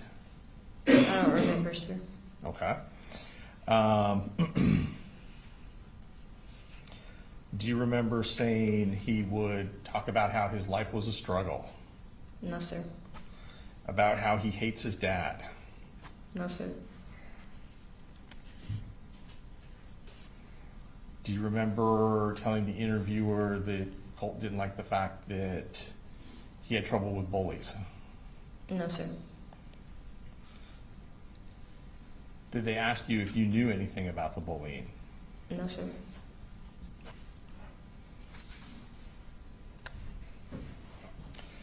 Do you remember telling the interviewer that Colt had been transferred to a different school because of the bullying? No, sir.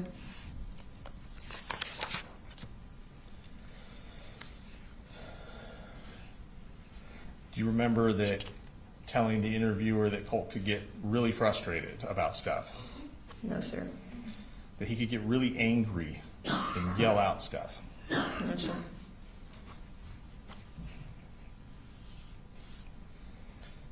Do you remember telling the interviewer he used to yell that he hates you? No, sir. That he hates his dad? No, sir. Do you remember if he yelled anything else at your dad or anything at your dad when they argued? He would cuss a lot. Colt would cuss a lot? Yes, sir. Okay. Do you remember saying that during these arguments you might just go into your room and put your headphones on? Yes, sir.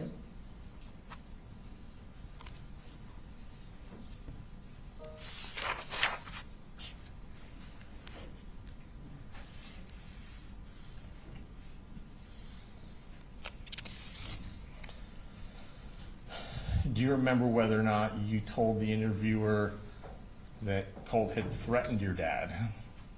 No, sir.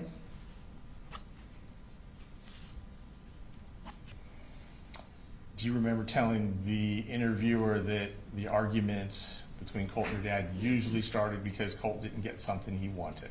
Yes, sir. Now, when you say something he wanted, what are we talking about? Like, what would he typically want that maybe would start an argument, if you can remember? I can remember a lot being about like his gun, like accessories for it and stuff. Like accessories for his gun? Mm-hmm. Okay. So he might ask your dad for an accessory for your gun, and your dad would say no, and that would lead to an argument. Yes, sir. And you would have told the interviewer that? Yes, sir. Okay.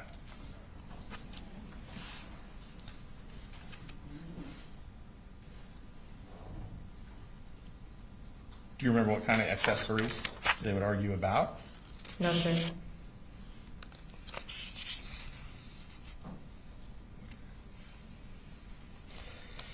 Now, you have testified today that there were physical fights between your dad and Colt. Yes, sir. Is that correct? And did Colt ever charge at your father? Yes, sir. And what would happen when he did that? He would fight back. Like, What would your dad do in response? he would fight back. Your dad would fight back? How? Yeah. Specifically? He would just try to get him to stop, like, push him to the ground, stuff like that. Okay. Would he ever put him in a bear hug? Yes, sir. Grab and hold him until he calmed down? Yes, sir. And I believe you said earlier in describing physical altercations, are you saying your dad would make a fist and try and hit Colt with his fist? Yes, sir. And you would have told that to the interviewer when they asked that question in September of 2004, right? If I can remember. Okay. Colt would try and punch your dad? Yes, sir. Would you have told the interviewer that? I don't remember. Okay.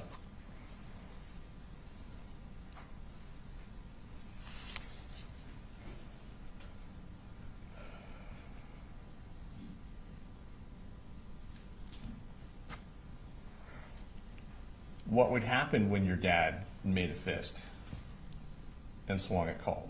Would he hit him? What do you mean? Well, you said your dad would make a fist, right? Yeah. And that they would punch at each other, right? Yes. So what would happen when that happened? What did you see? I don't remember.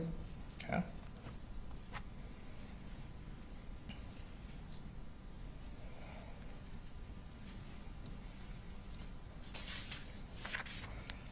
Do you remember telling the interviewer that you never saw your dad hit Colt? No, sir. That you never saw your dad kick Colt? No, sir. That you never saw your dad choke Colt? No, sir. You don't remember telling the interviewer any of that? No, sir. Okay.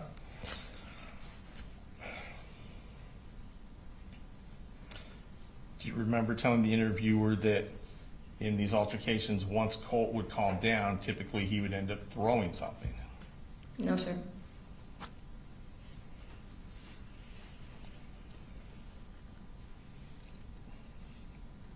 Do you remember telling the interviewer that there were usually stages to these fights? No, sir.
something like that?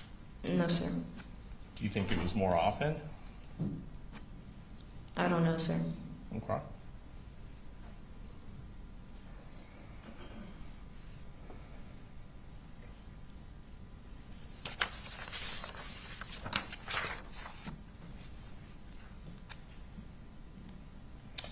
And do you remember telling the interviewer that the guns were long guns that they would go to the range with? Yes, sir.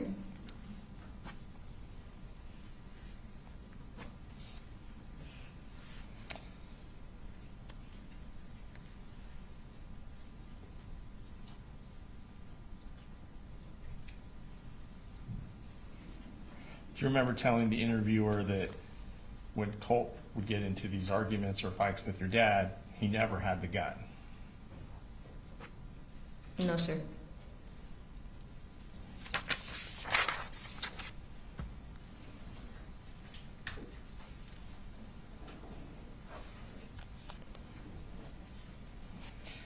Do you remember telling the interviewer that you and your dad had had a conversation about Colt having anger issues? Yes, sir. And is that when you were talking to your dad about trying to find him a therapist? Yes, sir. Do you remember telling the interviewer that your dad was very close to having a therapist or counselor set up for Colt? No, sir.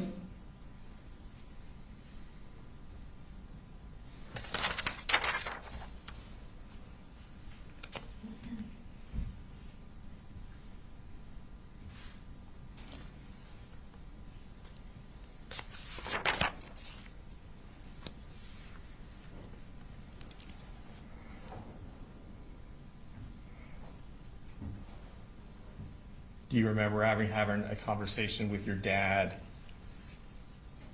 about Colt being suicidal? No, sir. About Colt being homicidal? No, sir. Wanting to hurt someone else? No, sir.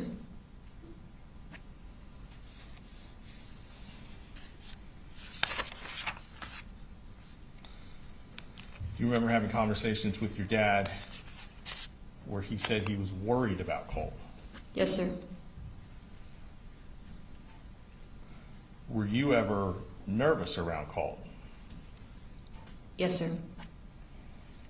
Do you remember telling the interviewer you were nervous after arguments with Colt? No, sir.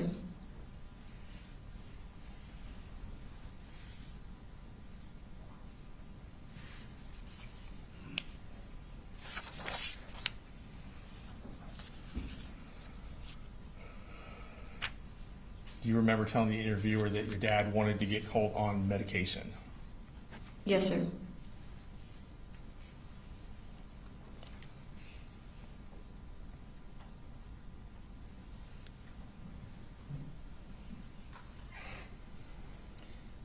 Do you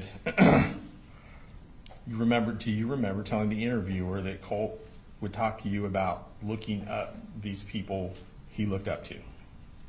No, sir. Do you remember telling the interviewer that Colt tried to be discreet about it? No, sir.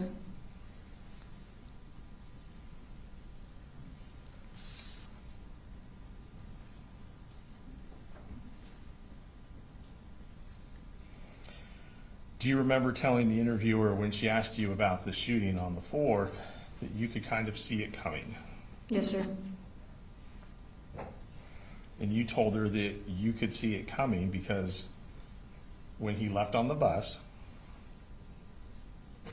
you saw the open book bag. Yes, Is that sir. right? You saw the poster board sticking 1.5 feet, 2 feet out of it. Right? Yes, sir. He had had a weird attitude that morning. Yes, sir. And then after he left, you told the interviewer that you went into his room, right?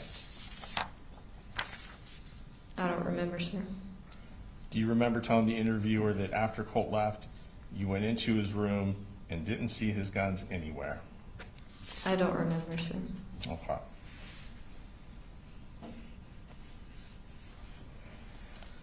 You testified earlier that you're living with foster parents now. Yes, And sir. I don't want you to tell me any information about them or where or anything like that, okay? Yes, sir. All right. You said the state asked you to compare your home life now to your home life then, right? Yes, sir. You said that your home life now is more loving. Yes, sir. You said it's more stable. Yes, sir. You said it's more family oriented. Yes, sir. You're in therapy or counseling now. Yes, sir. You said that you're not in contact at all with your old family. Yes, sir. That includes your dad, right? Yes, sir. Your mom, Yes, sir. your grandparents. Yes, sir.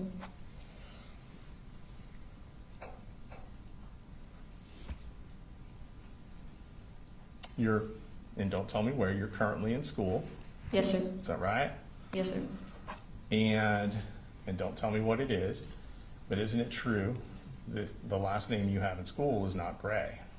And Judge, I'm gonna object to that. I don't know why that's relevant. It's going to go to bias. All right, I'll overrule the objection. Can we approach? Yes.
And then on the 5th, he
see.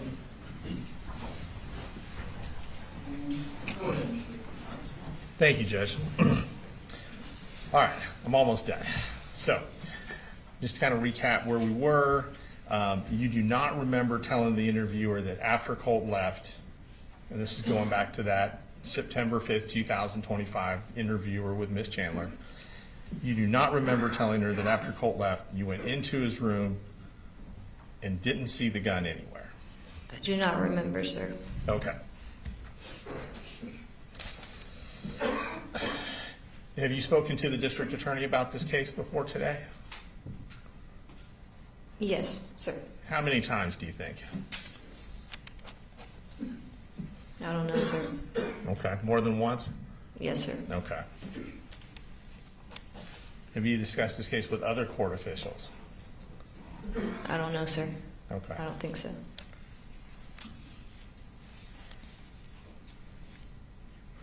When was the first time you told someone that your dad had asked him to cover for you? I don't remember, sir. Okay.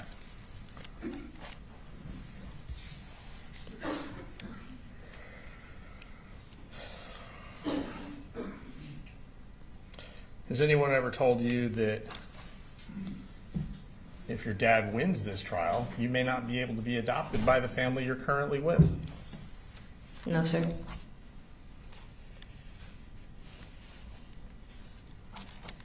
Do you hope to stay with the family you're currently with? I don't know, sir.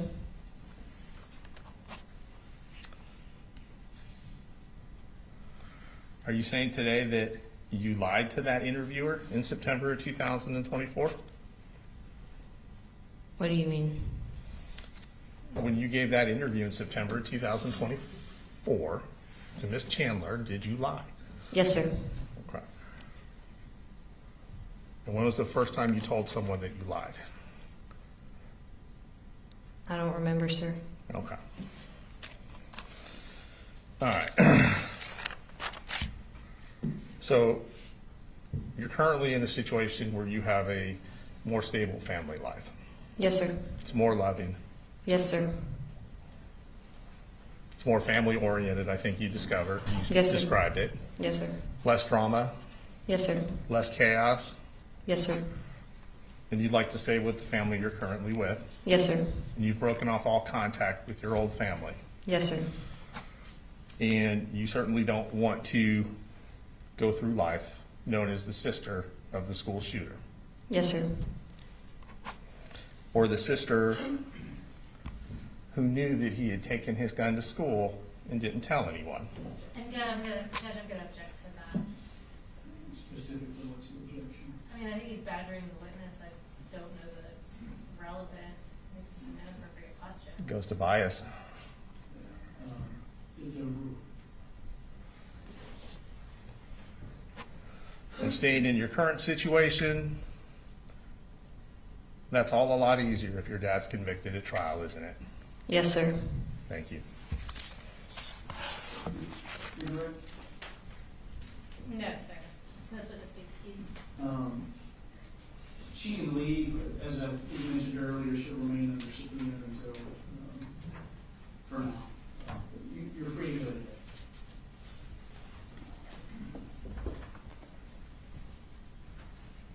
State, can you call us next? State calls Jason Smith to the stand.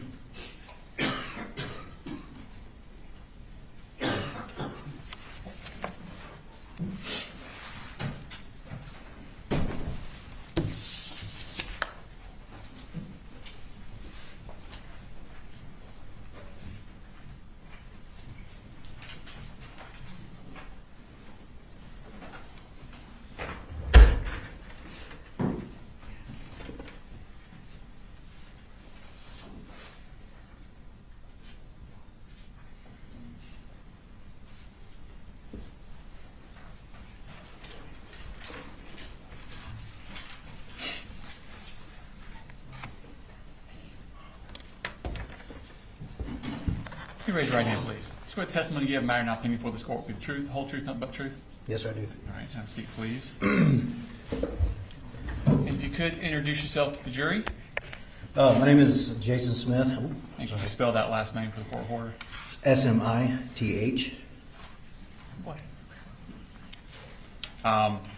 Could you tell us what you do for a living? Yes, I'm a criminal investigator with the Barrow County Sheriff's Office. And how long have you worked there? Almost 16 years now. Okay. And what are your duties? What do you do there? So we are assigned. It can be anything from responding to the actual scene when something first occurs to being assigned a case much after patrol has gone.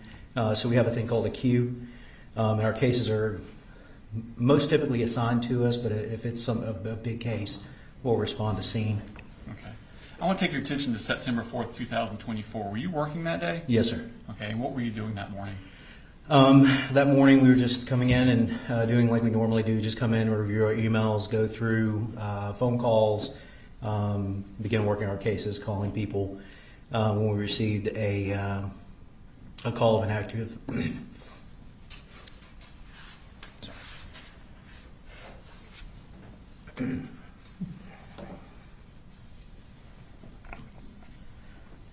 I'm sorry, 1 second. Okay, take your time.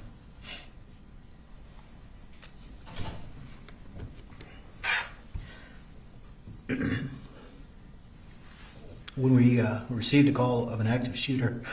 Tell me about how that call came in. What was the mechanism of that? So that actually came through on the radio.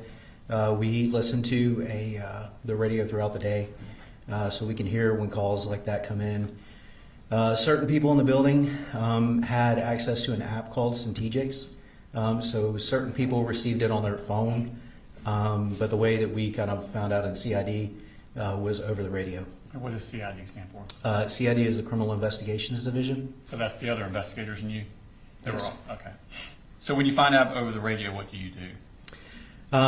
We immediately left there, ran lights and sirens to Apalachee High School, which is approximately 5 miles from the office. Okay. And what did you see when you arrived at the school? So when I arrived at the school, there was a large number of people.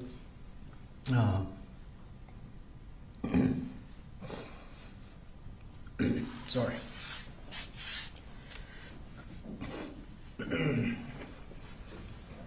Were you one of the first to arrive? Would you? People have referred to like waves. Yeah, so I would say that I was in the second or third wave of people that arrived. There was a large number of patrol cars. Where did you park your vehicle?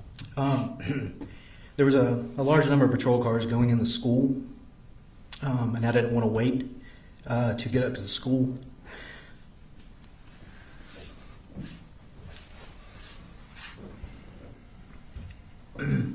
So I parked down by the softball field. Okay. And how did you enter the school? I entered the school near the attendance office. I ran through the kind of the atrium there where the flagpole is out front. I was going to show you this map, but I'll probably just pull up the main map. Yes, sir.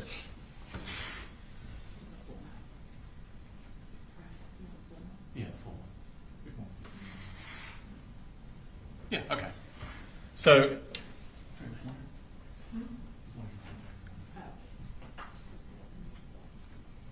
I'll get you a pointer real quick. Okay.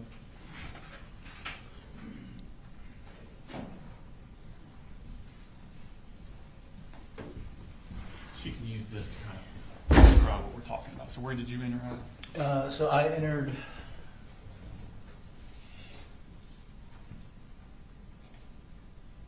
I believe the attendance office is somewhere in this area, so I would have entered right around here. Okay. Nearest to the cafeteria entrance. Okay. When you arrived, did you understand whether or not the school had been secured yet, or was it still in the process of being secured, or what did you know about that aspect of it? The last thing that I heard over the radio was that they had one suspect in custody and was unsure if there was a second shooter. Okay. So y'all were still actively trying to secure the school? Yes, sir. Okay. What did you do? So I went in and I got a briefing from some SROs that were already there. They were allowing us entry into the school. and kind of letting us know, giving us updates. So I paired up with some of the SROs and went around and cleared the north and west areas of the school. Okay. And when you were clearing, what were you finding? Basically, where we were going through and looking for, is there another shooter? Are there injured persons in this classroom? Just kind of making notes along the way as our observations and relaying that back to people that were in other parts of the school. Okay. When you were arriving at the different classrooms, were the kids still in the classrooms? Yes, sir. Okay. Were y'all checking and then leaving, or were you escorting the children out at that time? At that time, we were just mainly kind of in a secure mode, making sure that there was not another active shooter, and just clearing the classrooms, making sure that no one had barricaded themselves in a classroom with the children. Okay. At some point, were you approached and asked to do something else? Yes, sir. And tell me about that. I was approached by my supervisor, Lieutenant Jason Wilkerson, and he asked if I would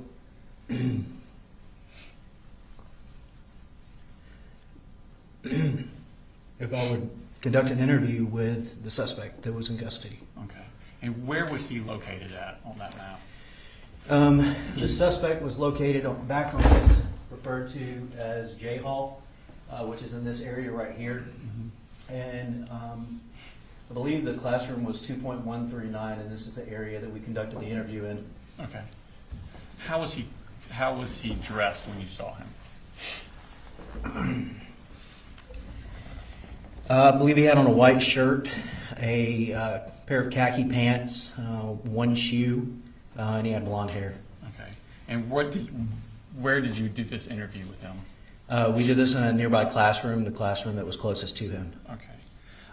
When you spoke with him, did he give you his address? He did. Okay. Did you relay that to other people? I did. Okay. And did you notice at that time any scarring on his arm? Not at that time, no, sir. Okay. After interviewing the suspect, where did you do that, Tom? After interviewing the suspect, I went to the command center, which had been set up in the media center of Apalachee High School. Okay. And did you tell the people there what had been told to you by the suspect? Yes, sir. I spoke with the GBI, the sheriff's office, and the FBI. Okay. What did you do at that point? At that point, I left the area. I went back to the area of J Hall, which is on the back portion of the school. And I went through and I conducted a walkthrough of the crime scene with Special Agent Daniela Stewart of the GBI. Okay. And what did you do after that? After that, I went to a nearby classroom and reviewed video surveillance footage of the shooting itself. Okay. So after talking to the suspect, walking through the crime scene, and then reviewing the video footage of the crime, what did you do at that point? At that point, I left, came here to the Barrow County Courthouse and secured 4 warrants for the arrest of Colin Gray. Okay. And what were those warrants for? Felony murder. Okay. Did you do a follow-up interview with Colt Gray later? Yes, sir. And where was that interview located at? That was done at our Criminal Investigations Division at 233 East Broad Street. Okay. Is he now in different clothing than when you saw him before? Yes, sir. And what is he wearing now? Now he is wearing a gray and white striped jumpsuit, which would be indicative of someone who had been booked into a county jail. Okay. At this point, had y'all gotten hold of a cell phone that belonged to him? Yes, sir. Okay. And by y'all, I mean law enforcement? Yes, okay. Correct. Did you ask him for the passcode for that cell phone? I did. And did he provide it to you? Yes, sir, he did. Okay. And did you provide that information to other investigators? Yes, sir, I did. Okay. At this point, did you notice anything about his physical wellness?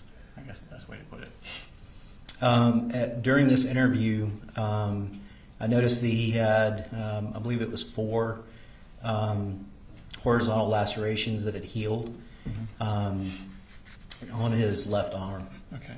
Did he say where he got these from or where it came from? Yes. I'm gonna show you Smart State Exhibit 184. I'm gonna, I mean, he didn't give an answer. That's fine. The answer would be hearsay. So we sustained it. Actually, you can recognize what that is.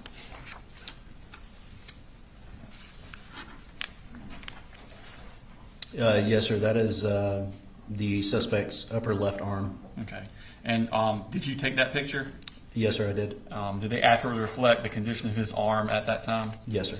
This time I intend to take exhibit number 184 into evidence. No objection. All right, 184 is admitted. Okay. Does that pretty much sum up your September 4th, 2024? Yes, sir, it does. Okay. We'll move forward to September 5th, 2024, the next day. Did you meet with Kelsey Ward with the Georgia Bureau of Investigation? Yes, sir, I did. Okay. And did she brief you on an interview she had had with Colin Gray from the previous day? Yes, sir. Okay. Were you also briefed on an interview with Marcy Gray done by the GBI that previous day? Okay. What did you do at that point? Did you go somewhere? Yes, we actually went to a forensic interview located at the treehouse, which is approximately 500 feet behind our building. Okay. And what is the treehouse basically? The treehouse is a child advocacy center here in Barrow, and they have forensic interviewers on staff that can interview children in a kind of a neutral, non-leading manner.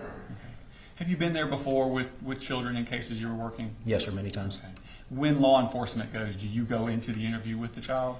Not into the interview. We view the interview from an adjacent room on a CCTV.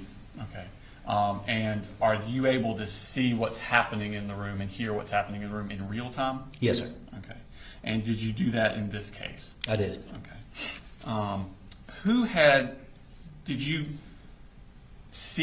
Did you talk with Jenny Gray before she went in there, or did you introduce yourself to her at all, or are you just kind of in the background? No, I would have gone straight in and spoken with the staff at the treehouse. Okay.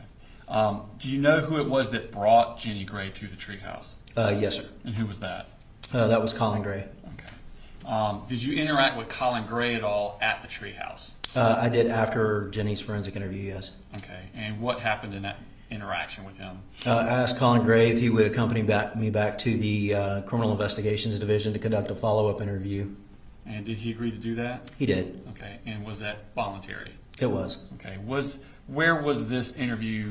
Where did it take place? So it took place in an interview room within the Criminal Investigations Division. It's an audio and video recorded environment, and it has soundproof walls.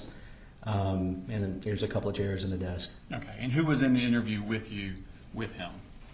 Myself and Colin Gray. Was there anyone else in there? Not inside that room. There were other individuals that were viewing the interview from another room at CID on a closed circuit television. So kind of like the same concept as at the treehouse? Yes, sir. Okay. And did he agree to speak with you? He did. Okay. And did he do that voluntarily? Yes, sir. Did you give him any hope of benefit for speaking with you? No, sir. Did you give him any sort of fear of injury if he did not? No, sir. Okay. And Your Honor, at this time,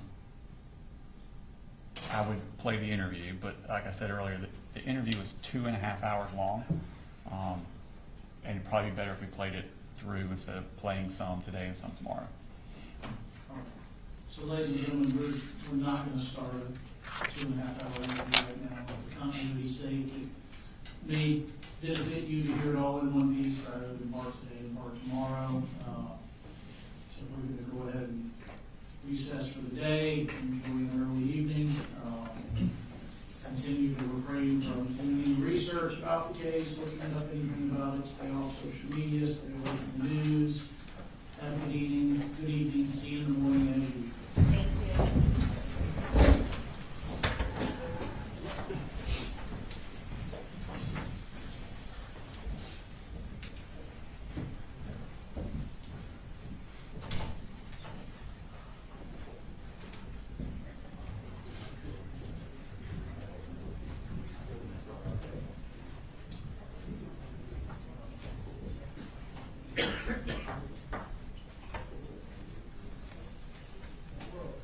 you.